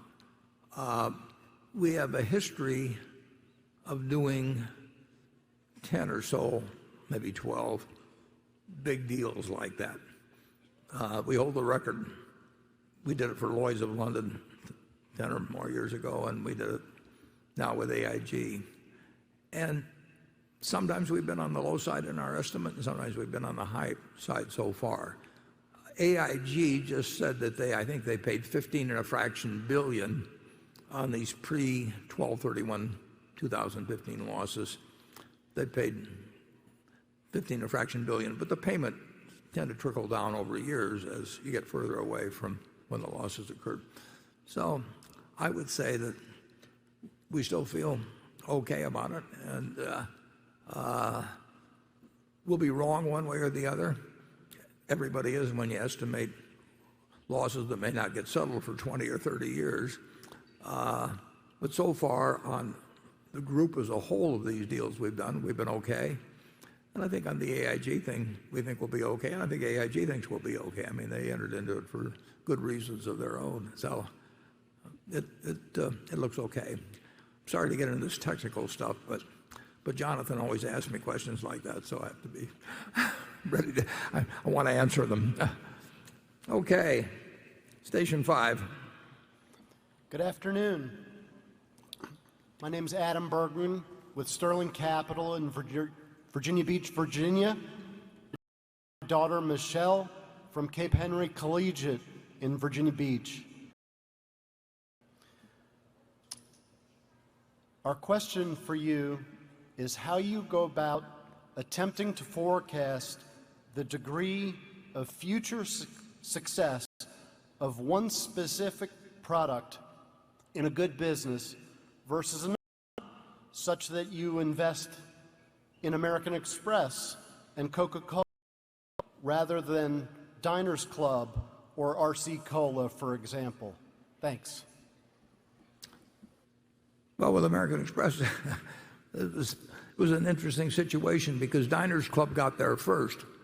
I think American Express, in a certain sense, I mean, they did it for a lot of reasons, but they went into the credit card business because they were worried about what was going to happen to traveler's checks.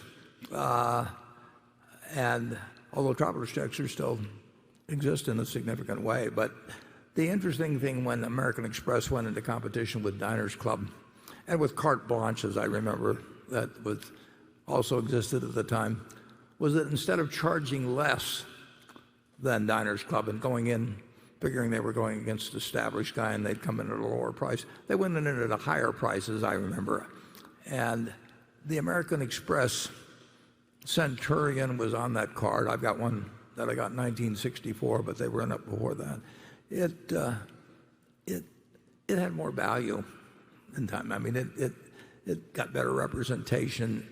And frankly, if you were a salesperson out with somebody and you could pull out that American Express card with that Centurion, you look like it were J.P. Morgan. And if you pull out the Diners Club, it had a whole bunch of flashy signals. You look like a guy that was kiting his checks from one month to the next. And a fellow named Ralph Schneider and Al Bloomingdale developed the Diners Club, and they were very smart about getting there first, but they weren't smart about how they merchandised it subsequently. RC Cola, it did. There are all kinds of colas that came after Coke. I mean, you go back to 1886 and come up with something at Jacob's Pharmacy that's incredibly successful. Fairly soon you're going to get lots of imitators, but Coke really is the real thing. And you offer me RC Cola and say I'll give it to you at half the price of Coca-Cola in terms of drinking it. I mean, this is a product that's 6.5 ounces, sold for a nickel in 1900. And now if you buy it on the weekend and buy it in large quantities and everything, you're not paying that much more. This newspaper was 3 cents in 1942. The amount of enjoyment per real, in terms of the real of what you pay for this, has gone dramatically down in inflation-adjusted money. So it is a bargain product. You have to look at See's Candy.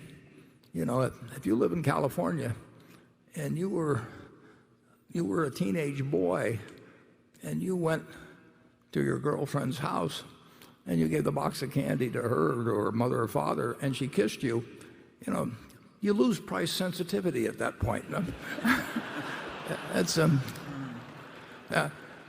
So we really want products where people feel like kissing you, rather than slapping you. It's an interesting thing. I mean, in effect, we're betting on the ecosystem of Apple products, but led by the iPhone. And I see characteristics in that make me think that it's extraordinary. But I may be wrong.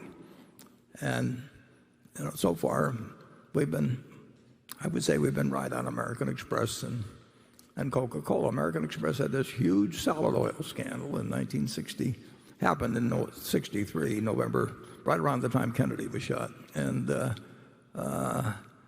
there was really worry about what the company would survive, but nobody quit using the card. Nobody quit using the traveler's checks.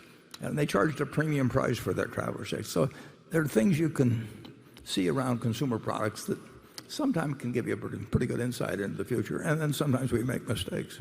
Charlie? I got nothing to add, except that if we'd been offered a chance to go into Coca-Cola right after it was invented, we probably would have said no. We'd have turned to them. Yeah. It would have looked kind of silly to us. Well, unless we drank it now, Charlie, listen. No, he's right. I mean, we don't foresee things that we haven't got a lot of evidence in on. I mean, we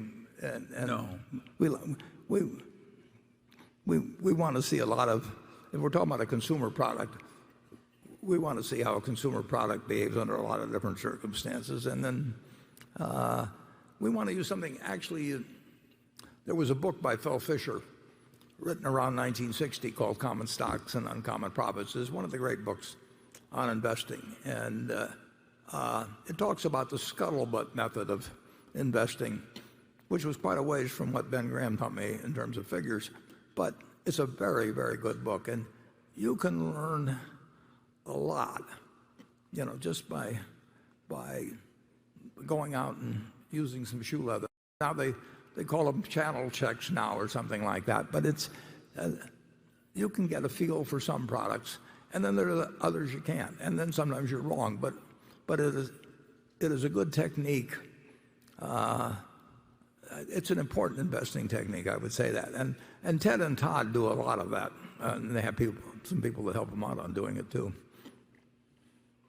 Charlie's done it with Costco. I mean, he is. I mean, all the time he is finding new virtues in Costco. And he's right, incidentally. I mean, Costco has an enormous appeal to its constituency. They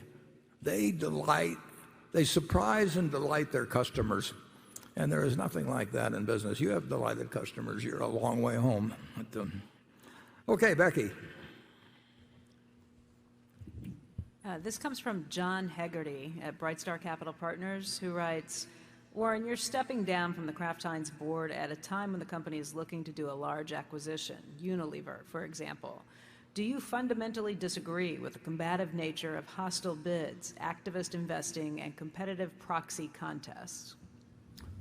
Well, we will not make hostile tenders ourselves. I do not believe that there's anything fundamentally wrong with the idea. I mean, if you take the Fortune 500 companies, I'm sure that all 500 are not managed by the best, or in some cases even the friendliest to investor or any of the managements in the world. So I don't think it's evil or anything to conduct a hostile offer for a company. It's just we won't do it, and we don't want to get into that. We like being liked by the managements that we join because we're counting on them to run the company, and we're not bringing in a whole bunch of people that know how to change businesses.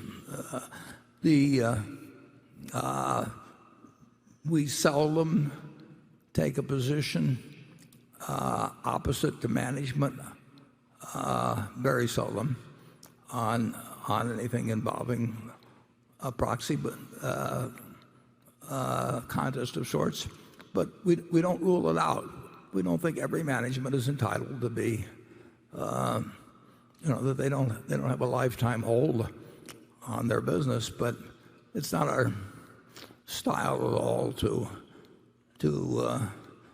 well, we won't do it in terms of initiating it ourselves, and we'd be very, very, very unlikely to support the contest. But we have voted against a couple of propositions over 50 years that managements have had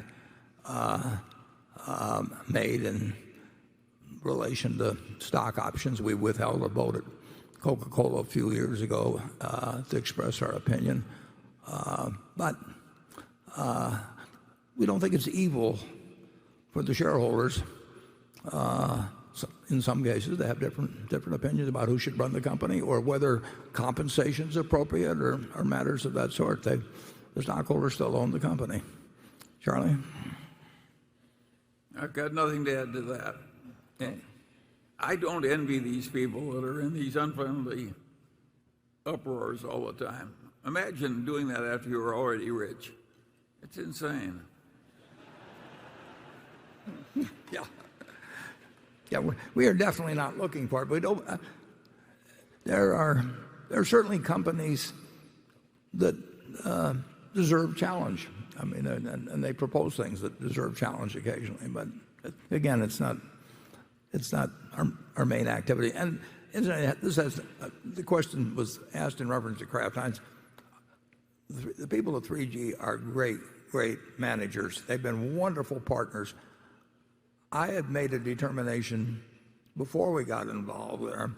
I was going to be on no more public boards. I'd been on 19 of them, and it takes a lot of time. And they asked me if I'd go on for a while, and I did. But it really is like 7.5 days or something. And if you're on a bank board, it may be quite a bit more than that. I mean, they're just being on a public board usually means quarterly meetings plus maybe an extra one. And you know, at 87, I think I've now learned what happens, and it's fine. But I don't want to spend 7.5 days a year when I'm maybe I can call up people that I trust and admire who are on the board, and in 5 minutes, you know, we find out what's going on or whatever it may be, any questions that come up. And so we are their partners and delighted to be their partners. And now we have 2 people on the board of Kraft Heinz, and they can do the traveling and I can stay home. Charlie, how many public, you're on Costco, of course, but over your lifetime, how many public boards? Well, Costco, except for Kansas something City like the Power. Daily Journal where I own part of it, Costco is the only public board. You were on Kansas There wasn't Power. Berkshire or something I own personally. Yeah. I was on Kansas City Power and Light. Boy, that goes way back. But basically, it hasn't happened. I don't envy people who float around to a lot of different board meetings. No, generally speaking, you have very little influence and spend a lot of time. And the trouble is, if you're going to a board meeting, particularly if you get to be international, and sometimes they feel they have to have one that's international, you know, they feel they have to take up a fair amount of your time, or it wouldn't have been worth coming, you know, thousands of miles for it. So you get a lot of this show and tell stuff, and that I find my mind drifting. Okay, Gary. Yes, you've said that you are looking for non-insurance large acquisitions to put that cash to work. You've said that. I've usually thought of the United States because you're a big fan of the U.S. business. And I just was wondering whether you're seeing more opportunities as the rest of the world opens up, grows, whether there's opportunities for some of those mega transactions in other parts of the world, say Asia or Europe.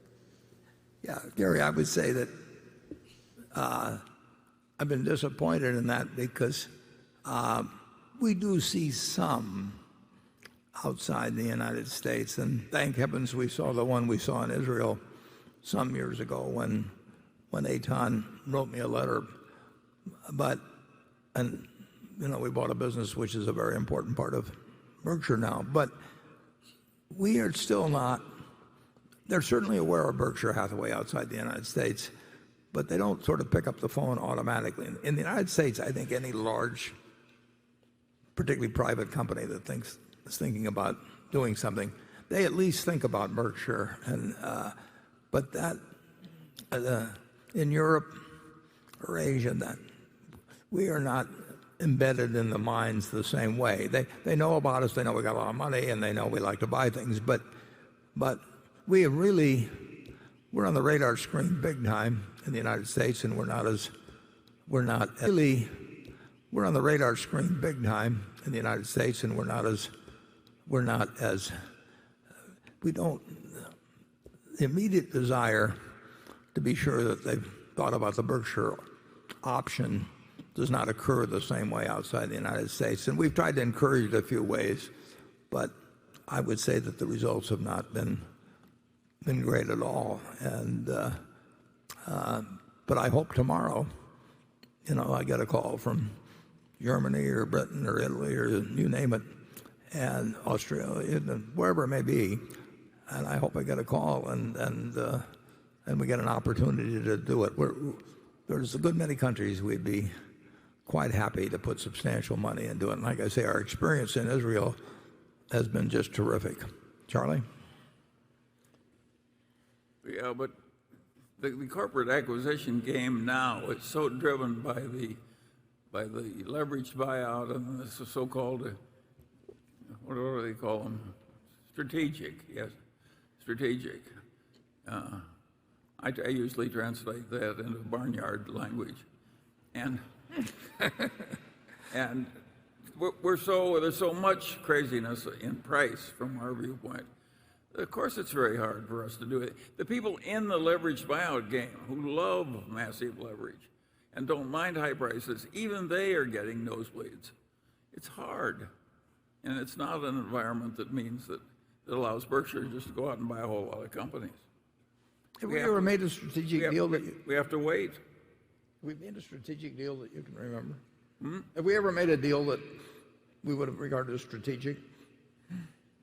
We never had a strategic plan unless you've hidden it from me.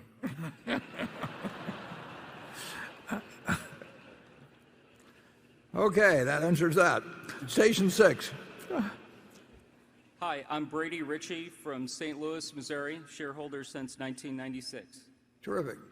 Warren, you and Charlie have been critical of business schools in the past and what they teach. With respect to value investing and super investors of Graham and Doddsville, you featured the returns of many great investors with different backgrounds, work, and education, with the lesson being following the philosophy is the key. To be successful today, does it still just fall back to Chapter 8 of The Intelligent Investor? And what do you think of programs and designations such as CFA, CFP, etc., which purport high standards, yet rooted heavily into academia? And I'd like to challenge you to a round of bridge tomorrow. And what was the last part? What do we think about? Yeah, business schools and all that. Business schools and all that. Yeah. I didn't catch the last one. They're better. Oh, he's challenging me to a round of bridge. Okay. I went to 3 business schools, and at each, I found a teacher or two. I went to one specifically to get a given teacher, but each one of them I found a teacher or two that I really got a lot out of. So we're not anti-business school here at all. We do think that the priesthood, say 30 years ago, for example, in terms of, or 40 years ago, in terms of efficient market theory, and everything, they strayed pretty far, in our view, from the reality of investing. And I would rather have a person, if I could hire somebody among the top 5 graduates of number 1, 2, or 3 of the business schools, and my choice was somebody that had was bright, but had Chapter 8 of The Intelligent Investor absolutely, it just was natural to them. They had it in their bones, basically. I take the person from Chapter 8. This is not, what we do is not a complicated business. It's got to be a disciplined business, but it does not require a super high IQ or anything of the sort. There are a few fundamentals that are incredibly important, and you do have to understand accounting, and it helps to get out and talk to consumers and start thinking like a consumer in many ways in certain industries, and all of that. But it just doesn't require advanced learning. And I certainly, I didn't want to go to college, so I don't know whether I would have done better or worse if I'd just quit after high school, and read the books I read and all of that. I think that if you run into a few great teachers and they really change the way you see the world to some degree, you're lucky, and you can find them in academia, and you can find them in ordinary life. And I've been extraordinarily lucky in having great teachers, including Charlie. I mean, Charlie's been a wonderful teacher. And any place you can find somebody that gives you insights into things you didn't understand before, maybe makes you a better person than you would have been before, that's very lucky, and you want to make the most of it if you can find it. And academia, make the most of it. And if you can find it in the rest of your life, make the most of it. Charlie? Well, when you found Ben Graham, he was unconventional, and he was very smart. And, of course, that was very attractive to you. And then when you found out it worked and you could make a lot of money while you're sitting on your ass, of course, you were an instant convert. And so... It still appeals to me, actually. I mean... But the world changed. Before he died, Ben Graham recognized that the exact way he sought undervalued companies wouldn't necessarily work for all times under all conditions. And that's certainly the way it worked for us. We gradually morphed into trying to buy the better companies when they were under. Most of it fade away. I mean, just to find some company that's selling for 1/3 of its working capital and figure out it could easily be liquidated and distribute $3 for every dollar of market price. Lots of luck if you can find those in the present markets. And if you can find them, they're so small that Berkshire wouldn't find them of any use anyway. So we've had to learn a different game, and that's a lesson for all the young people in the room. If you're going to live a long time, you have to keep learning. Yeah. What you formerly knew is never enough. So if you don't learn to constantly revise your earlier conclusions and get better ones, why, I always use the same metaphor. You're like a one-legged man in an ass-kicking contest. Yeah. If anybody has suggestions for another metaphor, send them to me. Graham, incidentally, one important point, Graham was not scalable. I mean, you could not do with really big money. And when I worked for Graham Newman Corp., here he was, the dean of all analysts, and, he was an intellect above all others around that time.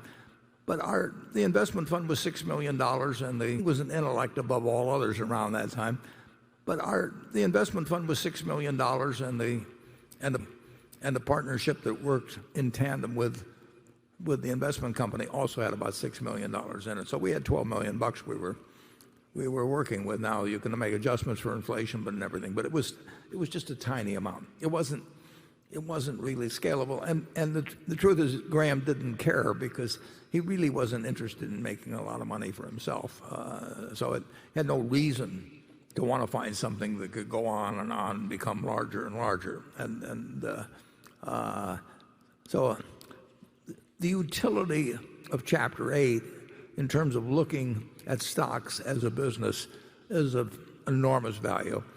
The utility of Chapter 20 about a margin of safety is of enormous value.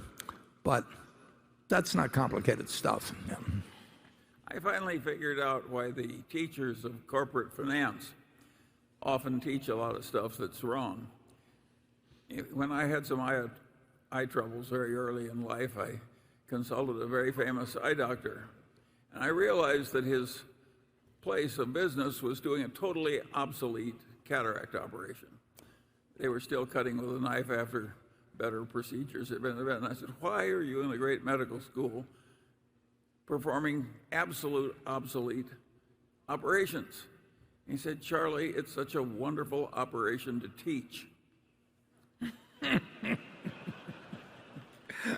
Well, that's what happens in corporate finance. They get these formulas, and it's a fine teaching experience.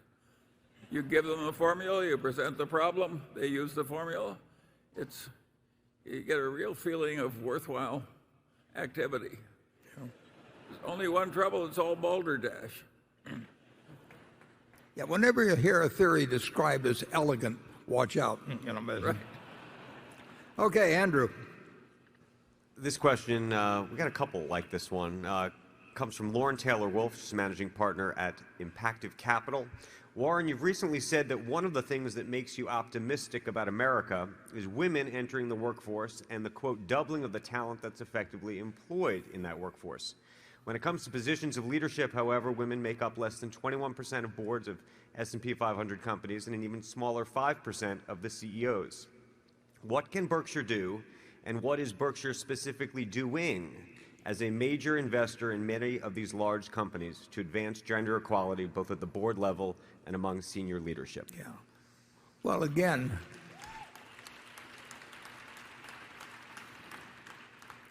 as I've pointed out in the past, one of my sisters is here, and I have two sisters that are absolutely as smart as I am, and they have better personalities, as anybody that knows both of us or all of us can attest. And they didn't remotely have the same opportunities I had. And you have this 1942 or New York Times, and women could be nurses or teachers or retail clerks or stenographers, and that actually worked enormously to my advantage when I was a kid in Omaha in the 30s, because I had way better teachers, because that was a job open to women. I didn't have a single male teacher in grammar school, and Charlie didn't when he went to Dundee, I don't think either.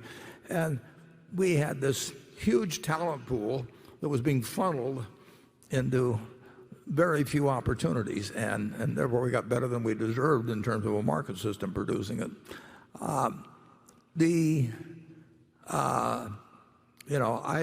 Again, our managers run their companies, but I've probably named, before we made this management change, I probably named only 6 or 7 CEOs in the last 5 or 6 years. We don't change that much, but I would say that half of them that I've named have been women, which is about what should turn out to be the case in terms of ability. Now, there is a certain pipeline problem, but that gets cured with time, and you can't use that forever as an excuse. And I feel very good about the decisions we've made for CEOs. I prefer all our CEOs to live forever, and one woman almost did that we hired. Mrs. B lived to be 104. She retired at 103, and that's a lesson to our other managers, that if you retire prematurely, no telling what will happen. But it is absolutely true. It does make me bullish. It makes me bullish on the human race, but it's certainly on our country, because if you look at what happened before the 19th Amendment and then after the 19th Amendment for a long time, and continuing to this day. But it's that there's been significant improvement, and I do feel more optimistic about the future, because I think there will be more selection by merit rather than by gender or by race or by inheritance. I think that if you had a system where all businesses got passed on to the eldest son or something, I think that society would make a lot less progress than one that's merit-based. Charlie? Well, we did live in a different age. There's an old saying that the past is a very strange country. People behave quite differently there. And it was just totally different. And it was ridiculous that I cannot remember. I had 1 or 2 male teachers in my high school, but almost none. And the world has really changed. And within Berkshire, I've never seen any overt discrimination anywhere on the grounds of gender. There probably has been some, though. I mean, I'm sure that we have our share of all the peculiarities of human nature. Sure. But have our share of all the peculiarities of human nature. Sure. But generally, everything is always improved. Wouldn't you agree with that? Yeah. And I think it'll keep improving. Okay, Greg? Warren, in this year's annual report, it was noted, much as it is every year, that payments of dividends by the company's insurance subsidiaries are restricted by insurance statutes and other regulations, with Berkshire's insurance operations currently allowed to declare up to $16 billion as ordinary dividends during 2018. My question here is, should we view this annual regulatory threshold for dividends as a benchmark for allowable share repurchases as well? And in the event that Berkshire wanted to buy back more stock than that or pay out even more as dividends, would there be an issue with you using capital from operations that aren't held by the insurance operations to return additional capital, with the side question here being, would the annual cash distribution from BNSF, which is held on National Indemnity's books, be excluded? Yeah, we will obviously follow the rules of the states in which were domiciled, and well, all the rules, of course, but basically it's the state of domestication in the insurance companies, and they do restrict the amount of dividends in any given year, although you could, if you wanted to, request some additional amount, but we don't ever consider that. And but repurchases, if repurchases were really attractive, we would do it in a very big way. And I wouldn't rule. There's all kinds of ways that we could arrange things to do either a very large acquisition, which is what I would, or a very large repurchase, which I don't think is probably in the cards, just because of the way our stock trades, not because we wouldn't like it at a large discount. So Charlie and I, we've got the appetite, and we've got a lot of cash, but we could have a lot more cash. We can make any deal of even one of a very large size. We could make anything that came along. We could work out how to get it done. We would have. We're not going to be doing this, but we would have partners who would come in and give us a preferential part of a partnership. That's not going to happen in all probability. But there's a lot of things that we could do. So don't rule out anything based on statutory limitations of distributions from insurance companies. And that we could get special permissions to we can get declare bigger dividends. We are not. You should not assume that we're constrained by the laws of nature to the amount that we can take out under the statutes now. Okay, station 7. Hi, Warren and Charlie. Thank you for everything. I'm David from Kingo Global, an investment manager in Shanghai. I've been here for 8 years. If investment's a sport in Olympics, you are our champion team. So my question is, facing the fast-growing machine intelligence, how would you see the new competition impact the capital allocation productivity in the future? For Charlie, what is the first principle of capital allocation from general economic interest points of view? Thank you. Well, 2 questions. Machine intelligence. I'm afraid the only intelligence I have is being provided by something that's not a machine. And I don't think I'm going to learn machine intelligence. If you ask me how to beat the game of Go with my own intelligence, I couldn't do it. And I think it's too old for me to learn computer science. Generally, I think that the machine intelligence has worked. After all, a machine now can beat the best human player of Go. But I think there's more hype in that field than there is probable achievement. So I don't think the world is going to be changed that much by machine intelligence. Some, but not hugely. And what was the other question?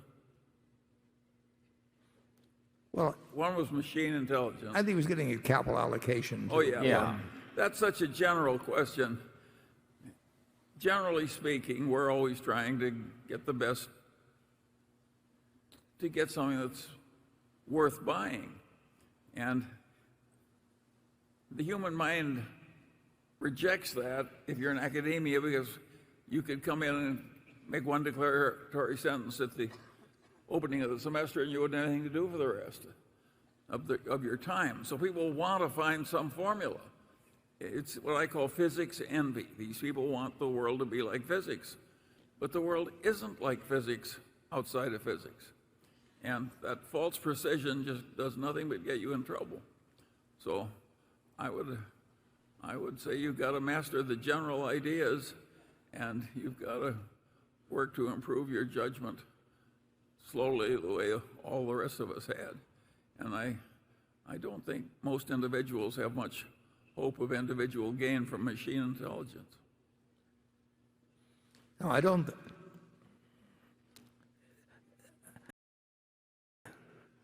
I'm impressed when machines beat Go or something of the sort, or even win the chess or whatever it may be.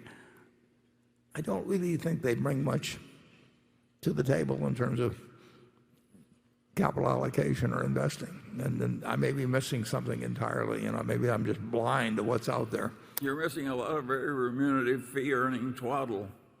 Yeah, well, that takes care of that. So we'll go on to station 8.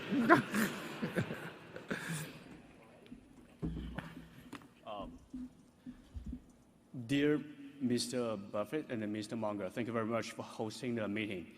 It's truly been remarkable. Thank you. My name is Yan, and I'm a partner of Tiger Brokers, a leading electronic brokerage firm from China. Let me rephrase that. So, I and my colleagues flew half away from the globe with IT and fan talks to be here, and it's honored, just like everyone else in the stadium, we're honored to be here. My question is, you mentioned earlier that investors don't really have to be struggling in picking the right stocks. They would do well in picking probably the right market or the right country. China is the second largest economy and probably has the biggest growth potential. Just by passively weighting a portfolio, by passively evaluating a portfolio, US investors are significantly underweighting China. So in your opinion, what are stopping the investors from investing in China? Thank you. Well, I think the answer is that you're absolutely right, that American investors are missing China, and they're missing it because it's a long way away. It looks different. They're not used to it. It's complicated. The headlines confuse them. In other words, it just looks too hard sitting in Omaha to outsmart the Chinese market. But I think you're absolutely right. It's where they should be looking. Okay. Ken, we've actually had a couple investments in China. We've done pretty well, but there were, well, if you go back a number of years, one of the better in terms of getting a lot of money into something, many billions, and we have to get billions into things to move any kind of a needle. That can be tougher in markets that you're unfamiliar working in, and it's difficult under any circumstances. But accumulating a $6 or $8 or $10 billion position in investments outside the United States can be very difficult. For example, in UK and much of Europe, we have to report when we own 3% of a company. In fact, we can be asked to report if we even have less than 3%. That really gets very tough when we get a bunch of followers and a lot of publicity that probably isn't deserved in terms of what we're doing in the markets and everything. So some of the problems are just by the nature of our size. It would be it'd be a lot easier for running smaller fund. PetroChina, we managed to get a very big position, but the government owned 90% of it. So we bought 14% of what the government didn't own, but it was still only 1.4% of the company. But Charlie actually keeps pushing me to do more in China, and we've tried a couple of times actually. And there was one operation that we got involved in. Well, you did so poorly the first time you put in 200,000 and got about $2 billion. So yeah. Wasn't encouraging enough. Okay, station 9. My name is Dr. Sherman Silber. I'm an infertility doctor from St. Louis, and I have been a shareholder and coming to this meeting for 23 years, and I want to thank you very much for making my grandchildren very rich.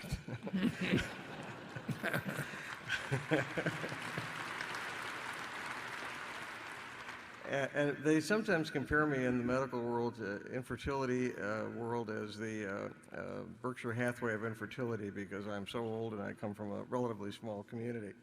But I'm wondering about your interest in not just Apple, but all of the tech stocks like Amazon and Google, because you've avoided them, you stated in the past, because they're complicated, you should stick with something you understand.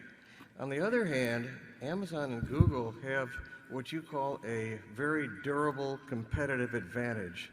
They really hardly have any competitor. And that's true in China, too, of Alibaba and Tencent. So it seems like it's a conflict, and I'm wondering if you're going to be turning the corner and going into these tech companies that seem to have no serious competition. Well, we certainly looked at them, and we don't think of whether we should be in tech companies or not, or that sort of thing. We are looking for things where we do get into the durability of the competitive advantage, and whether we think that our opinion might be better than other people's opinion in assessing the probability of the durability, so to speak. But the truth is that I've watched Amazon from the start, and I think what Jeff Bezos has done is something close to a miracle. And the problem is, if I think something will be a miracle, I tend not to bet on it. It would have been better, far better, obviously, if I'd had some insights into certain businesses. But, in fact, Bill Gates told me early on, that I think I was on AltaVista, and he suggested I turn to Google. But the trouble is, I saw that Google was skipping past AltaVista, and then I wondered if anybody could skip past Google. And I saw at Geico that we were paying a lot of money for something that cost them nothing incrementally. So we've looked at it, and I made a mistake in not being able to come to a conclusion where I really felt that at the present prices that the prospects were far better than the prices indicated. And I didn't go into Apple because it was a tech stock in the least. I went into Apple because I came to certain conclusions about both the intelligence with the capital would be employed, but more important, about the value of an ecosystem and how permanent that ecosystem could be and what the threats were to it and a whole bunch of things. And I don't think that required me to take apart an iPhone or something and figure out what all the components were or anything. It's much more the nature of consumer behavior. And some things strike me as having a lot more permanence than others. But the answer is, I'll miss a lot of things that I don't feel I understand well enough. And there is no penalty in investing if you don't swing a ball that's in the strike zone, as long as you swing at something at some point, and eventually that you find the pitches you like. And that's the way we'll continue to do it. We'll try to stay within our circle of competence. And Charlie and I generally agree on sort of where that circle ends, and what kind of situations where we might have some kind of an edge in our reasoning or our experience or something, that where we might evaluate something differently than other people. But the answer is we're going to miss a lot of things. Charlie? Yeah, we have a wonderful system. If one of us is stupid in some area, so is the other. And of course, we were not ideally located to be high-tech wizards. You know, how many people of our age quickly mastered Google? I've been to Google headquarters. They look to me like it looks like a kindergarten.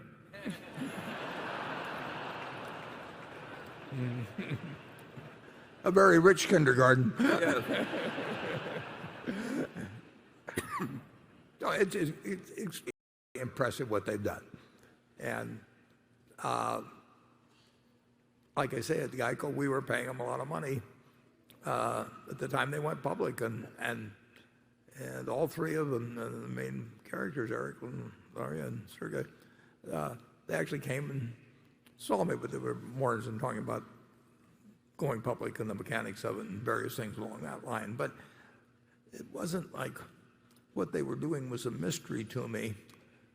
The mystery was how much competition would come along and how effective they would be, and whether it would be a game where 4 or 5 people were slugging it out without making as much money as they could if one company dominated. Those are tough decisions to make. You can have industries where there's only 2 people in it, and they still aren't very, very good because they beat each other's brains out. And that's one of the questions in the airline business.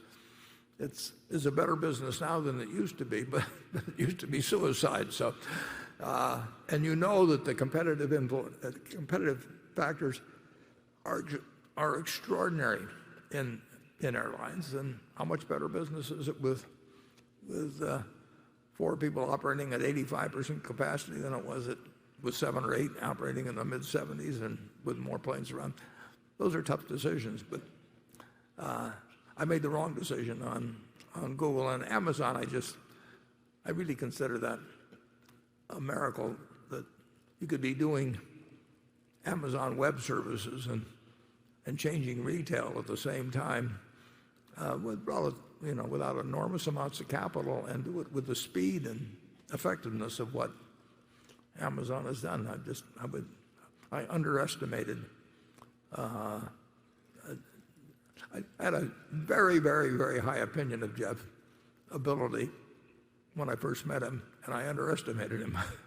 Charlie? Well, my comment would be that the shareholders have one thing to be thankful for. Some of the age-related stupidity at headquarters has been ameliorated by Ted and Todd joining us.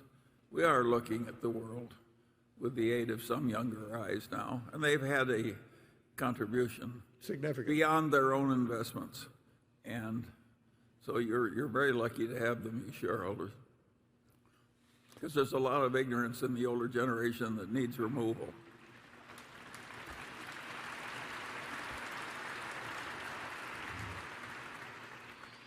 Okay, station 10.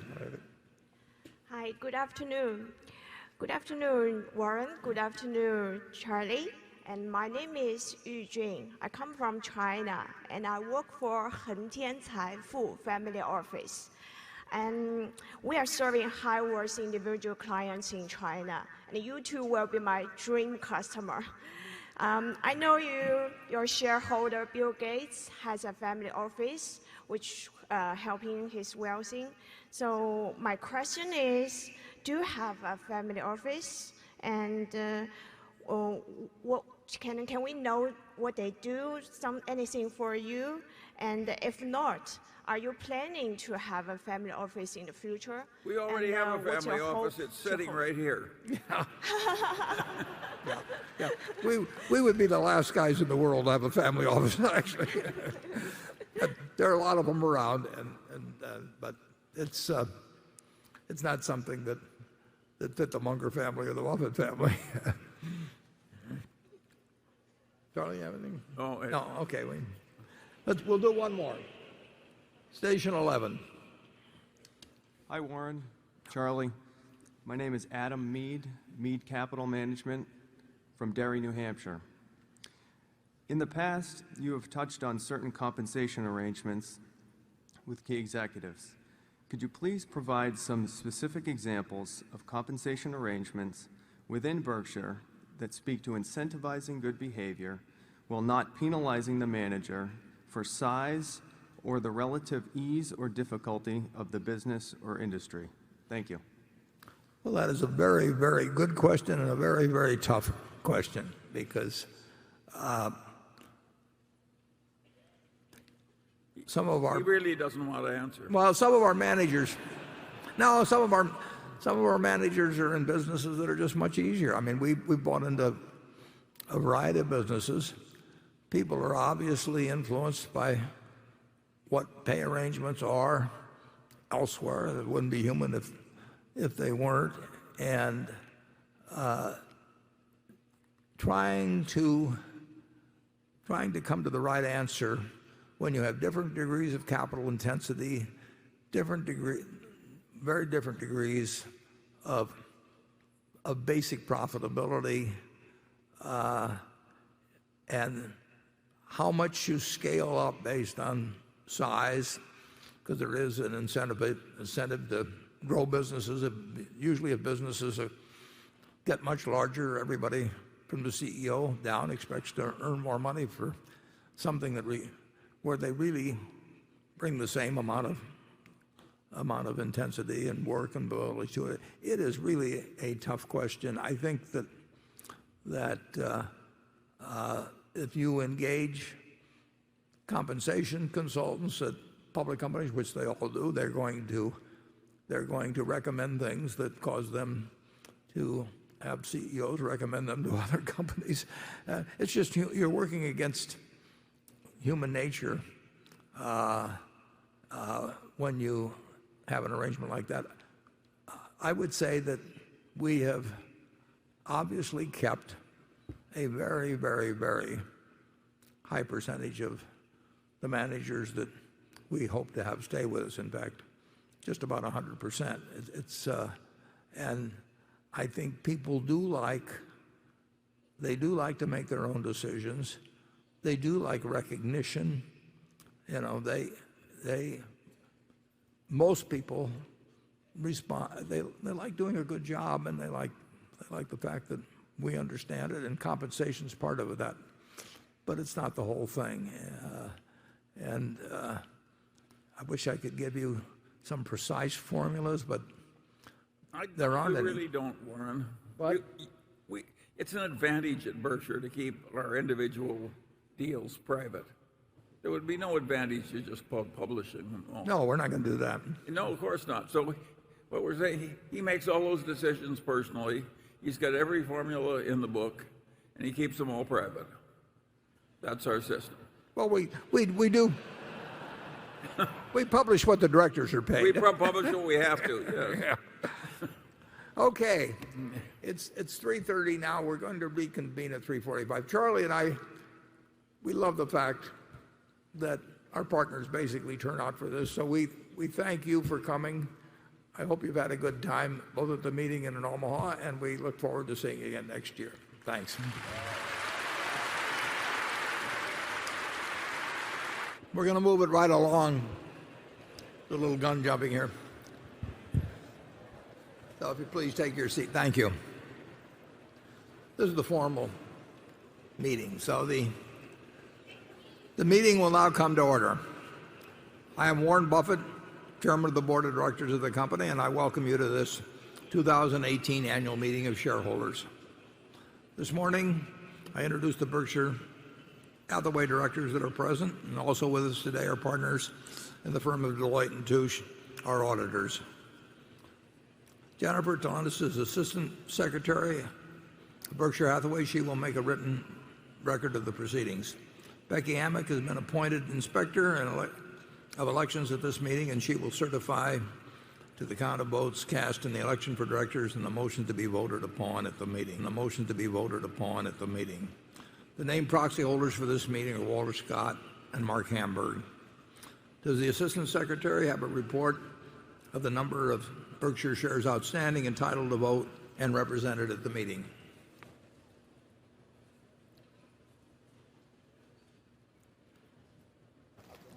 This is the important part.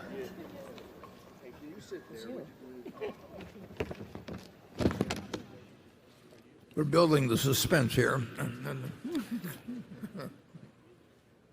Yes, I do. As indicated in the proxy statement that accompanied the notice of this meeting that was sent to all shareholders of record on March 7, 2018, the record date for this meeting, there were 748,347 shares of Class A Berkshire Hathaway common stock outstanding, with each share entitled to one vote on motions considered at the meeting, and 1,344,969,701 shares of Class B Berkshire Hathaway common stock outstanding, entitled to 1/10,000th of one vote on motions considered at the meeting. Of that number, 537,524 Class A shares and 823,145,874 Class B shares are represented at this meeting by proxies returned through Thursday evening, May 3rd. Thank you. That number represents a quorum, and we will therefore directly proceed with the meeting. First order of business will be a reading of the minutes of the last meeting of shareholders. I recognize Mr. Walter Scott, who will place a motion before the meeting. I move that the reading of the minutes of the last meeting of shareholders be dispensed with and the minutes be approved. Do I hear a second? I second the motion. The motion has been moved and seconded. We will vote on this motion by voice vote. All those in favor say aye. Aye. Opposed? The motion is carried. The next item of business is to elect directors. If a shareholder is present who did not send in a proxy or wishes to withdraw a proxy previously sent in, you may vote in person on the election of directors and other matters to be considered at this meeting. Please identify yourself to one of the meeting officials in the aisles so that you can receive a ballot. I recognize Mr. Walter Scott to place a motion before the meeting with respect to election of directors. I move that Warren Buffett, Charles Munger, Greg Abel, Howard Buffett, Stephen Burke, Susan Decker, William Gates, David Gottesman, Charlotte Guyman, Ajit Jain, Thomas Murphy, Ron Olson, Walter Scott, and Merle Whitmer be elected as directors. Is there a second? I second the motion. It has been moved and seconded that Warren Buffett, Charles Munger, Gregory Abel, Howard Buffett, Stephen Burke, Susan Decker, William Gates, David Gottesman, Charlotte Guyman, Ajit Jain, Thomas Murphy, Ronald Olson, Walter Scott, and Merrill Whitmer be elected as directors. Are there any other nominations or any discussion? The nominations are ready to be acted upon. If there are any shareholders voting in person, they should not now mark their ballots on the election of directors and deliver their ballots to one of the meeting officials in the aisles. Ms. Amick, when you are ready, you may give your report. My report is ready. The ballot of the proxy holders in response to last Thursday evening cast not less than 6 votes for each nominee. That number exceeds a majority of all Class A and Class B shares outstanding. The certification required by law of the precise count of the votes will be given to the Secretary to be placed with the minutes of the meeting. Thank you, Ms. Amick. Warren Buffett, Charles Munger, Greg Abel, Howard Buffett, Steve Burke, Susan Decker, William Gates, David Gottesman, Charlotte Guyman, Ajit Jain, Thomas Murphy, Ronald Olson, Walter Scott, and Merrill Whitner have been elected as directors. The next item of business is a motion put forth by Frida Cathcart on behalf of shareholder Marcia Sage. The motion is set forth in the proxy statement. The motion requests that the company provide a report reviewing the company's policies, actions, plans, and reduction targets related to methane emissions from all operations. The directors have recommended that the shareholders vote against the proposal. I will now recognize Ms. Cathcart to present the motion. To allow all interested shareholders to present their views, I ask that the representative of Baldwin Brothers limit the presentation of the motion to 5 minutes.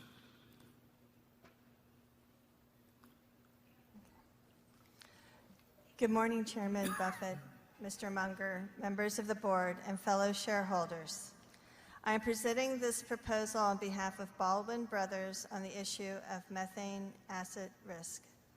This is the second year for this methane-focused proposal. Last year, 10% of shareholders approved of it.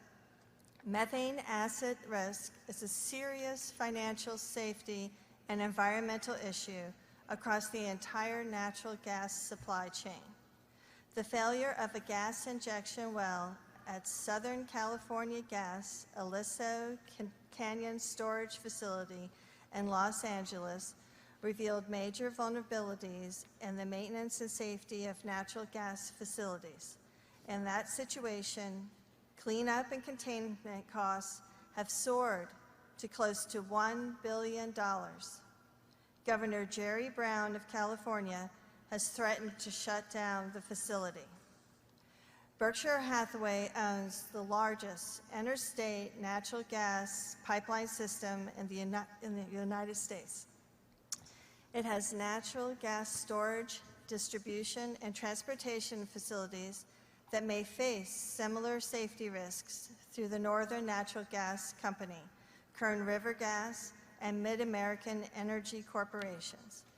On an environmental front, research indicates methane leaks could erase the climate benefits of reducing coal use to meet internationally agreed upon climate change targets. Methane emissions have an impact on global temperature of roughly 84 times that of CO2 over a 20-year period. Berkshire is a voluntary member of the EPA's Methane Challenge and One Future Emissions Intensity Commitment Framework, and should be applauded for reducing its leakage rates to below the 1% target along its value chain. Since this framework is a cost-effective versus prescriptive approach, shareholders would like to understand if this cost-effective approach employed at Berkshire is sufficient maintenance and enhanced disclosure should help mitigate the potential for these financial and regulatory risks. In closing, we think it prudent that Berkshire Hathaway issue a report reviewing and disclosing the company's specific best practices, policies, and safety standards for methane assets and required upgrade costs to facilities to mitigate potential business risks. The report would make it easier for investors, customers, and regulators to understand Berkshire's overall approach to managing methane emissions and risks. Thank you for your consideration. Ms. Cathcart, could you help me out? Are there some other people there to speak? I can't quite see from here. No, there are no other shareholders who wish to speak on this issue. There's nobody behind me to speak. Did you get that, Charlie? No. Greg, could we put up slide 1, and then if somebody will give Greg a microphone, I'd be helpful. He could elaborate some on this chart and what else we're doing. Thanks, Warren, and appreciate the comments there. What we've prepared here is in response to the proposal. It demonstrates the One Future Initiative goal as it was highlighted. They'd like to see our pipelines operating by 2025 at a 1% throughput or loss of throughput at 1%. I'm happy to report, as the slide shows, that in 2017 our throughput loss was 0.046%, 20 times better than the request in 2025. Thank you. It's a great compliment to our operating team. Obviously, they take the issue, as it's been highlighted, very seriously. I would also add, as it was noted, we're part of the EPA program where we report on a voluntary basis. Our practices are disclosed and reviewed by the EPA and additionally added on our website. Accordingly, I strongly feel we're getting the results in disclosing the appropriate information. Thank you. Yeah, and thanks, Greg. And Ms. Cathcart, we are on the same we're on the same side you are on this, basically. We just are not. We're not looking for ways to conduct more studies and prepare reports that may cost us money and generate more reports and all of that. But I can tell you two things. This is something that is reported to the board of directors of Berkshire Hathaway Energy quarterly, and I'm on that board. And we believe in achieving the same ends, and we think Berkshire Hathaway Energy is both sensitive and effective, sensitive to and effective in reducing methane emissions. So if I think we're now ready, the motion is now ready to be acted upon. If there are any shareholders voting in person, they should now mark their ballots on the motion and deliver their ballot to one of the meeting officials in the aisles. Ms. Amick, when you're ready, you may give your report. My report is ready. The ballot of the proxy holders in response to cast 48,040 votes for 1,640 votes against the motion, as it exceeds a majority of the number of votes of all Class A and Class B cast on the matter, as well as all votes outstanding. The motion has failed. Certification required by Delaware law of the precise count of the votes will be given to the Secretary to be placed with the minutes of this meeting. Thank you, Ms. Amick. The proposal fails. The next item of business is a motion put forth by shareholder Frida Cathcart. The motion is set forth in the proxy statement. The motion requests that Berkshire adopt a policy to encourage more Berkshire subsidiary companies to issue annual sustainability reports. I will now recognize Frida Cathcart to present the motion, and to all interested shareholders to present their views, I ask her to limit her remarks to 5 minutes. You have the floor, Ms. Cathcart. Thank you so much. It is a privilege to be here, and a privilege I can give thanks to my grandfather, James Cathcart, who started out in the mailroom of Gen Re and worked himself up through the company to become the chair of Gen Re. During that time, he accumulated a lot of Gen Re stock, which he bestowed generously upon his family. And when he did so, he encouraged the members of his family to do good and to pay it forward, to do something that would make a difference in the world and in our communities. For my father, he did so by being philanthropic with educational institutions, with the theory that if you give a person a fish, you feed them for a day, but if you teach them to fish, you feed them for a lifetime. My focus has been on the environment, with the thought that when people fish, it would be nice if they were able to eat the fish. I want to take this opportunity to clarify my proposal about the sustainability reports and put the emphasis on the word encourage. It is evident that Berkshire Hathaway's management of allowing the subsidiaries to work without getting mandates from you is being very successful, and I wouldn't recommend changing it. You're doing a great job. Please keep it up. But I do think that there's something to be said to encourage them and support them in many ways you already are. There is a high level of interest from investors and the public in corporate social responsibility. 1/5 of investments are based on socially responsible investment strategies. And back in 2012, I found an article by Planet Earth Herald where they wrote, "When Warren Buffett talks, people listen. He is now talking about the environment. He believes that companies need to have a triple bottom line, and respecting the environment is absolutely critical to a company's economic performance. In times," this is a direct quote from you, Mr. Buffett, "in times such as these, a company must invest in the key ingredients of profitability, its people, communities, and the environment." 1/3 of Berkshire Hathaway subsidiaries already have a sustainability presence on the web.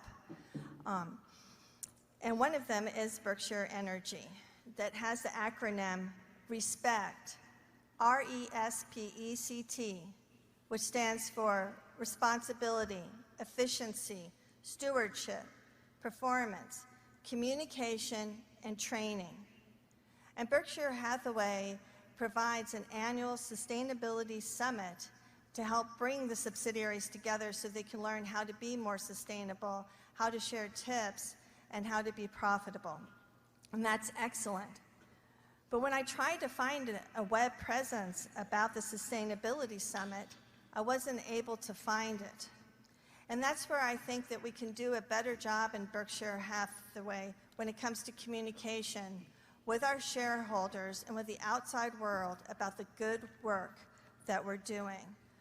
A simple solution to that would be to create a link on the Berkshire Hathaway website to sustainability that people could click on and go and find out about initiatives like the Sustainability Summit. And from there, perhaps, they could click on to go to the subsidiaries that have a web presence about sustainability to see what they're doing. And doing so, we give a window to the world where they can see what we're doing to make a difference that might inspire other corporations to follow the example. Or perhaps a college student working on a paper would read about it and think that that is a good business model, that that's something that he wants to bring forward when he goes into his career. There is a Facebook page called Berkshire Hathaway Sustainability that will be available for shareholders in the outside world to look at, to see research, and to encourage each other to learn how we can support sustainability practices. And that is available now. I greatly appreciate this opportunity to speak with you today and to clarify what my proposal is. And I do greatly applaud and appreciate all the work that you're doing on behalf of our corporation and the world. Thank you so much. And thank you.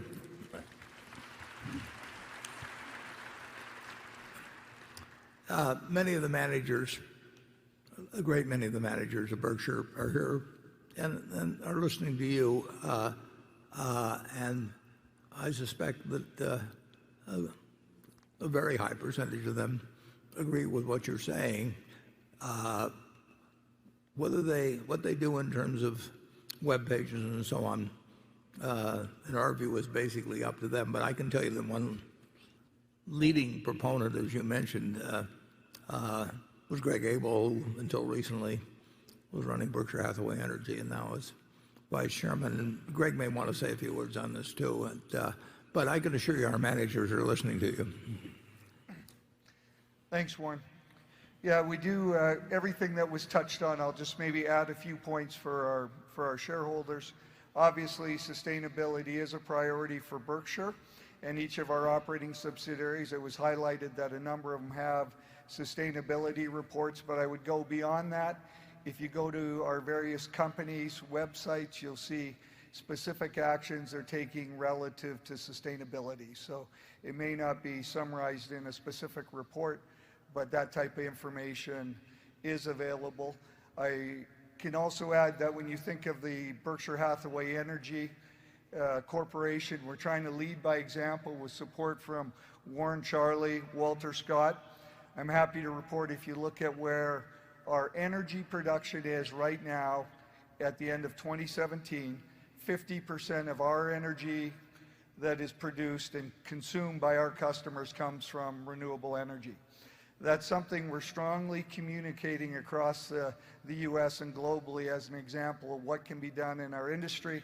And I'm happy to report by the end of 2021, 100% of the energy utilized by our customers can be met through renewable energy in Iowa. So I understand the concept of sustainability. We're working across our organizations to share best practices, but as Warren highlighted, it really resides in each of our companies. But it will be encouraged, and you'll continue to see great results. Thank you. Thank you.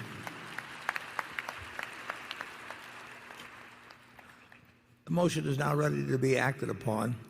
If there are any shareholders voting in person, they should now mark their ballot on the motion and deliver their ballot to one of the meeting officials in the aisles.